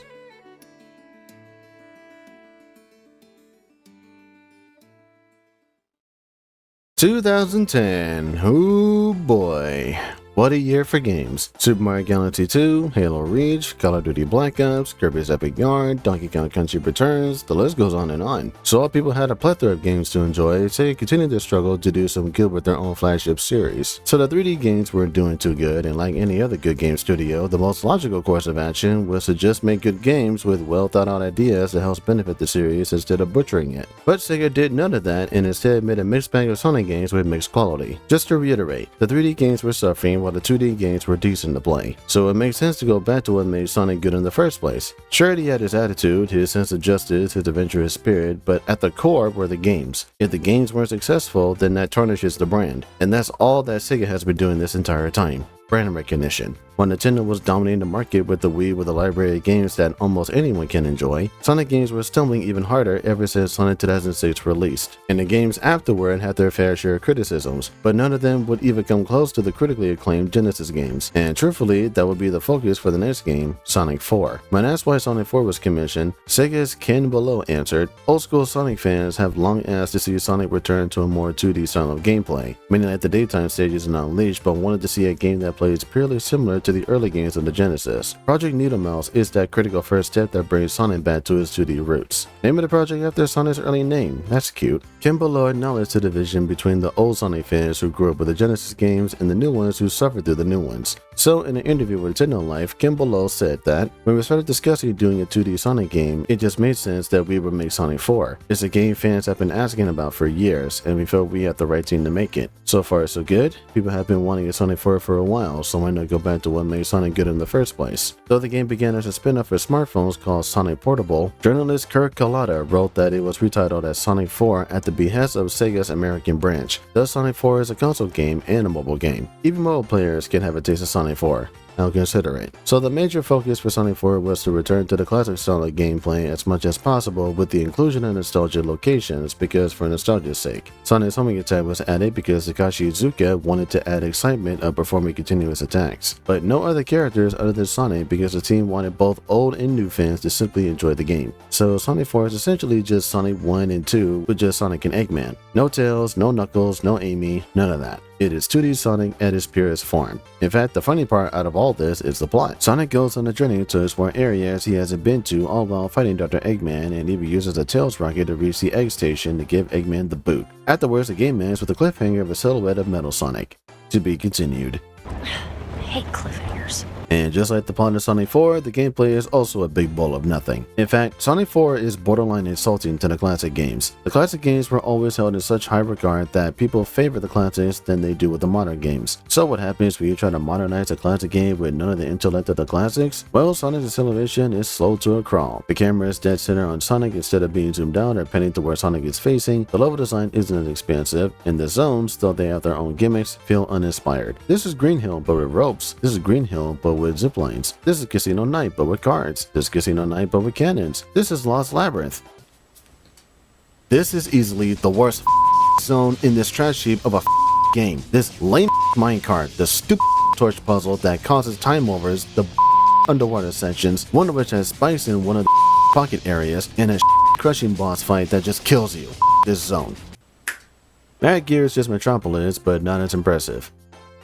Yeah, that's the end of it. Never mind the one-hit kill hazards, it's just a thoughtless zone. Egg Station is just a boss gauntlet. Wow, Sonic 4 is absolutely nothing. It's just a 2D Sonic game that just uses nostalgia as a tool. It's not as creative nor memorable as the classic games are. You go from the Genesis games to the Advanced Trilogy, the Rush Duology, even the Rivals Duology. Sonic 4 doesn't stand a ghost of a chance. It's a nothing game. Moving on.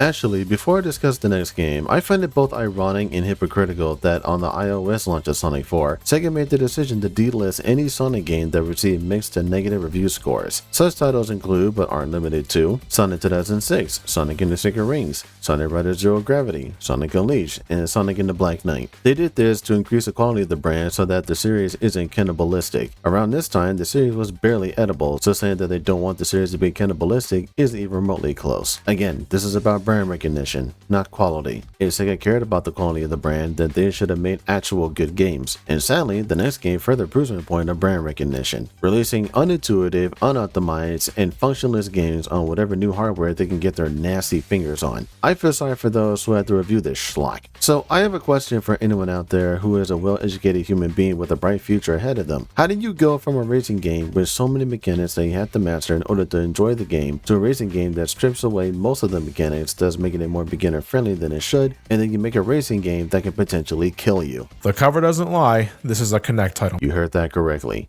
The Kinect. Xbox's killjoy of an attachment. Just like Zero Gravity, Free Riders has no development history, so unfortunately I don't have any backstory for why Sonic Team thought it was a good idea. I speculate that because the Kinect was hot from the Xbox's oven that they just had to make a Sonic game. It's been Sonic Team's mindset this whole time. New console, new game. Some of which aren't even optimized properly, so it is unknown to me how Sonic Team even optimized this game, let alone playtesting to ensure that it's responsive. It's like trying to play Sonic in the secret race with your entire body. Let that sink into your mind. Actually, just a little side note here, I did find this interview from GameSpot with producer Kenjiro Morimoto, where he explained that the idea of Sonic running via Kinect controls would have been difficult, but the concept of running boards stuck, thus was implemented in the Kinect control scheme. So yeah, new console, new game. This game requires you to be as physically capable as possible to even get past the tutorial. Let's just get from start to finish. Alright, there's a big litmus test here. Turn my body forward. Oh no. Let's use jumping to aim for the goal. This is it, boys. We're getting serious here. Oh.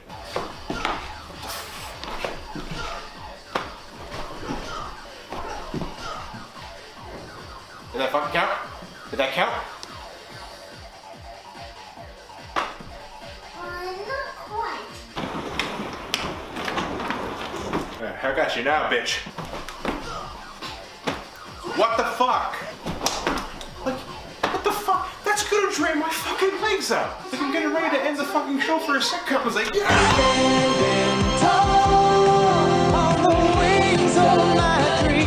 Go to the gym while you're at it. And even then, the game still has mechanics for you to suffer through. Steering a bike, punching debris, throwing items, reaching for rings, and the worst idea that could possibly happen to anyone who hates themselves enough to play this game, 2-player. Oh, this is awesome!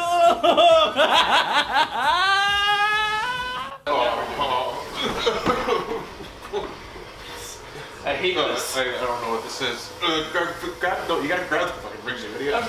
Go, you're back. I'm trying. You're back. Back. No, the other way. Want to play as a second player? Prepare to look like a complete moron. Whether you're a bodybuilder, done your stretches and exercises, or just have good cardio, this game will break you, frustrate you, and even destroy you. So Eggman decided to host another Grand Prix. Instead of learning more about the Babylonians or their history or their homeworld, Sonic and friends enter another Grand Prix hosted by Eggman in disguise. The entire story is just characters racing each other, all while Metal Sonic tries to collect data from everyone. You know, sometimes you just gotta ask yourself, who comes up with these lame ideas? Why does the Sonic series go through these trivial design decisions? And more importantly, how can Sega and Sonic Team be cool with this? Aside from a much better Sonic racing game releasing in 2010, the series is just going down this downward spiral just to make this series as relevant and welcoming as possible. Just look at the Mario games that came out from 2006-2010, plus the review scores, and compare that to the Sonic games that released in the same years and throw in the review scores for those. Not very pretty, is it? So what came later in 2010 was Sonic Team getting their act together and making actual good games again. No gimmicks, no brand recognition, no dumb ideas, just Sonic games being the best they can be with ideas that can help the series be creative, innovative, and more importantly, enjoyable. No asinine motion controls, no rushed products, no contradictory design choices, just good games. And in late 2010, the Sonic series finally broke out of its dark age. Behold, Sonic is great again.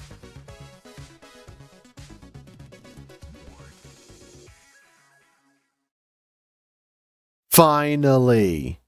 2010 may have been a not so great year for the Sonic series thus far, but all that would change in late November. Following the completion of Sonic Unleashed, both Sonic Team and Dims decided to create a Sonic game with a balance of speed and platforming, as they wanted the new game to be on par with the Genesis games. I sincerely hope that this means it won't be under the Sonic 4, because that would mean that they learned absolutely nothing. Fortunately for Sonic Team, they took the fan request to heart and ensured that Sonic was the only playable character with no gimmicks to speak of. But it's not just the gimmick they should have taken to heart, but also the controls. No motion controls that doesn't fit the game, no gimmicks that ruins a good idea, no using nostalgia as a tool, just good old Sonic as the Lord intended. Team decided to make this new game for Nintendo Wii and the DS following the success of the Olympic Games series starring Mario from the Super Mario series. The world this time around is set in an amusement park in space after the team used Disneyland as inspiration for the visuals. To compensate for the lack of characters, or rather to prevent swapping the different characters, the Wisps were created to expand the gameplay without breaking the flow of speed. Just throwing this out there, but I really don't mind playing as the other characters in the series. series. Each character has their own strengths and weaknesses, which can lead to a different experience overall. Plus, they have their own abilities that correlates well with speed, whether it's aviation, muscle, or even agility. Sonic characters gameplay-wise should be treated as another variation of the main character, but with their own identity and attributes, which I think is something that Adventure 1 and the advanced games does well.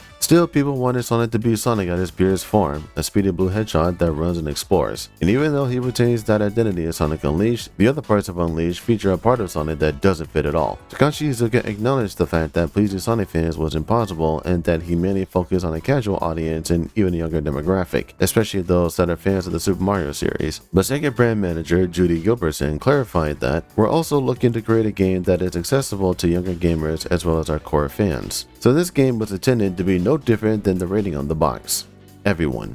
This is a Sonic game that aims to be more welcoming to anyone who's either a casual fan, a hardcore fan, or not a fan at all. And Sonic Colors will not only be the most welcoming game in the series, but also universally praised. This is also the first game in the series to be co-written by American writers, the Happy Tree Friends writers themselves, Ken Pontac and Warren Graff. I never heard of Happy Tree Friends before, so when I decided to do some background check on who these guys are and what they worked on, what I found was something.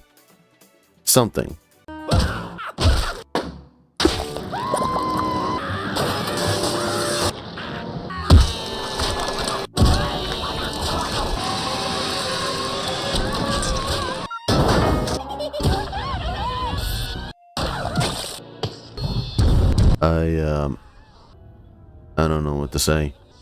It's like I'm watching a bunch of cute stuffed animals in a Final Destination film.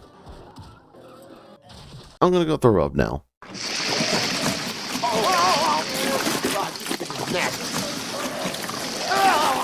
What the fuck is that?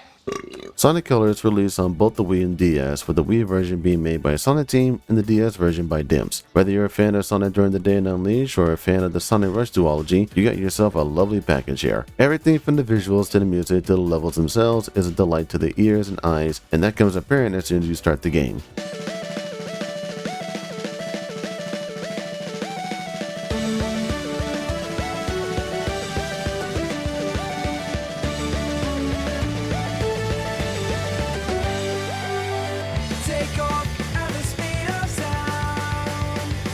It's a parade of excitement, good feelings, and of course, colors. Sonic running around an amusement park may be the silliest idea so far, but the end result is a game that brings a lot of good vibes. So about this amusement park, this game is set on Eggman's newest creation that is not associated with any evil plot or malicious intent. Compliments of the Eggman himself. This amusement park has been constructed entirely out of a sense of remorse for my past transgressions, and is in no way associated with any sort of evil plot or premeditated misdeeds.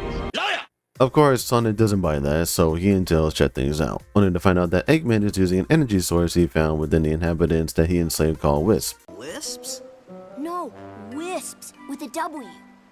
Yeah, I'll just stick with aliens if that's okay with everybody. And is using them to power his amusement park. His incredible interstellar amusement park. Enjoy all the attractions that this theme park has to offer. An entire planet made out of culinary delights. An armada of shiny spaceships. A planet that's under siege and currently being demolished by heavy machinery. A space roller coaster where anyone can suffocate due to lack of oxygen. And a giant aquarium that's home of the best sushi restaurant, the Bucket of Sushi, which will no doubt be shut down by the health department. I grabbed a bite at the Bucket of Sushi.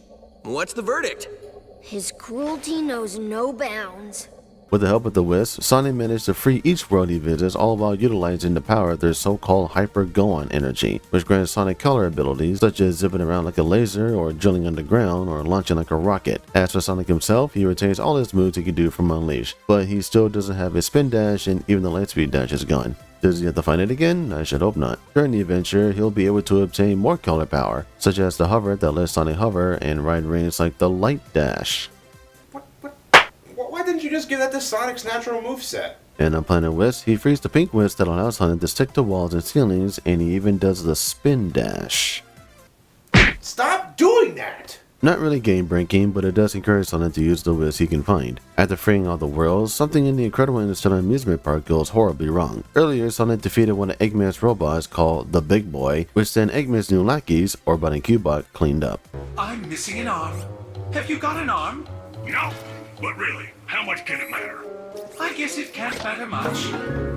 Well, most of it. They didn't find the arm because the arm was stuck in a place important? The arm punctured a part of the mind control beam, and now there's a black hole which will engulf the entire amusement park. So, sounds like business as usual. Yeah, you're right. Sonic fights Eggman again. He almost ran away from a black hole, which, saying that out loud, is ridiculous because Sonic and Light can escape. But the Wisps do rescue him, and Sonic and Tails return home safely and bid Yacker farewell.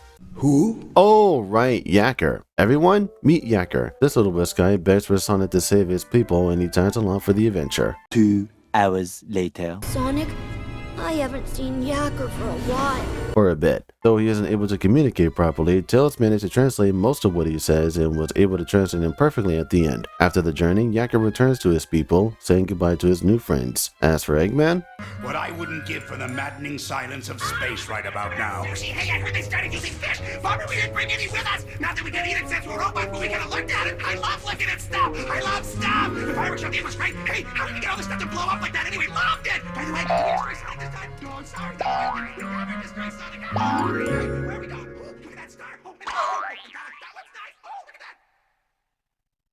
question, who do you think got the worst of drifting through space? Eggman or Dr. Nefarious? What do you mean we can't teleport to a planet? I'm afraid we're well out of range, sir. Perhaps if you had bothered to specify a destination. When will we be in range? Oh, I'm sure something will come along in, say, 5 or 10,000 years. Ah! I don't believe this! Now what? I don't suppose you can play drums.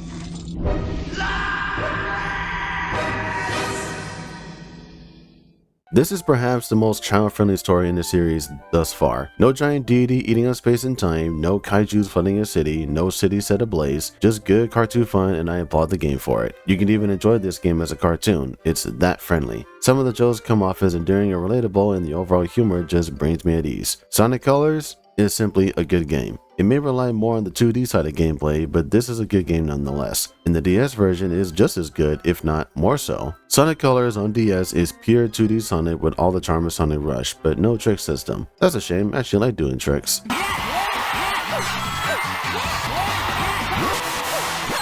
But at least Sonic has his spin attack back, so that's a plus. This is not the same Sonic Colors you know, and I'm not just saying that because it's in 2D. In this version, there are new obstacles, new exclusive wisps, and Sonic even visits friends along the way. Hey, I was Blaze here. Exclusive to the DS version are the Burst and Void Wisp. Void transforms Sonic into a black hole, while the Burst Wisp lights Sonic on fire. Imagine that, a power that makes you burst into flame.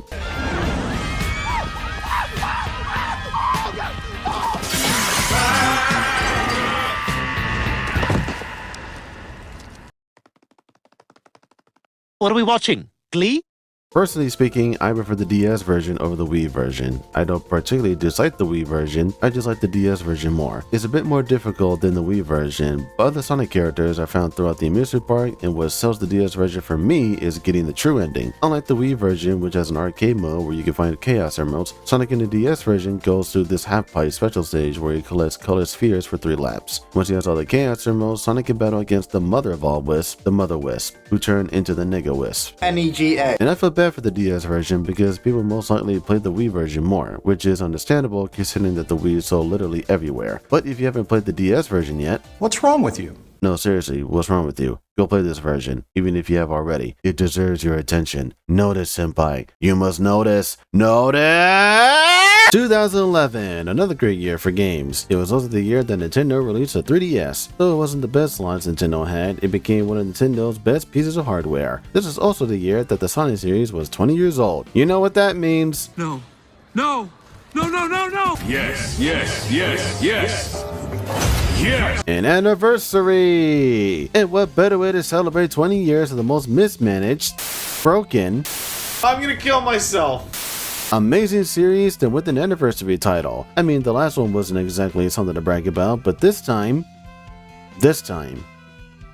it was wonderful. Sonic Generations. This is a game that not only brought Sonic back in top form, but this was the most worthy anniversary title in the franchise's history. This is a game that aimed to incorporate the franchise's history in addition to represent the classic gameplay of the past and the modern gameplay that the franchise was known for in recent time. Takashi Iizuka noticed how fractured the Sonic series was and decided to incorporate both classic and modern Sonic for this title. The HD console game would be handled by Sonic Team, while this will handle the 3DS counterpart, which originally was meant to be a port of the console game before Sega considered the game to be separate to make it unique. So while both games began with Green Hill, each version would branch out with their own stages. In terms of stages for the game, Sega conducted a poll on social media to decide which levels to add to the game. This included mainline titles and even the storybook games. Quite possibly the one positive I can give to the storybook games are the locations, so at least there's some proper representation there. No checking controls, thank you. Surprisingly, Sega contacted previous Sonic voice actor for the adventure games Ryan Drummond to reprise for the role of modern Sonic, to which he rejected the role, stating that, when the actual offer came to my agent, it was a complete joke. They asked me to leave my union, which is how I make a living, do all kinds of work for no compensation, etc. It was a real slap in the face. I really don't see it ever happening. Sega is a huge corporation with zillions of dollars, and they don't see any need to change the way they do things. Though Roger Craig Smith filled the role for modern Sonic, casting Ryan Drummond would have entailed a third Sonic for the game, one that represented Adventure Sonic from Adventures 1, 2, and Sonic Heroes. Even Jaleel White, the voice actor of Sonic in the classic Sonic cartoons, was meant to voice classic Sonic, but this never came to fruition, so classic Sonic suffers from muteness. Ken Pontac and Warren Graff returned to write for the game, but had to brush up on their Sonic history as they had no experience with the series. So they looked up cutscenes from past Sonic games to get an idea of what this series is, and after seeing what transpired over the decades, it's a miracle that these guys managed to move forward with the writing for this entry. Imagine researching what happened with this series just to get an idea of what this series is and how to write for it, which becomes apparent when you notice little references in the cutscenes, whether it's Sonic characters in a specific group hanging out, Tails becoming nauseous when he sees a chemical plant fluid, or Sonic referencing Eggman's killer amusement park or genies in magic books.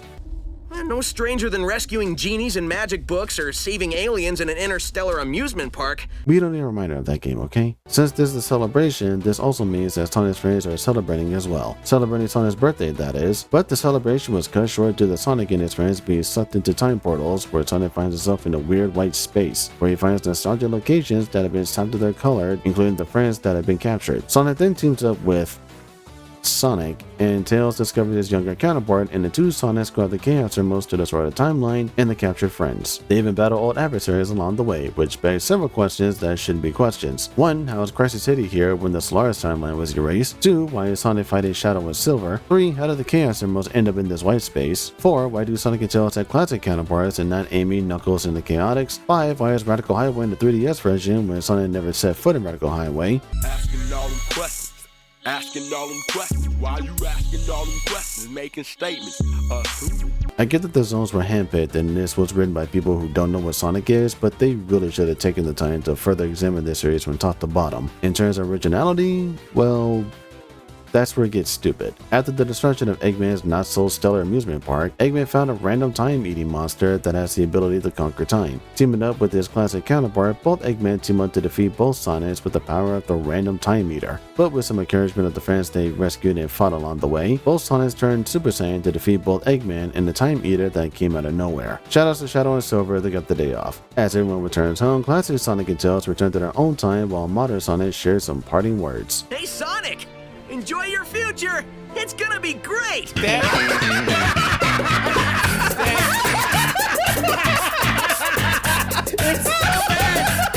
so much worse than I thought! Oh, and both Eggmen are stuck in the white limbo and can't escape. I guess that means Eggman finally lost. About time, now Sonic can settle down with Amy and be the worst father that ever lived. Seriously, think about it. Sonic wouldn't be there for his child most of the time, and Amy will most likely eat it because hedgehogs sometimes eat their babies.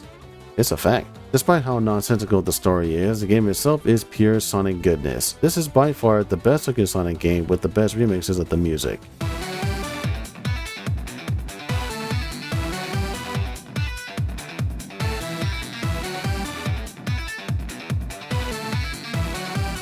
For the most part. The gameplay is faithful to both classic and modern gameplay, and the overall package feels like a love letter to Sonic fans. This is not only how you celebrate a long-running franchise, but how you actually care about your own franchise. Though Sonic Generations is a lovely package, it could have offered so much more, such as more playable characters, more zones to play as a quarter of them take place in cities, and even the 3DS version could have had the same treatment. More characters, more stages, and even throwing a multiplayer mode like in the classic games. And in fact, the 3DS version has online multiplayer where you can race against other players, something that only the Sonic Team version had. Despite some minor issues, Sonic Generations is the Sonic series at its best, and despite this huge success, this is where the success starts to stumble a bit. 2012 was, you guessed it, another great year for games. Kingdom Hearts Dream Drop Distance, New Super Mario Bros. U, Spec Ops The Line, Halo 4. 2012 was pretty good. The same could also be said for the Sonic series, as Sonic 4 was back with a vengeance, and this time, Tails was along for the ride. As for why Sonic 4 was an episodic release, Ken Below stated that, with Episode 1 you'll be able to give feedback that would apply to Episode 2 and so on. Basically, we're going to let the community be very involved with Sonic 4, and that's the way it should be. Holy shit! So Sonic 4 Episode 1 was more of an experiment rather than a full-fledged game. They would rather focus on feedback from the fans via Sonic 4 Episode 1 rather than just make the game with the best of their abilities. That is why you fail. No wonder Sonic 4 Episode 1 bombed so hard. You don't make a game just so you can gain feedback for the sequel, if it ever happens. You put your best foot forward and use what you learned from the game that you made for the next game, whether it be a sequel, a prequel, or a spin-off. And unfortunately for Sonic 4 Episode 1, it's more of a stepping stone rather than an actual game. Sonic 4 Episode 2 was developed alongside Sonic Generations and was intentionally released after Generations launched. With an improved physics engine and higher budget, Sonic 4 Episode 2 aimed to be something new, but in actuality, it still comes up short. Sonic and Tails may be back together and exploring new zones, my personal favorite being White Park, but this pales in comparison to the Genesis games. Sonic and Tails continue to perform a double spin dash, or Tails can lift Sonic in the air, which breaks the pace of gameplay when initiated. Not really as mind-blowing as the team-ups in Sonic Advance 3, but it gets the job done. The zones this time around are some of the best looking thus far, but there are moments where it feels like you're going through the motions. Have you ever wondered if you're actually playing a video game? That's how I felt anytime it feels like Sonic characters are running through an alleyway or spinning on the ceiling. Older Sonic games have had openness in their stages, which encourages exploration, but with Sonic 4, both episodes, it feels straightforward and not as expansive. This comes apparent in Oil Desert, where Sonic is zipping through boost pads and springs, especially this part right here. And if there's anything that I hate about Sonic games, is that they take control away from you, specifically with dash panels. Dash panels have been useful to help Sonic gain speed and point him in the right direction, but ever since Sonic Adventure, it does the work for Sonic rather than the system. Dash panels in front of loops, dash panels redirected Sonic all over the place, and even dash panels that careen Sonic off a cliff. Thank you, sir. Thank you. Boy. Oh! Gotta go fast, padded directly into death. Coming at you for the low price of the extra life you just picked up.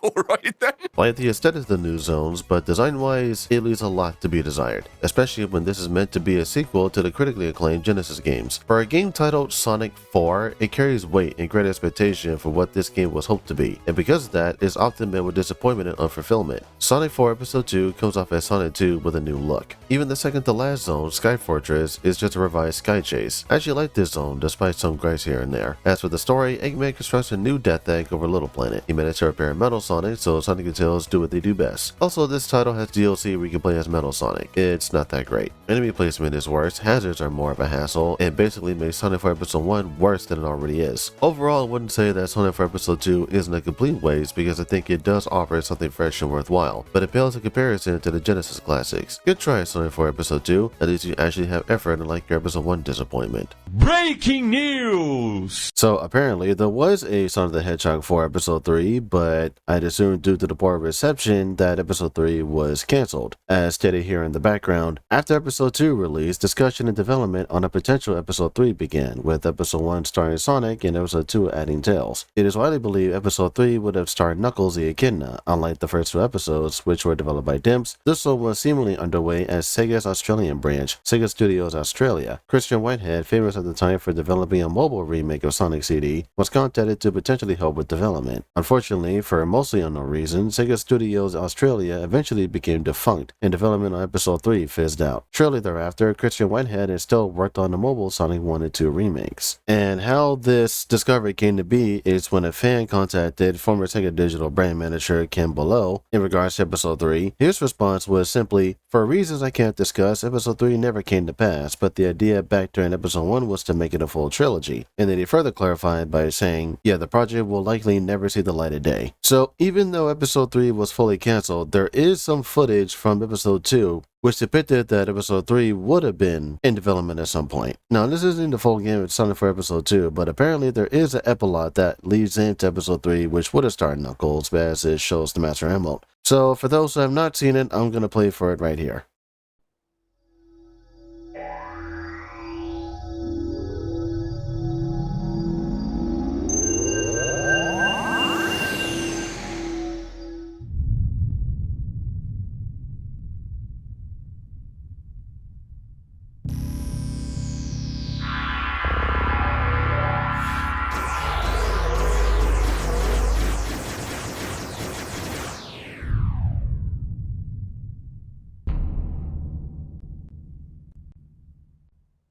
So, given the mixed to probably negative reception of Sonic 4 Episodes 1 and 2, most likely Episode 3 wouldn't happen, but if you ask me, I think it's better to lay this project to rest than to have it resurface. With Sonic Colors and Sonic Generations now out in the open, the next generation of consoles was also on the rise, and just like before, the Sonic series would take the first step into the new generation. And it all began with Sega striking a deal with Nintendo to add 3 Sonic games on Nintendo's newest console, the Wii U. Little did anyone know that this would be a recipe for disaster after all the progress that was made thus far. This would spark the beginning of the second Dark Age.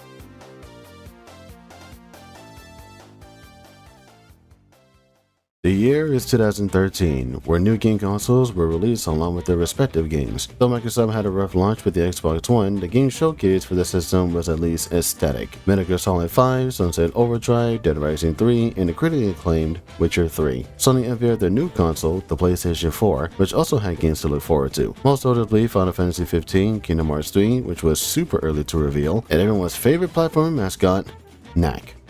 I never heard much of this game. Is this any good? But the one contender that should receive the most praise in 2013 is Nintendo. I really like this showcase. For Pokemon X and Y, the Super Mario 3D World, Legend of Zelda Wind Waker HD, and some announced games that will come out the next year. Satoru Iwata even showed off the show floor where people can try the new games. Personally, my favorite E3 showcase. And you already know that publishers and developers got their hands on the new consoles, and Sega was no exception. New games and new hardware, all habits die hard. So what thrilling adventures await Sonic this time? After the completion of Sonic Colors and Sonic Generations, Takashi Iizuka planned on delivering a new experience and experimented with twisted tube-like structures, which were inspired by Jack and the Beanstalk. Sonic can now run on walls with a new parkour system in order to maintain speed while running. According to Takashi Iizuka, the overall experience was like going down a rabbit hole in Alice in Wonderland. Sonic Lost World was described as a game where you can explore many strange and fun experiences, and because this is on Wii U, you can already tell that Sonic Team had another idea for the Sonic series, this time with the Wii U gamepad. So just to recap about Sonic Team when it comes to playing around with new hardware. Earlier it was as simple as just making new games, but ever since the Wii, the Sonic series has suffered with gimmicks and poor design choices that people found repulsive. Sonic and the Secret Rings with its motion controls that didn't fit the overall structure of the game, Sonic and the Black Knight with this finicky swordplay, Sonic Free Riders with its monstrous motion controls where you have to use your whole body to play a hoverboard racing game, and now the Wii U gamepad, which was used for the Wisp for Sonic Colors. Although using the gamepad wasn't as bad as one would think, the same could not be said for the 3DS version of Lost World, which was developed by DIMS. Takashi Iizuka stated that the Wisps are an essential part of the 3DS version, while they were treated as an additional tool for the Wii U version. As for new characters, the Deadly Six were villains that were based on ogres, with each character being a reflection of their own character trait. Just a heads up, I know what these characters are, don't worry, I'll get there. With some assistance, the Happy Tree Fans writers are back, and this time, I think they truly did run out of steam with this one because of this story. Sonic and Tails are pursuing Eggman, who's carrying a nostalgia capsule filled with critters. After failing to rescue them and Eggman shooting down a tornado, Sonic and Tails crash land on the hexagonal planet called the Lost Hex. There, Sonic finds Eggman and his new underlings, the Zeti, who form a team dedicated to destroying Sonic called the Deadly Six. Though Tails managed to repair the tornado, the two decide to track down the critters and fight Eggman's goons on foot. When Sonic discovers that Eggman is controlling the Zeti with the conch signal, Sonic makes the unfortunate decision to kick it away. Normally, I'd be on board with Sonic kicking Eggman's toys away, but this time he really should have analyzed the situation closely. Now the Kong Signals guy, Mermaid Man, and Barnacle Boy can no longer be summoned, and the Deadly Six now control Eggman's badniks. Now with Eggman's help, Sonic and Tails need to shut down Eggman's machine that's sucking away the vitality of their homeworld, the very same machine that the Zeddy are using to become even more powerful. Though Sonic was on board with helping Eggman, Tails wasn't as cheerful. Before we start destroying each other, let's remember why we're working together. Okay, please remind me. Tails, we need Eggman to shut down his machine. And you don't trust me to do it. What? No! I trust you, Tails. It's just that... No, you don't. You trust Eggman more. Do you know how much that bites? I do trust you, Tails, but the whole world's in danger because I did something stupid. Do you know how much that bites? I never understood this aim, because why is Tails getting upset about not being trusted to shut down Eggman's machine when he managed to either shut down or disarm machines in the past? It doesn't make sense. While the team search for more capsules, the Zeddy set up a fake one in hopes of capturing Sonic, but Tails intervenes and gets captured instead. Not the results the Zeddy were hoping for, but they use Tails to their advantage. Up in the volcano, the Zeddy throw rocks at Sonic and Eggman, but Eggman falls to his doom as Sonic presses on. This is where he finds Tails as part robot and is ordered to shoot Sonic. Interesting, Tails being mind controlled and is forced to fight Sonic. This should be lame. Never mind, he just used one of his tails to type on the keyboard by using a toothpick on his sandwich to reprogram his robot parts. After defeating the Zeddy, Sonic and Tails discovered that the machine has shut down. The one who did this was Eggman, who used a jetpack to escape impending doom and used the stolen Mako energy to create a knockoff Egg Emperor. Once that's trashed, Tails reprogrammed the machine to restore the stolen energy to the planet while Eggman makes a hasty getaway. Honey, why isn't my jetpack working? Maybe because I borrowed the exhaust hose? Sonic and Tails return home while Eggman defies physics to live to fight another day. And now I must unfortunately re-educate you all about writing an essay. When writing an essay, you begin with an introduction and then hook the reader with a thesis statement, which showcases what the essay is about. Then comes the body paragraph that explores what the essay is about in great detail with supported details. And finally comes a conclusion that recaps everything that the essay discussed with valid details that explains what the essay was about in order to establish a well-constructed argument, opinion, or informative piece of literature. Sonic Lost World fails at every single detail. This is a story that has a lot of questions with no answers. What's the Lost Hex? How did Tails Eggman know what the Lost Hex is? How did Eggman discover the Lost Hex or the Zeddy and the Kong Signal for that matter? What are Zeddy? How come there are only 6 of them? Was the Lost Hex populated with other Zeddy? How come Eggman didn't use his badness to capture the Chaos Emeralds? Why is Knuckles not guarding the Master Emerald? Where did Eggman's jetpack come from? How does Eggman survive the fall from the Lost Hex? Does the Lost Hex have its own gravitational pull? Are the Zeddy actually demons? And more importantly, why is the story so stupid? The last one is rhetorical. There is no explanation for anything that happens in this story. There's no backstory, no explanation, no proper development. Everything just happens just for the sake of it. The Deadly Six are bad guys. Eggman has a base on the Lost Hex where he builds badness. He has a machine that steals Mako from the planet, and Amy and Knuckles just exist. They don't help Sonic or Tails this time and just take the back seat. If anything, I like how menacing Eggman can be in this game. In fact, this scene in particular perfectly encapsulates Eggman's menacing side. I will burn your world, you rebellious scum! I will destroy everything you love and make you watch!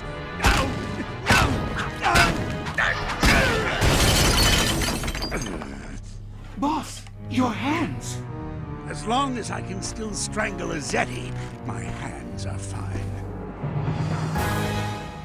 The Zeddy, however, are the most one-dimensional villains that have ever been introduced. Each one has a single character trait that ultimately defines who these characters are. Zaz is a megalomaniac who lives to destroy, Zomom is a gluttonous fatty who loves to eat, Master Zik is a martial artist who sees great potential in his friends and enemies, Xena is a girl of the group who thinks and acts like a girl, Zor is a depressive emo teenager who doesn't see much value in life and hardly tries hard, and Zavok is the leader of the bunch who strives to become stronger. These character traits are just 6 of the 7 deadly sins: wrath, gluttony, pride, lust, sloth, and greed. Don't you know who these characters were? Eggman might as well embody the envy deadly sin because he strives for power, which is something he wants to have, but it often slips through his fingers or just backfires on him. It has happened time and time again, and he still relies on whatever ancient evil he can either manipulate or control.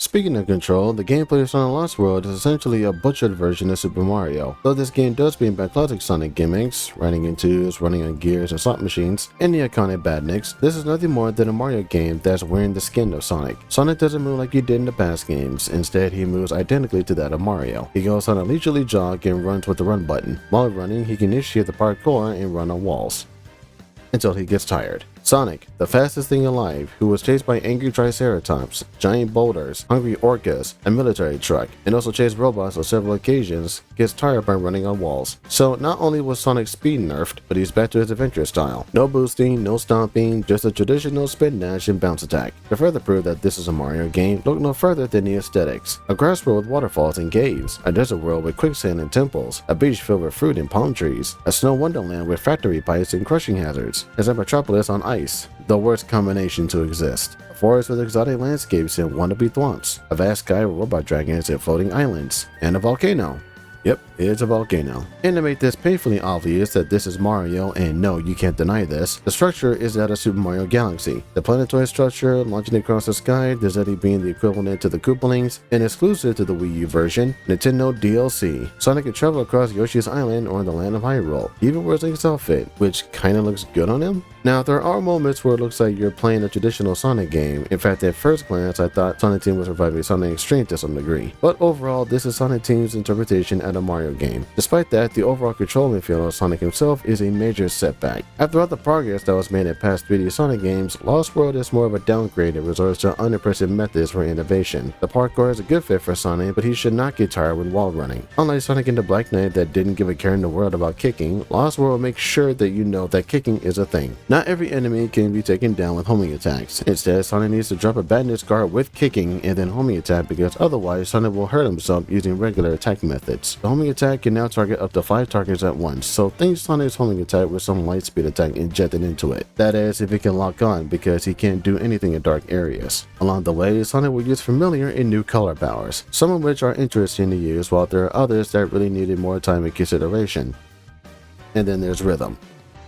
I don't understand. In the middle and each zone, Sonic fights against the Deadly Six. Most of the fights are pushovers, while Zavok is the worst part of the game. Zavok's boss fights are the absolute worst. The first fight consists of Sonic dropping his guard with kicking and then locking onto him 5 times, because simply just attacking him isn't enough. You might as well launch Scar off the cliff while you're at it. Then comes the second fight where Zavok literally becomes Bowser. He spits fireballs while chasing Sonic up a tower. Naturally, in Mario games, Mario needs to step on the switch to drop the bridge under Bowser's feet. Here, that's not the case, because Sonic needs to bounce off these red blocks to defeat him. At no point does the game tell you that. In fact, the lack of informing the player on certain objectives is another issue Lost World has. See this giant pufferfish robot launching these giant missiles that look like they can explode on contact? Well, Sonic needs to nosedive towards the missiles to send them back at the robot. Then there are these owl robots that have spotlights on them, which urge you to stay away from them. But if Sonic gets caught, he gets carried away to God knows where. Instant death, by the way. Then there's the progression. I hope you enjoy collecting Sonic Moon medals in the Sonic Team version of Unleashed, because now Sonic needs to collect the critters just to progress. Take a while, guess what happens if Sonic doesn't have enough animals. Oh my god, and the poor design choices just keeps adding up.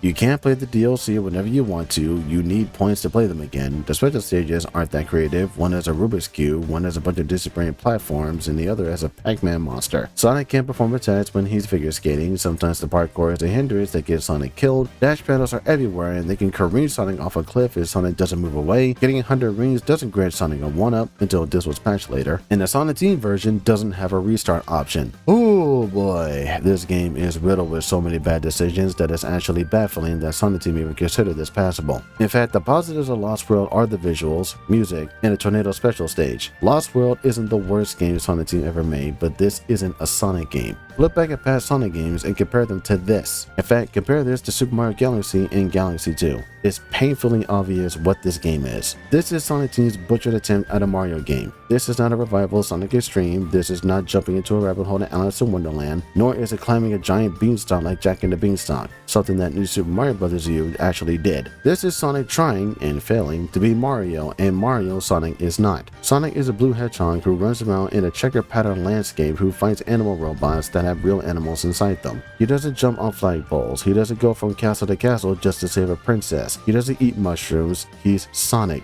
And the fact that Sonic Team is content with such an unnecessary identity change really speaks volume of how they treat their own property. Turn Sonic into anything you want. Who cares? Turn Sonic into Flappy Bird. Go right ahead. In fact, turn Sonic into Donkey Kong Country. He doesn't need a minecart for these rails. Make the timer tick down like Mario instead of taking up to 10 minutes. You see what I mean here? Sonic Lost World? Well, it's Super Mario Galaxy World.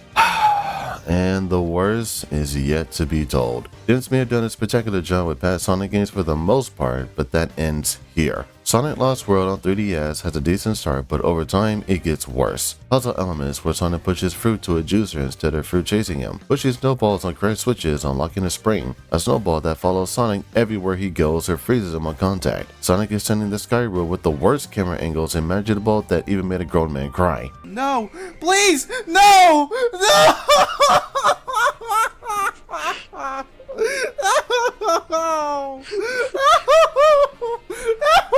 I really hope someone is recording this. Best cry ever, too. No! I'm done! You want to play some multiplayer to calm down? I guess not.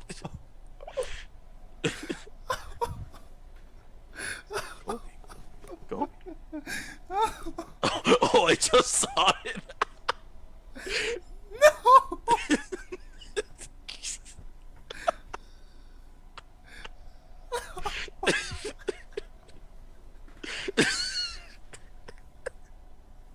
I'm done.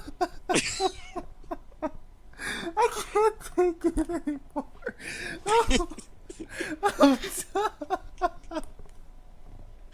You want to do some multiplayer? Kobe? Never again. Can you make that a highlight, please? Can you make that a highlight? I'm done.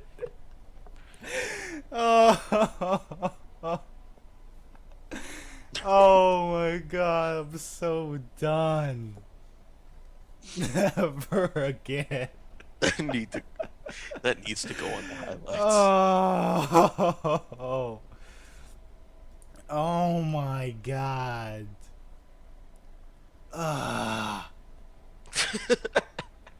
Never. Drill may or may not drill through badniks. Lava Mountain is just a boss gun laying in the motion controls.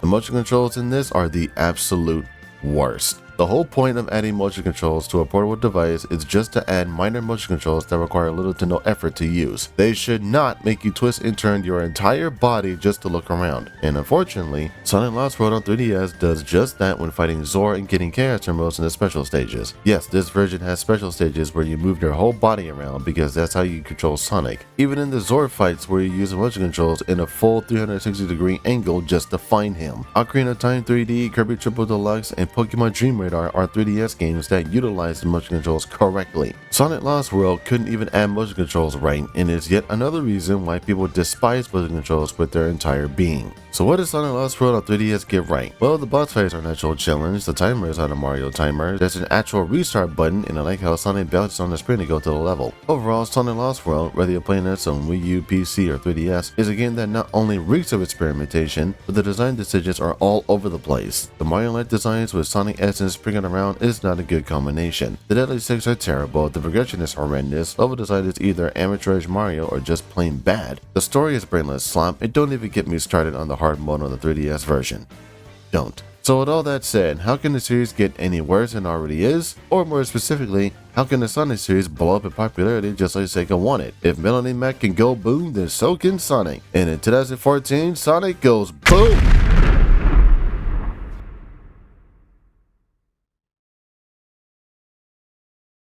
Sega once again tries to appeal to the Western audience, and this time a company known as Big Red Button, founded by former Naughty Dog art director Bob Rafi, worked on a pitch idea and presented it to Sega, whom were impressed by what they received, but they wanted the idea to be a Sonic game. So Big Red Button did just that. They constructed a new Sonic game that was said to be in a spin-off series separate from the canonical series that was meant to be an origin story for the franchise. To boast the visuals that Big Red Button had designed, CryEngine 3 was used to reduce lush environments and expansive landscapes. Once they've established a blueprint, Big Red Button presented their work to Sega, who wasn't thrilled about what they had presented, feeling that everything wasn't what the Sonic series stood for. They felt that the game was too slow, they were skeptical of the character designs, they wanted more speed sections, and of course, they wanted Sonic characters to drown immediately when they touched water. I will never in my entire life understand why 3D Sonic games need to treat water as an instant death hazard. Sonic Adventure at least has sections where characters can safely traverse underwater, but every Sonic game afterwards treats water as the deadliest substance on the planet. If Super Mario Sunshine can have large bodies of water that Mario can swim in, the Sonic should at least have underwater sections that's safe to traverse through. You see it in the classic games, you see it in the advanced games, you see it in the Rush games, you even see it in Chronicles where the characters need air bubbles in the pipeline. The closest you get to an elaborate underwater section in a modern Sonic game is in Sonic Colors, but that's just in 2D. So why hasn't there been an official Sonic game with elaborate underwater sections that Sonic can move around in? So now, once again, anytime that a character checks the temperature of the water.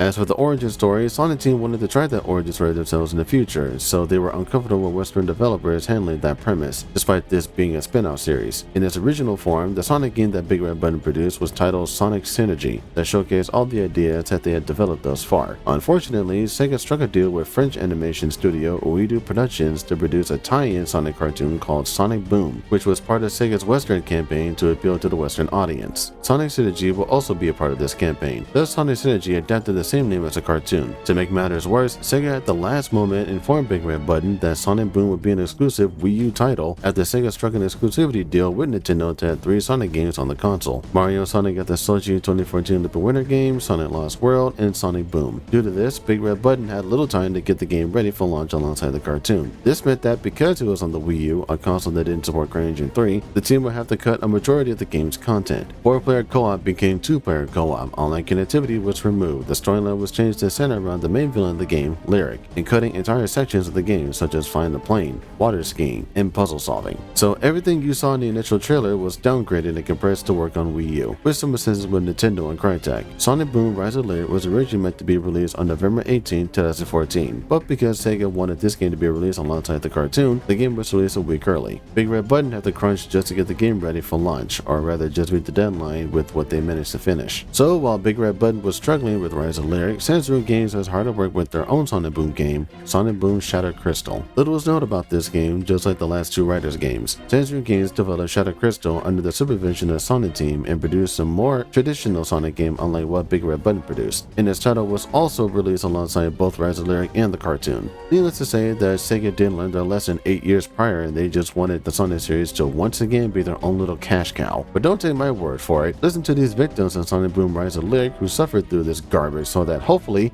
theoretically, you never have to. In-game, for fuck's sake, they never shut up. I don't mind the flavor chat when they're talking about their current situation, but they comment almost every time they grab rings, punch something, press a button, and even when they touch a bounce pad. Yes, Sonic, I know it's like these roads were built for you. I heard you the first 48 times 3 minutes ago. This Riptide boat section's a mess. Awkward controls and firing mechanism, and there's even a point where I sunk the ship and still managed to win the ongoing battle. Why do I even need to take this boat? It was established earlier that I can do something called hydro dashing. Why introduce that concept and then completely ignore it for something more mundane? Enemies can clip through the floor sometimes, characters can pop in and out of a dime. Look at this here.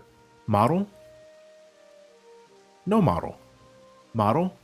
No model. This even happened when I initiated a side quest with this dude. Sonic and company just flat out fucking vanished. It's kind of funny because it looks like he's talking to himself, but come on, guys. In an area that required all 4 characters to use their abilities to proceed one hero at a time, I got to the point where I needed Knuckles to climb some walls, but when I switched to Knuckles, he was suddenly warped to the very start of the sequence that only Amy and Tails could get across. Now I gotta take a fall to reset myself and lose some collectibles as a result. If you're in the middle of combat and you trigger a scene where the game sets up the next destination, you can still get hurt while you're totally helpless. No, that's so primitive. There's no... Knuckles, how are you doing that?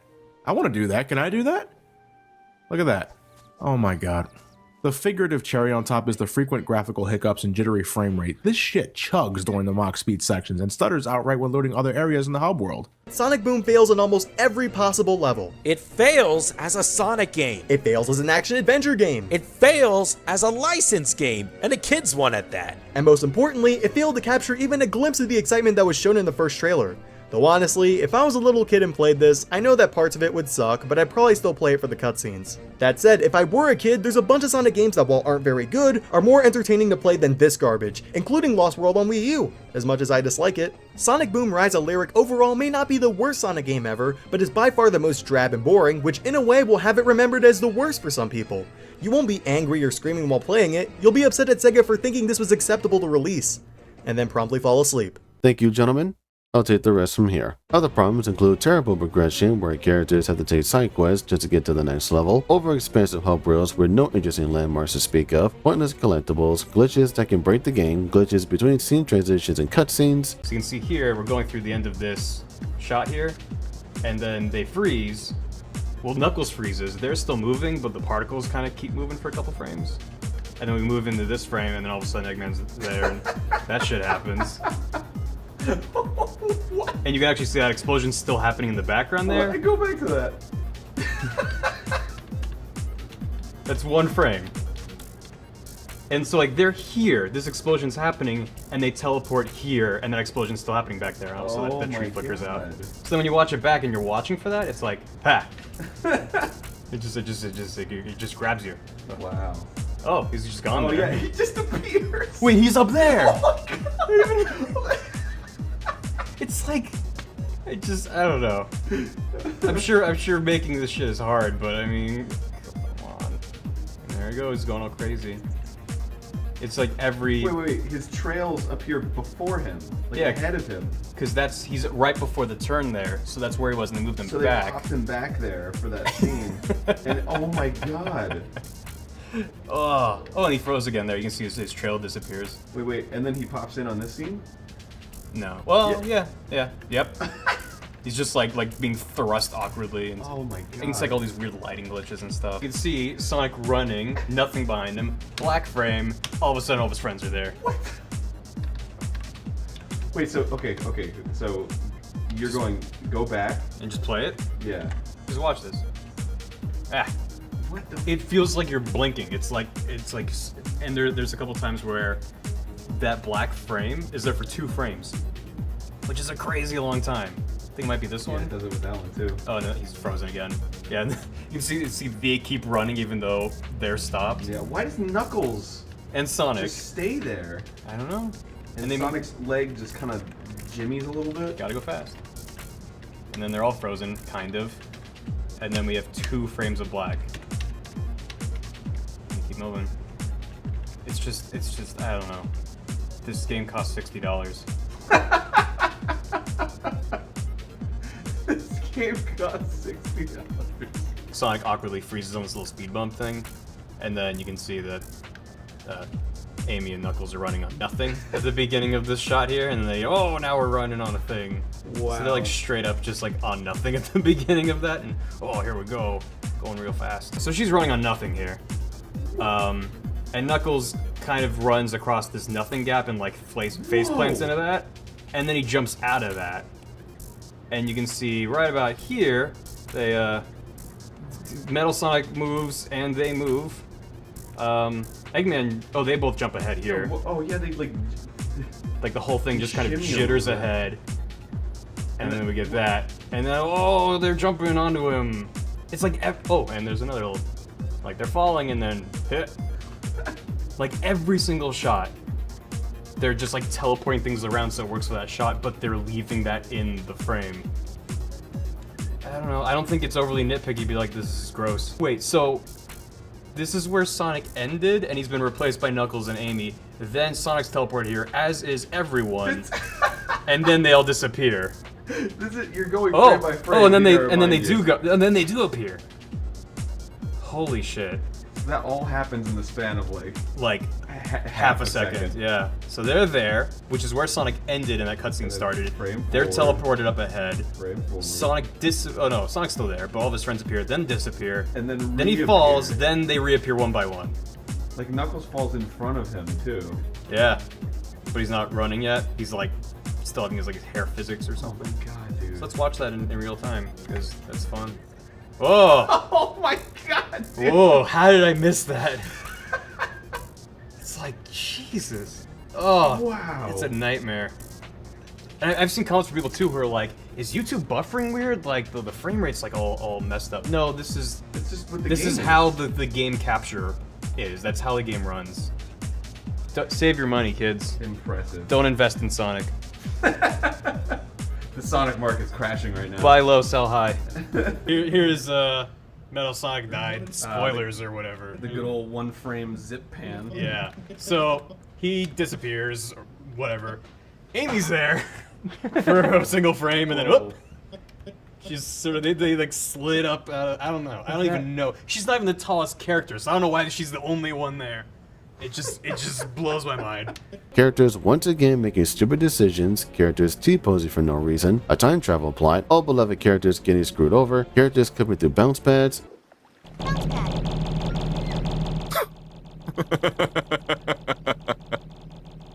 Of course. Bounce pad. And my personal favorite, Sonic dies. Wait, say what? Yeah, you heard that correctly. In Sonic Boom Rise of Lyric, Sonic dies.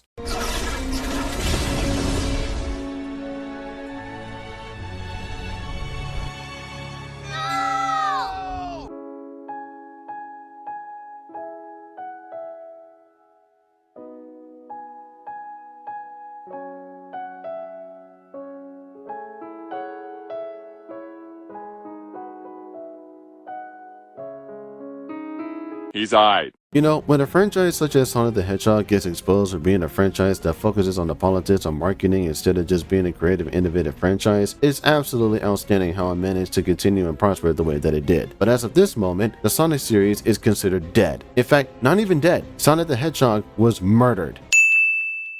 Get the fuck out of my house! Sonic Boom Shadow Crystal at least played like a Sonic game. You played as Sonic, Tails, Knuckles, and newcomer Six the Badger, and each character has their own abilities to use. What holds against back is a progression. Just like the Sonic Team version of Sonic Unleashed and Sonic Lost World, characters and collectibles to unlock levels in order to progress. Fool me once, I'm mad. Fool me twice, how could you?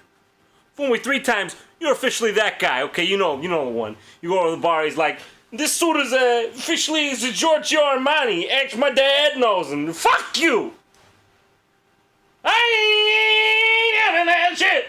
Despite the awful progression for the 3rd time, this time around Amy has been captured by Lyric because she was busy using Skype on her gamepad. So now Sonic has to rescue her and, hey, let's check out that cartoon and see what it's like. The Sonic Boom cartoon is a Sonic cartoon that is praised by almost everyone. The humor, the writing, the dialogue, it all feels well thought out and genuine. Almost like people put their best effort to make something worthwhile. It's been spoken countless times before, but the Sonic Boom cartoon deserves all the praise that it gets. Except for this Justin Bieber episode. I still don't know why that exists. At least something good came from the spin-off series, but ultimately, Sonic Boom is a failure. Besides the cartoon, the game sold poorly and the reception was at its lowest. Even Sega publicly announced that the Sonic Boom games were the worst-selling Sonic games in history. After struggling with brand recognition, stippling profits, and not caring about the quality, it's no secret that the Sonic series was in huge trouble. Again? Again. But not just the franchise, Sega too, and it all began in the year 2015.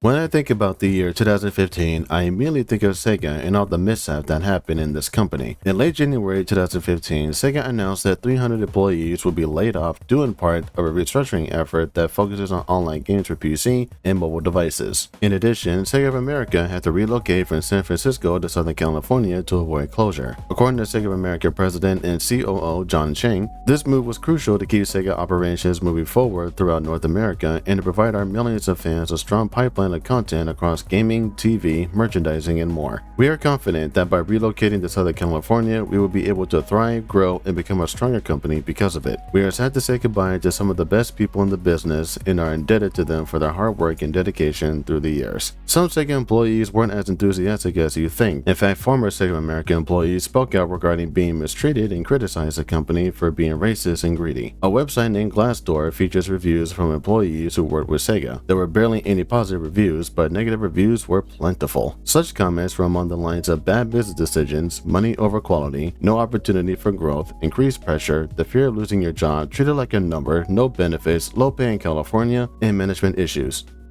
Yep, sounds like Sega. The same company that created a franchise that took the world by storm, that built a foundation as a worthy alternative from a popular brand. The same company that found disastrous ways to ruin their own flagship series. And because of how bad their products were, not just Sonic games, Sega reported a 42% loss in stocks and sales in an earnings report. Sonic Boom was just a start as both Red Alert and Shadow Crystal sold only 620,000 units combined. And if you look at the reviews for not just Sonic games between 2005 and 2014, but even other Sega games released in that time period, you can clearly see how deep in trouble they really are. Even so much as not showing up to E3 and having no game announcement should paint an even clearer picture, mostly focusing on Sonic not giving their other franchises new life and a chance to shine and finding unfinished products perfectly acceptable to release with no remorse to speak of, not even an apology. Oh, but there was one person who was at least smart enough to issue an apology, though it was too little too late. Sega Sammy CEO Hajime Satomi addressed the issue that were happening and basically said that Sega betrayed the fans' trust for 10 years. 10 years. That's almost prior to the release of Shadow the Hedgehog, the game that ruined the franchise and started the first Dark Age. Hajime Satomi stated in his sham of an apology, "I've been talking to the employees about how we should start putting serious consideration into quality from this point on, especially in North America and Europe where it's always been more of the focus on schedules. I believe that if we can't maintain quality, it would be better to not release anything at all. We did our best to build a relationship of mutual trust with older fans of Sega, but looking back, there's been some titles that have partially betrayed that trust in the past 10 years. Okay, one, quality should be a factor in all of the products since day one. The whole point of assuring quality is to assure that the product is complete and polished. There shouldn't even be a focus on deadlines because that's how you end up with products with next to no quality assurance. Two, if anything isn't finished, then it's obviously not ready for launch.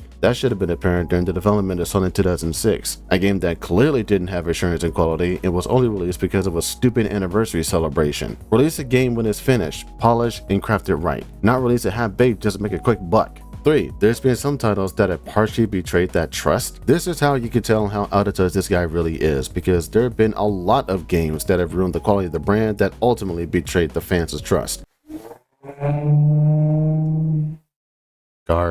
I mean, it's not that big of a list, really. There's Shadow the Hedgehog, Sonic the Hedgehog Genesis, Sonic the Hedgehog 2006, Sonic and the Secret Ring, Sonic Unleashed, Sonic and the Black Knight, Sonic for Episode 1, Sonic Free Rider, Sonic Lost World, and the Boom games. Dishonorable mention, Sonic Chronicles The Dark Brotherhood, which, by the way, had to be delisted to improve the quality of the brand. It looked no further than what transpired when Sega made a deal with Nintendo to get 3 Sonic games on the Wii U. Oh yeah, Mario Sonic Sochi 2014, can't forget that abomination.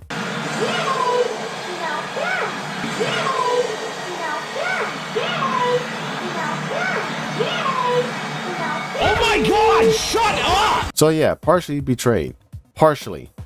Yeah, I don't think so. This is why I hate apology letters, because it shows me that the higher ups learned absolutely nothing from their mistakes and bad choices, and they pass that up as a minor inconvenience. This is bigger than they could possibly imagine, and they're just okay with how tarnished their brands really are. Speaking of tarnished brands, after all the bickering, there was a rumored Sonic game in the works titled Sonic Mach 2. Don't know what happened with the first Sonic Mach game, but this one was received positively, as this game would feature not only Sonic, Tails, and Knuckles, but also Shadow, who hasn't been playable in the mainline Sonic games since Sonic 06. And I'm curious to see what the game looks like, so let's boot up the trailer and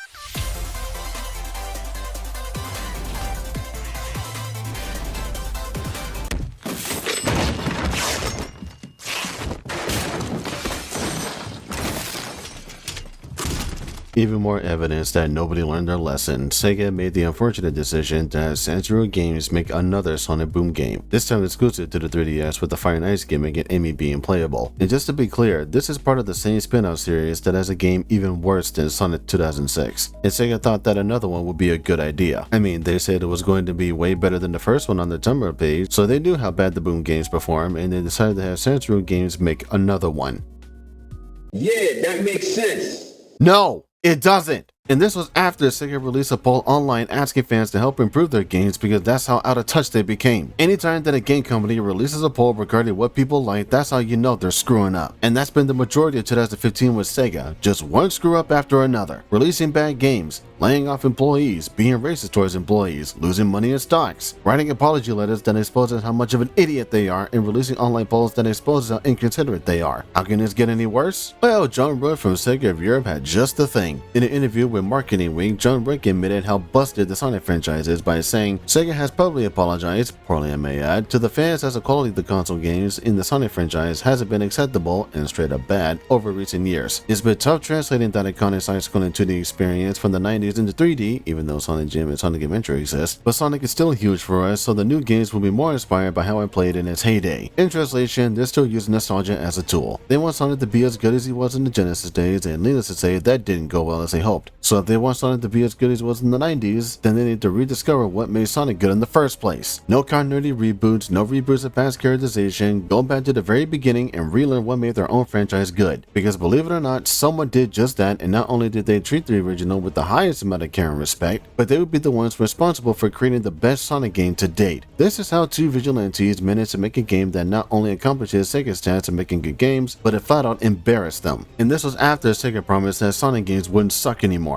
Sega CEO Haruki Satomi and Sega Network's Chief Operating Officer Chris Olsen were interviewed by Famitsu and Polygon respectively regarding how they're still trying to appeal to both the younger and older audience, because that's been working so far, hasn't it? They acknowledge that the trust has been misplaced and they want to rebuild that trust. Sorry but not sorry, but anytime that anyone says this, then I know that I have lost a lot of your trust at home, and I want to spend as much time as it will take to rebuild and re-earn your trust. you know that you're in a world of hurt. Personally, I hate apologies in online polls. I hate that people acknowledge how bad they did to their own franchise, and I hate when people make promises they can't keep. What was the point of making Sonic more angsty? What was the point of attempting to reboot the whole series? What was the point of the stupid gimmicks? What was the point of making a pointless spin-off? The objective is to make the franchise the best that it can be with ideas that can work and support it. It's literally the exact opposite of what Nintendo did with Mario. Between 2006 and 2013, Mario games were the best they've ever been. The new Super Mario Bros. Games, Super Mario Galaxy 1 and 2, Super Mario 3D Land and 3D World, and even the spin-off titles were doing well. Sonic during this time looked like a joke that you just threw tomatoes at because the trashing of the series was better than playing whatever Sonic game was crapping out. And just when you think that Sonic team finally got back to making actual games again, that was short-lived when Sega thought the deal with Nintendo was a good idea. Now they have to rely on actual Sonic fans to do the job they should have done. They made a game that was an accomplishment that also embarrassed Sega. An accomplishment that not only goes back to the franchise's roots, but it was made with love and care, something that Sega lacked, which in turn embarrassed them. Sonic Mania is that Sonic game that I classify as an accomplishment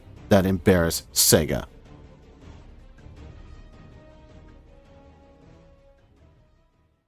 This is a Sonic Extra on Sonic Runners. With the focus shifting to PC and mobile gaming, the earliest project was known as Sonic Runners, which began development in 2013. Launching in 2015, Sonic Runners was met with disappointment as this was not a console launch title, but the gameplay and visuals were reviewed positively, though the game was criticized for its pay-to-play aspects. Unfortunately, due to poor sales, the game's servers were closed on July 27, 2016, with fans reviving the game titled Sonic Runners Revival, a free-to-play fan project where they revived Sonic Runners after its shutdown. However, a sequel to Sonic Runners, titled Sonic Runners Adventure, was released in 2017, which acted as a replacement after Sonic Runners discontinuation. Though Sonic Runners was a free-to-download game, Sonic Runners Adventure was sold at a fixed price. Though Sonic Runners was met with next to negative reception, Sonic Runners Adventures was reviewed positively, and is still available for purchase as of this recording. This has been Sonic Extra.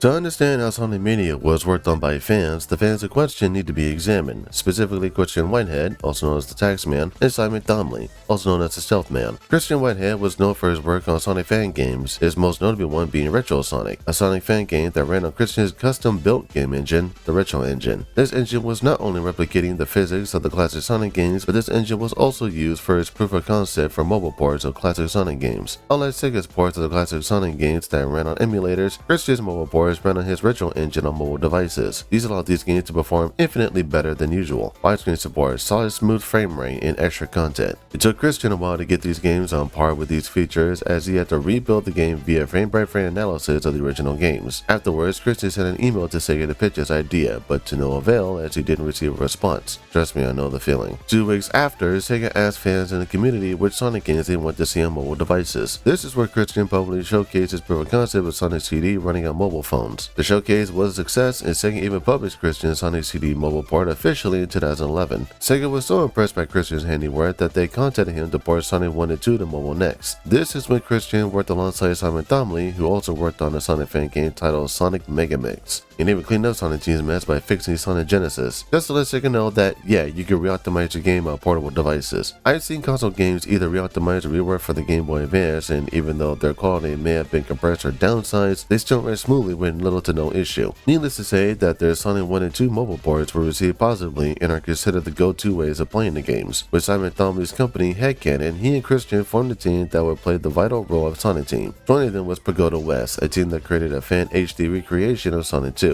The musician T-Lubs, who is known for his unofficial Sonic soundtrack remixes. With the team formed, they pitched the idea of Sonic Mania to Takashi Iizuka in 2016, with the name being Sonic Discovery. After the presentation of the game, Takashi's response was, "I have several questions."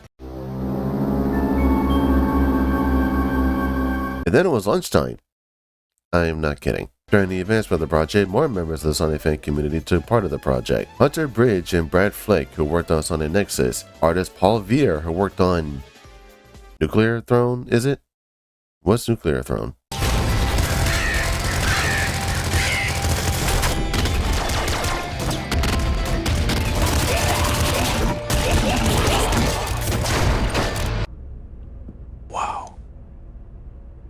Audio engineer Folkya Young, who contributed to several Sonic soundtracks, and Kieran Gates, who organized Summer Sonic, a United Kingdom Sonic fan convention. Tyson Hess, who worked on Archie Sonic comics and this comic strip titled Sonic's Big Fat Adventure. Animated Sonic Mania's opening cinematic. Turns out to be a much bigger team than I originally thought. No argument here, because with talents such as these, Sonic Mania proved to be promising over time. One story concept for the game would feature Eggman falling into a depression after the events of Sonic and Knuckles, so his robots, known as the Hard-Boiled Heavies, would succeed where Eggman had failed. In the final game, Eggman searched for a weird gem that has the power to bend reality at will. The Hard-Boiled Heavies remain in the game, and personally speaking, would be perfect as a Koopaling variety. The designs are top-notch, and they don't have the personalities to make roll my eyes. I still hate the Deadly Six to this day. Paying homage to the Sega Saturn and reviving scrapped levels from the classic Sonic games, Sonic Mania is a bundle of not only the Sonic series past, but also breathes it new life. So while Sonic was zipping across Green Hill, a chemical plant, he also goes through a zone called Mirage Saloon, which borrows ideas and aesthetics from Dust Hill from Sonic 2 and Desert Dazzle, which was revived in the mobile port of Sonic CD. The special stages are a homage to the Sega Saturn game Sonic R, and there is a plethora of Easter eggs to find, mostly in Studiopolis. Studiopolis or Studiopolis, how do you pronounce this word? The end result is a game that not only captures what made Sonic great in its inception, but is also the best Sonic game out there. It rehashes familiar territory, but when it looks and plays this good, I can give it a pass. It even has a Puyo Puyo section and chemical plant. That's true dedication right there. Though I would appreciate tweaking the camera and bringing back some other stages, Sonic Mania is a glorious accomplishment that set out to bring the Sonic series back to where it needed to be. Something that Sonic Team should have done back in 2006. Speaking of Sonic Team, Sonic Mania wasn't the only Sonic game to be revealed in 2016. Sonic Team's game, Sonic Project 2017, was a game that was being worked on by, what the trailer claims, the same people who worked on Sonic Colors and Sonic Generations. The trailer featured these iconic robots for the climax of Sonic 2 stomping on a city on fire. I don't like where this is going. Sonic runs through a blazing city while almost being crushed by city debris. Debris that was destroyed by classic Sonic, and the two team up to fight the giant robot that destroyed the ground with a laser beam.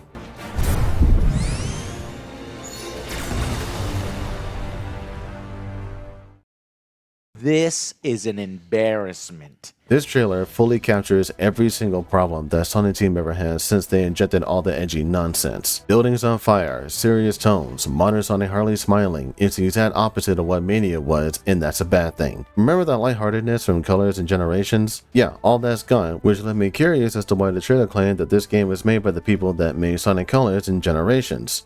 It wasn't. In a forum post in Reset Era, I discovered that field artists and programmers who worked on Sonic Unleashed and Sonic Generations departed from Sonic Team and worked on Nintendo games as either designers, producers, or programmers. Though I'm not certain if any of the staff who were involved in Colors and Generations worked on Sonic Project 2017, now named Sonic Forces, it's safe to say that Forces fell flat right from the get-go, especially when Mario Kishimoto, the lead game designer for the Storybook games, is a director for Forces. Oops. So instead of bright colorful aesthetics with a lighthearted tone that fans and critics appreciate, Sonic Team decided to go back to the dark and serious tone that ruined the series in the first place. The origin of this game's story came from the idea of Eggman conquering 99% of the world and Sonic's friends forming a resistance. Hence why the game's title is Sonic Forces. Forces meaning power or an army. The Hedgehog engine received an upgrade to make lighting and shadow casting behave realistically, thus reducing the work needed to render light and shadow. This was worked alongside the game to produce similar yet easier visuals compared to what the first Hedgehog engine produced in earlier titles. Art style, however, was similar to what was seen in Generations, but when comparing both Green Hills from Generations and Forces, you'll notice some design changes in Forces that look inferior. Speaking of Green Hill, the design choice for this location perfectly fits the game's tone, as this was meant to be dark and moody. Persicans could be seen around the area with spotlights and spiderwebs covering the land. An interesting design choice, but this ended up being scrapped in favor for Green Hill becoming Sand Hill.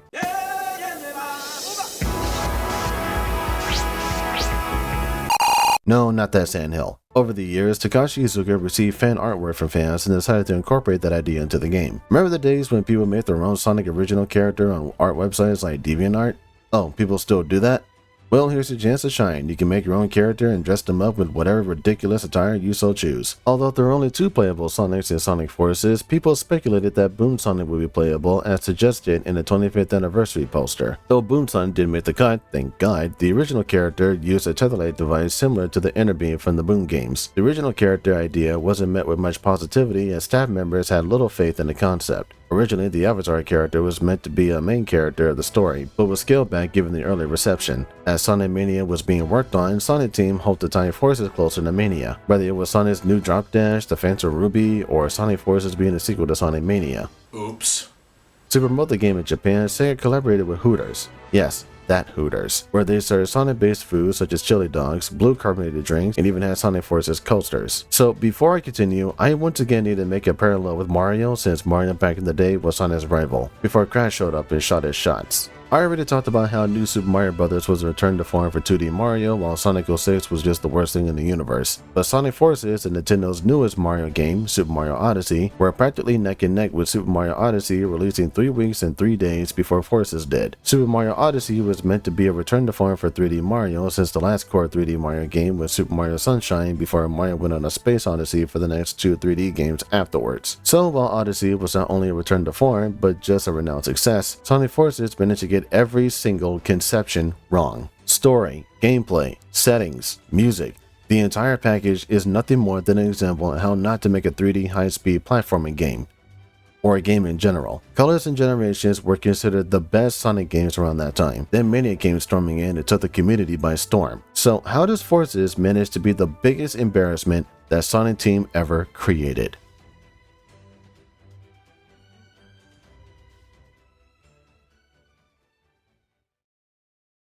Well, it all began when Eggman developed a weapon that could kill Sonic and take over the world, with Sonic responding in his own way before being beaten to near death by Shadow, Metal Sonic, Chaos Zero, and now Bowser. So Sonic gets beat and his friends form resistance to combat against Eggman that went on for 6 months. They also rescue a stranger that they call the Rookie, who was tasked on rescuing Sonic when they effortlessly discovered that Sonic wasn't dead. Even though I thought he wasn't dead, I thought he lost consciousness. But rather, he was imprisoned by Eggman and tortured on the Death Egg for 6 months. So while the Rookie was stealing a shuttle from Chemical Plant, Tails, who lost it after seeing Sonic get the snot beaten out of him, not helping him whatsoever, is fixing Omega out in the open with no supervision. Chaos Zero shows up and Tails just cowers in fear despite Tails fighting Chaos 4. Luckily, Sonic defeats Chaos effortlessly and saves Tails' life. What?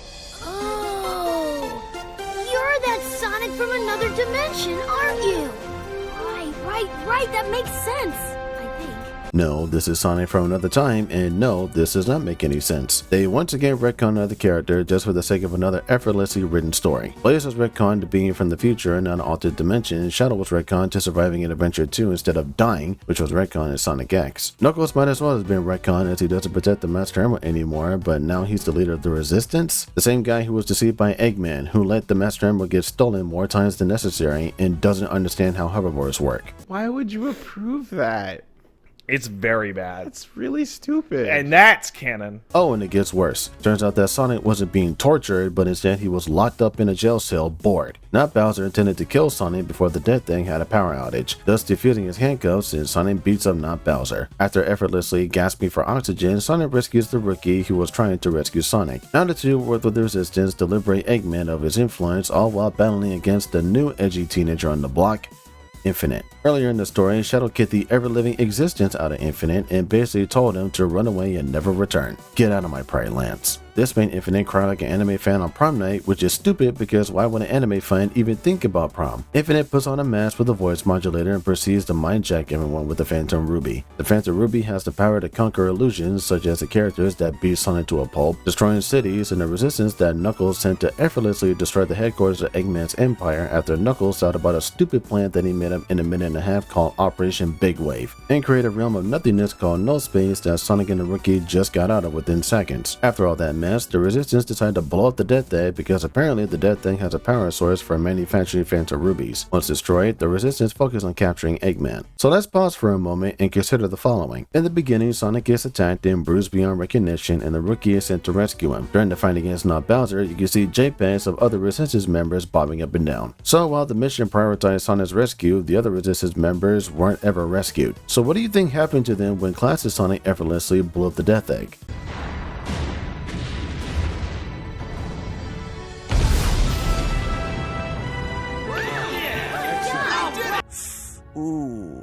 After that nonsense, Modern Sonic was sent on an important mission to capture Eggman, as that would end the war. But he and the Rookie get sent to No Space, where they just effortlessly escape from. They confront Eggman again, only to let him escape. The whole point of the mission was to capture Eggman, and they just talked about how Eggman doesn't have any friends, thus letting him get away. And how many Resistance members died during Operation Big Wave? 80% of our forces have been wiped out, and we've lost contact with the rest. One flip of the Phantom Ruby switch and everything falls apart on us.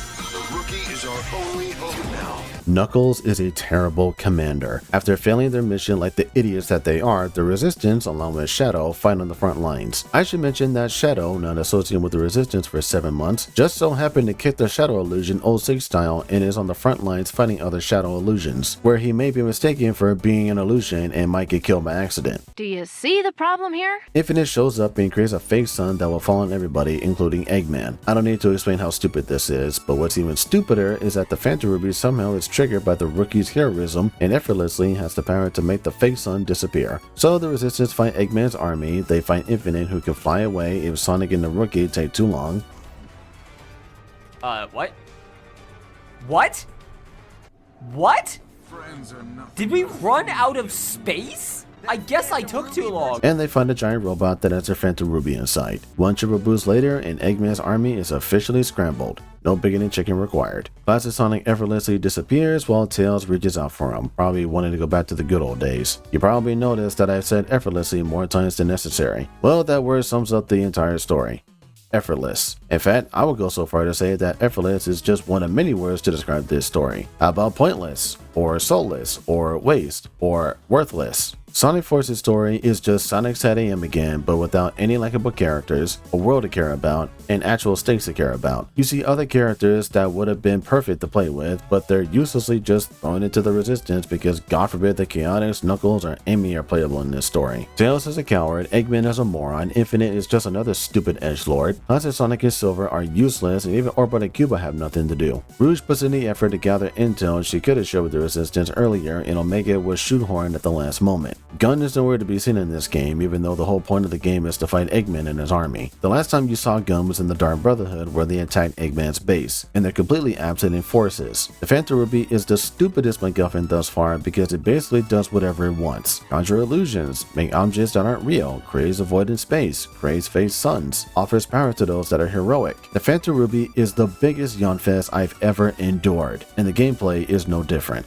If you like Sonic Generations, then you will not care about forces. Everything in this game has no creativity, uninspired level design, and even downgrades. Modern Sonic can no longer drift and light dash as he used to, as the camera angles do the work for him and relies on the rookie using a lightning weapon to light dash. Modern Sonic's double jump is stiff. He decided to take notes from Boom Sonic as he doesn't shut up during gameplay, and the double boost is just as worthless because you don't have to touch anything. Anytime that Modern Sonic and the rookie high-five each other, they can double boost.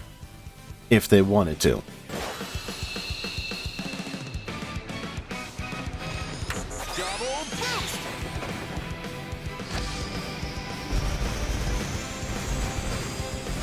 Speaking of the rookie, he can boost, but he has a knockoff inner beam in whatever weapon he chooses. When he's with Sonic, you basically get both Modern Sonic and rookie control schemes. Positive Sonic, however, has been painfully nerfed. His speed has been nerfed, his physics have been nerfed, and he can't stay underwater for more than a minute. He's just not fun to play. And even if you do want to play with classic Sonic, you have to go through an auto-scrolling section later in the game. There's an auto-scrolling section in Sonic Forces. You thought you saw the worst of it from Bridge Zone and Starlight Carnival on the DS, huh? Well, look no further than injecting a little bit of Mario in Forces, because who remembers Lost World? Not me, that's for sure. And my personal favorite is that there are moments where you don't even have to play the game. These moments are brief, but this game truly shines when you don't have to do anything. Hey, don't move at all. Okay. Don't move. Hands off. Don't shoot. Oh no. I did this in my video. And really? That's funny. I did this in my video, and they go, well, that only worked because you got lucky. And I'm like, I'm pretty sure that's predetermined. A lot of luck going into this one right here. Yeah. Oh, yep, just... You get hit here, but... Okay, and yep.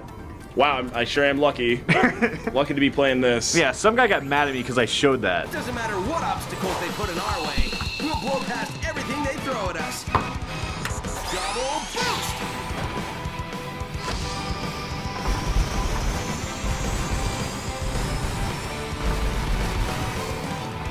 Yeah, that's how it's done. We've got unstoppable speed and timing. We just have to keep this up. Bingo, found a way in. You should be able to get into the factory through there. Stay alert. This should be fun.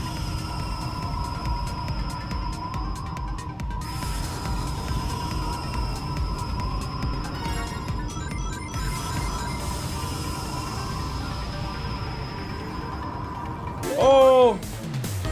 Oh no! Oh, there's a gun. You just stand still and won't hit you. Can you really? Yep. No way. Yes way. Stand still. Just stand still. You fucking kidding me? Okay, so right at the end. Well, even still, that makes it a lot easier.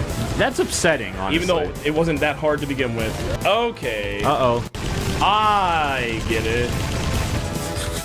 It's pretty... It's a little upsetting, isn't it? I've been happier, yeah. People worked on this game. A couple of guys, yeah. At least one or two. Oh, here we go. There's nothing we can't do. Super Saiyan for some fucking reason. Why? How is this happening? Just don't. Just don't. And let's see what happens. Can you feel the sins crawling on your back? Eggman's about to have a real bad time. What is... Are you touching anything right now? Find the fight. Just please... It's genocide. Hands off the controller. Let's just reflect and... Oh.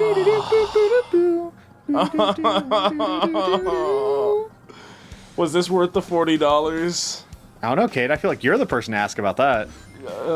Yeah, because I stole all the profits from Sega. Oh, well, do we actually want to finish the video game? Kate, I'm trying to catch up to him.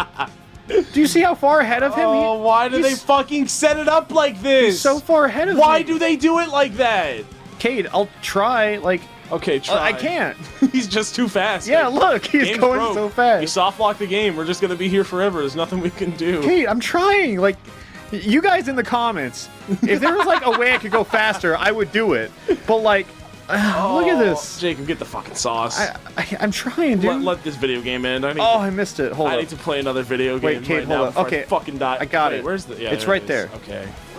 I wonder. If I missed it. I wonder if it's going to ask us to mash X again or square. Okay, If so, I you know got what to the do. sauce. Do it. Do what? Hit the sauce. Sauce button. That's not it. Oh, that wasn't it. Literally the opposite of the sauce button. That. Go! All right, I think I'll catch up to him this way. There you go. Yeah. The slide tactics, Yeah. slide into him as the final kill. That'll be good. Yeah, look. Are you actually gaining on him? What the fuck? Okay. Okay, there we go. Okay, let's Death Egg Robot. Ooh, don't do it.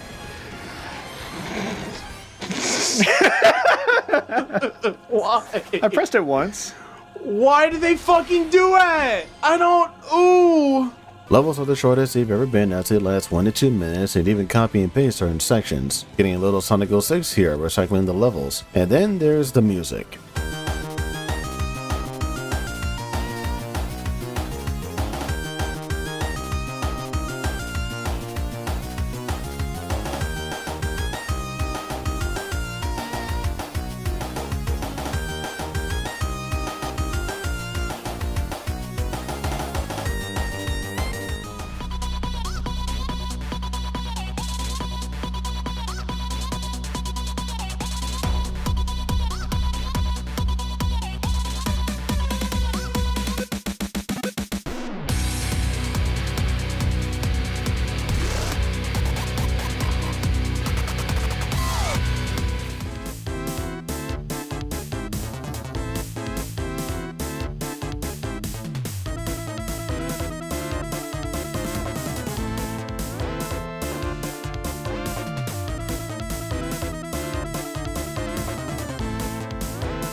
Now, not every track is a complete ear sore, my personal favorite being Fighting Onward, Nowhere to Run, Chemical Flow, which sounds identical to Eye of the Tiger,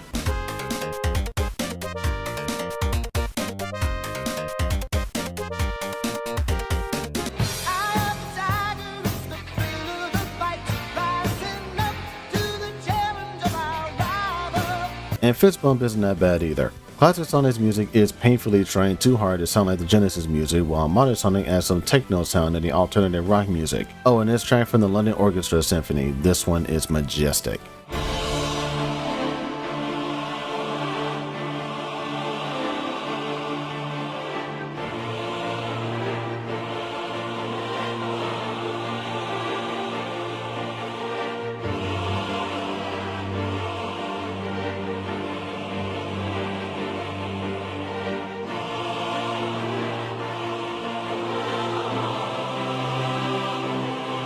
Despite some positives that I've given this game, Sonic Forces is a complete waste. The story is nonsensical, the gameplay is unfulfilling, the pacing of the cutscenes is atrocious, should have brought that up. You don't get the full story for this game unless you read the comic books, and the fact that this came from Sonic Team and Sega after they promised that Sonic games won't suck anymore truly exposes this company for how they view their own series and how they treat it. Sonic Mania was a beloved game that was made by people who actually cared about the series, while Sonic Forces is once again another step in the wrong direction. After the success of Sonic Colors and Sonic Generations and the failure that was Lost World and Boom, Sega and Sonic Team should have taken a step back and figured out what to do with the series. They relied on the fans to do their job to make a game that people actually cared about and want to see more of. People to this day want to see Sonic Adventure 3 or Sonic Generations 2, but if this is the kind of quality that Sega and Sonic Team find acceptable, then this is a lost cause. If it's perfectly fine to make a game with no ambition, no creativity, and no care whatsoever, then they might as well hand over the series to people who do care and want this franchise to succeed. Unfortunately, Sonic Forces is just another reason why I not only hate this series, but also Sonic Team and Sega. I hate how they treated this series over the decades. I hate how they neglected or retcon actual good characters with so much potential. I hate how they constantly keep dropping world build after world build in favor for something completely uninteresting, only for that world build to get dropped anyways. This is exactly what happened when they kept making bad games. They just kept making them and then finally make good games again, and then they're back to their old habits of sabotaging their own brand. And for what?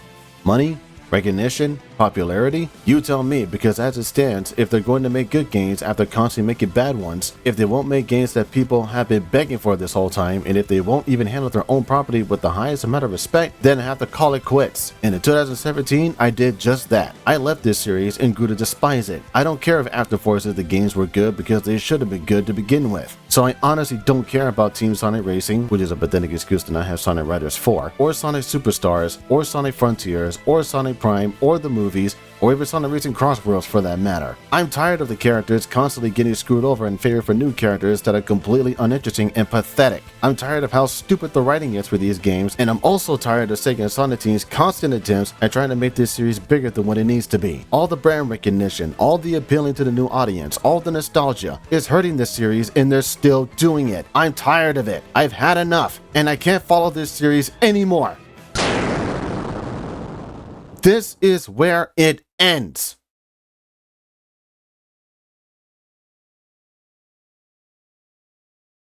This is a Sonic Xtra on Infinite. Infinite, or rather Zero the Jackal, was created with a strong presence in mind, since he'd be the reason for all bosses returning in Sonic Forces. Due to this, Sonic Team decided to elaborate on his story. Character artist Shinkichi Tanahashi described Infinite as a vicious existence that would impede the bonds of friendship, as foreseen by Sonic and his friends when forming the Resistance. Infinite's design was derived from the Namahage, a demon that was told in Japanese folklore, with key elements such as cruel, clinging to power, and not believing in bonds. Due to the scary nature of the Namahage, similar characteristics were implemented into Infinite, as the team wanted him to look cool in his silhouette. Infinite also went through several design changes, one of which was a ghost-like figure, with one example being a monster with horns. One proposal for the design was a buffalo motif, but this was scrapped in favor for the jackal, which later became Infinite's final design. Infinite, being a jackal, was inspired by the Anubis, an Egyptian god of the afterlife, which has the head of a jackal. Another alteration in Infinite's design were scars and bandages, which were later removed because scars and bandages made Infinite look too weak. Despite his origin story, screaming to the heavens, infuriated of how weak he is after being kicked in the face by Shadow the Hedgehog. Worthless. Don't show your pathetic face around me ever again. I'm shaking. Me? Afraid? Pathetic? Me? He's calling me weak? No, I am not weak. I'm not weak. I am not weak. Stop it. Get some help. This has been Sonic Xtra.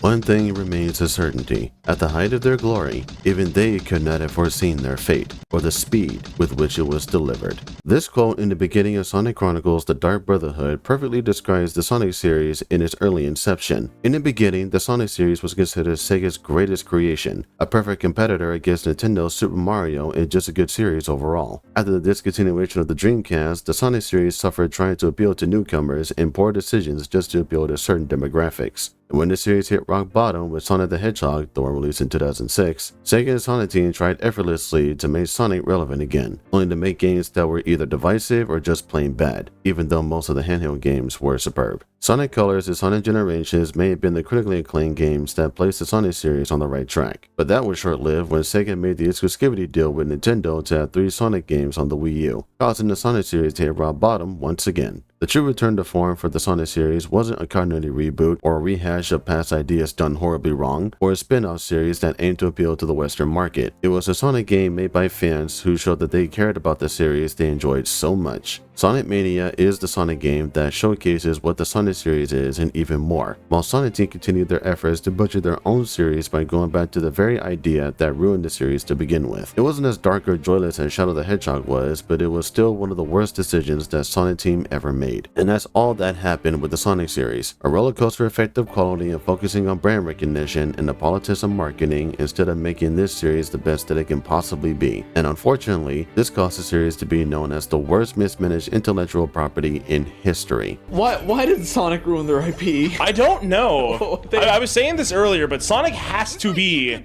definitively has to be, like, I don't see how anyone could argue this, the worst, most mismanaged IP, like, ever made, right? Like, how do they continually fuck up this bad all the time? It's like literally every game is the worst fucking game they ever made.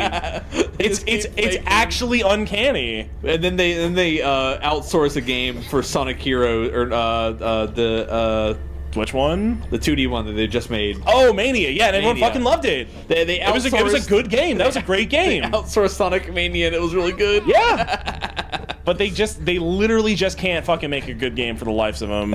And I feel bad. I really do. Because there's people that put time and effort into these, but they're just so dang bad. They just can't really do it. They don't have the stuff. After the release of Shadow, the damage was done. Critics could no longer take Sonic seriously again. Colors and Generations, which I think are legitimately good games, still didn't reach desirable review scores. It's the perfect storm. Sonic is an alternative concept by design. It can't use conventions that are safe and reliable. At the same time, its focus on speed stresses development pipelines. And its publisher, Sega, routinely slashed the team's deadlines and budgets because they could. For most any Sonic game, you're guaranteed at least 1 million units sold, no matter how crappy it is. Meanwhile, the devs themselves stubbornly insist on pursuing unpopular ideas regardless of their resources. So what did Sega do with Sonic after the Genesis era was over? They pushed these games out cheaply, just relying on brand recognition instead of quality. Because Sonic is a mascot. He's an icon of a certain identity, an edgy alternative whose niche still weirds the hell out of the rest of the internet, but for the layman mainstream consumer, Sonic is a representative of gaming itself. During its launch, Sonic Boom sold just under 500,000 units on a console that sold 1 million units that same season. That was considered a failure, and it was a straw that broke the camel's back. So after a decade of subsisting off of brand recognition, it didn't matter if Generations, Colors, and the better half of Unleashed played well. It took the building of a game engine specific to Sonic to make it play well. And when you get down to business, Sonic's not about playing well. Sonic is about the politics of marketing. You think of, man, Sega was pretty badass in 1993, Sega in 2015, what the fuck is that? Aren't they the people that make those really crappy Sonic the Hedgehog games? The same Sonic the Hedgehog that was the mascot character that was like earth-shatteringly badass and taking over the entire world, a character you could not escape and was everywhere and anywhere, gotta go fast, and now is a fucking joke. Literally a joke. And that's what you spend like your advertising budget on, is to advertise really bad games that nobody wants. And even if you put out the best tomorrow, if you announce we are going to put out the best Sonic the Hedgehog game, I'm talking this shit is perfect, 10 out of 10. Everybody, even people that hate Sonic the Hedgehog, were like, man, that game is fantastic. Nobody would be buying it. You know why? Because you shat all over the namesake of Sonic the Hedgehog, and now it's just a joke. Sega, I could reach into my pockets and throw money at you all day for games that I want to see and you won't make them. I have money I want to spend on your products, but you don't want to do shit with them. And then when you are making them, you only focus on Sonic the fucking Hedgehog. That's all. Do you think that's the only thing that you've had to offer? Because if so, you are very mistaken. Fucking boost. Fuck you, Sonic. You're a fucking slut and I hope you suck dick for the rest of your life. But that's what you already do anyway, because you're sucking Nintendo's dick. That's why you don't have any consoles. That's why you don't make any first-party games. You're a third-party slut-ass hoe. See there, Sonic, you little bitch. Never gonna be anything in fucking life, because you're releasing fucking Sonic Boom Dash 2 and some bullshit like that, and then you want to resort to fucking Sonic Dash, or I'm sorry, Sonic fucking Runners with your $50 red rings that no one gives a shit about. No one gives a fucking shit about these dumbass characters. I don't even know why the fuck I download them. Fucking do it just because, you know, people want to see that shit. But Jesus Christ. Fuck you, Sonic. Dead ass nigga.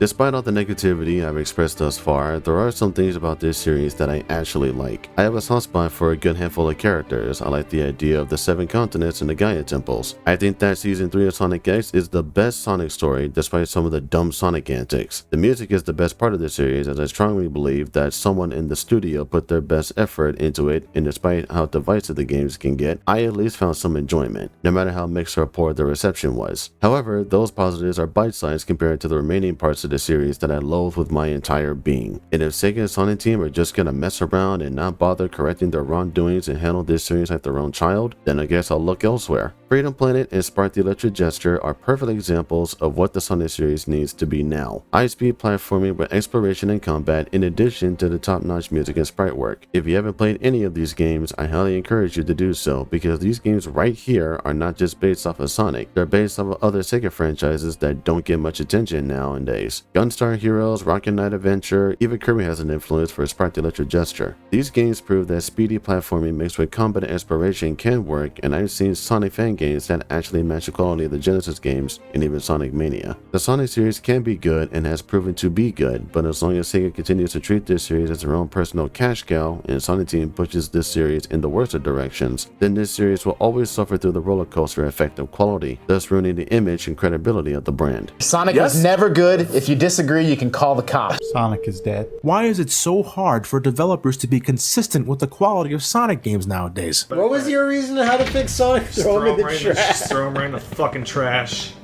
And it fixes the problem. It fixes that problem is now fixed. It can't get less fixed. Oh shit! And there you go. I did what Sonic Team should have done long ago. Finished the franchise off and burned it to the fucking ground. Focusing on money, popularity, and releasing low-effort products are what prevent this series from reaching greatness. And when it hits rock bottom, Sega retorts to damage control and being apologetic, making promises they can't keep and devoid the fans of what they want out of the series. They can make all the games, movies, and cartoons all they want, but if the franchise isn't handled properly, then nobody will be bothered to care and just walk away, as I have. I left the series in 2017, and I have had no desire to return. I'm done with this series and done with people constantly ruining it. I want my favorite franchises to be loved, cared for, and respected. Without that, you will lose both my respect and my support. The Sonic series is just Sega's personal playground where they can do whatever they want and barely care about what happens to it. So if the Sonic series officially dies, then so be it. I'd rather have a series be dormant than be tampered with and violated with terrible ideas. And that's all that the Sonic series is to me. A series that took too many wrong turns, made the wrong decisions, barely showed any effort, and cared about something that's so cheap. Being constantly good is not easy, but it shows that you care. And that's all I ever wanted out of this series. Just care. And sadly, I'm not seeing nor feeling it. It's over. I'm done. I can't do this anymore. I have stuck with this franchise as long as I could, and I just had to call it quits. I can't support this series, nor a company that refuses to acknowledge their faults in a healthy, respected manner and constantly say they'll do better and do completely the opposite. I cannot and will not show any support to anyone or anything that just wastes their potential and goes after something that'll set them up for disaster in the long run. It has happened time and time again, and people are still doing it. And in context with Sega and Sonic Team with the Sonic series, this is what made me leave the franchise and have better morals and standards. I love franchises that are well thought out with careful planning and interesting design aspects that compel me to give it a chance. And if I like what I see or experience, then of course I'm going to support it because it was something truly wonderful. But if that something shows its ugly side and refuses to change for the better and stick with that change, then I have no choice but to say no and leave. And leave I did. I left the series in 2017, and looking back at it now, it's actually depressing seeing the Sonic series now. How this titan of a gaming mascot fell so hard from grace that it took a literal fan project to get this thing back on track, only for the officials to once again tarnish the name by breaking their promise and delivering something so underwhelming that I call it a waste. Even Sonic 2006, though as an insult to God, brought back characters with their own different abilities and tried to replicate the Adventure 1 formula. So at least Sonic 2006 carries the adventure spectacle, but due to the problematic development, it lacks the adventure substance. Never have I seen a franchise stumble so hard that it's still struggling just to have a decent track record of good products. I'm fully aware and accepting that game companies ruin beloved franchises, but at least there are those who acknowledge their wrongs and want to make amends. While there are other companies that continue to do debaucherous acts mistakes and just ignore all the backlash and hate that they get. The best advice I have for those in power is to fix what went wrong. Have a well thought out plan that can help your creations so that you have a flourishing foundation that is creative, innovative, and interesting. And for all the supporters, it's just as important to show support when and how you can, as well as developing your own morals and standards so that way you can set your own limits and determine when enough is enough. And for me, I've had enough. Deep down, I wanted this franchise to succeed, but why does that matter when all the problems kept piling up with no resolution in sight? And even if this series recovers from its infamy, what's to stop it from hitting rock bottom all over again? It's the roller coaster effect at its worst, a never-ending cycle of success and failure. The Sonic series doesn't have to be perfect, but it should at least have a healthy, sustainable reputation that could bring this series on par with Super Mario or even Pac-Man. It's times like these that I just had to go another direction and say my goodbyes, and I've done just that in 2017. I said my goodbyes, and that led me to conducting all the research that I've done that led to this moment. I've already said my goodbyes, but for anyone watching or listening, I'll say them once more just for all of you.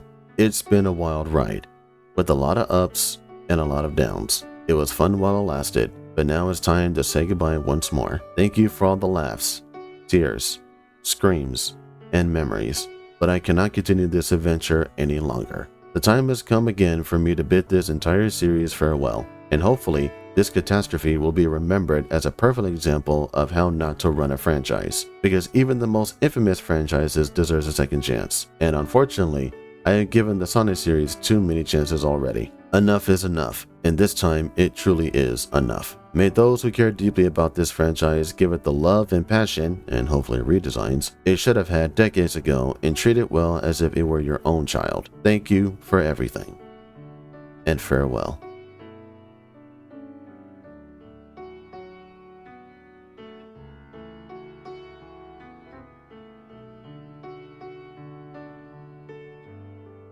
Farewell, Sonic.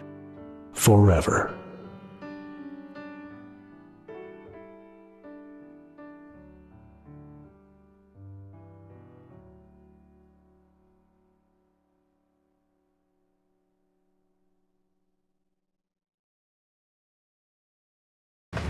You know, a big part of fighting crime is being ahead of the criminals. You know, you don't have to stop for pigeons. You know, you just drive up to them. They'll fly away.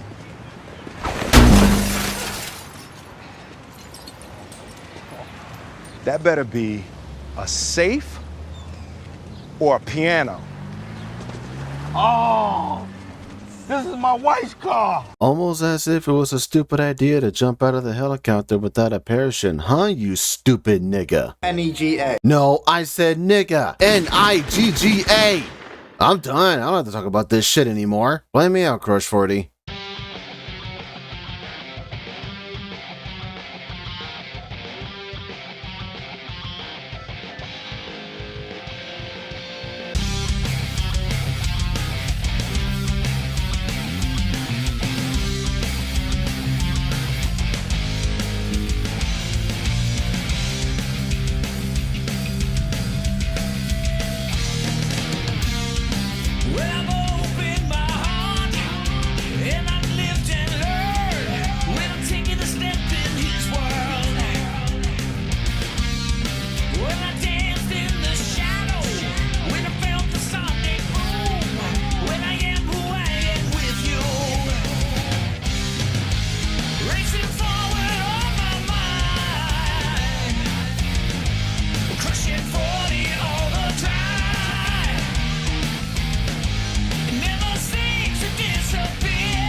thank you one and all for seeing this all the way until the end. Either you watched the video in its entirety or you watched it in parts. From the bottom of my heart and soul, I thank every single one of you for seeing this all the way through. This has been in the works for a few months now, almost calculating to half a year. And in retrospect of the last Diatribe that I did, I figured that I return to this and give it the sprucing up that it rightfully needs after gaining experience as an editor. And I think that with all the hard work that I poured into this, that for me personally, it paints a clearer picture of how I want to go about researching, editing, and planning videos from here on out. So if you or someone you know finds this video informative or entertaining, I encourage you to share it with your friends, family, and anyone else that may find this video either informative or entertaining as much as you did. And as always, please post any positive or negative comments in a respective, healthy manner, and tell me what you liked or what you didn't like about this video. That way I can incorporate that in future projects with careful consideration. Until the next one, I thank you all once again, and please stay safe and stay healthy. So long, everyone.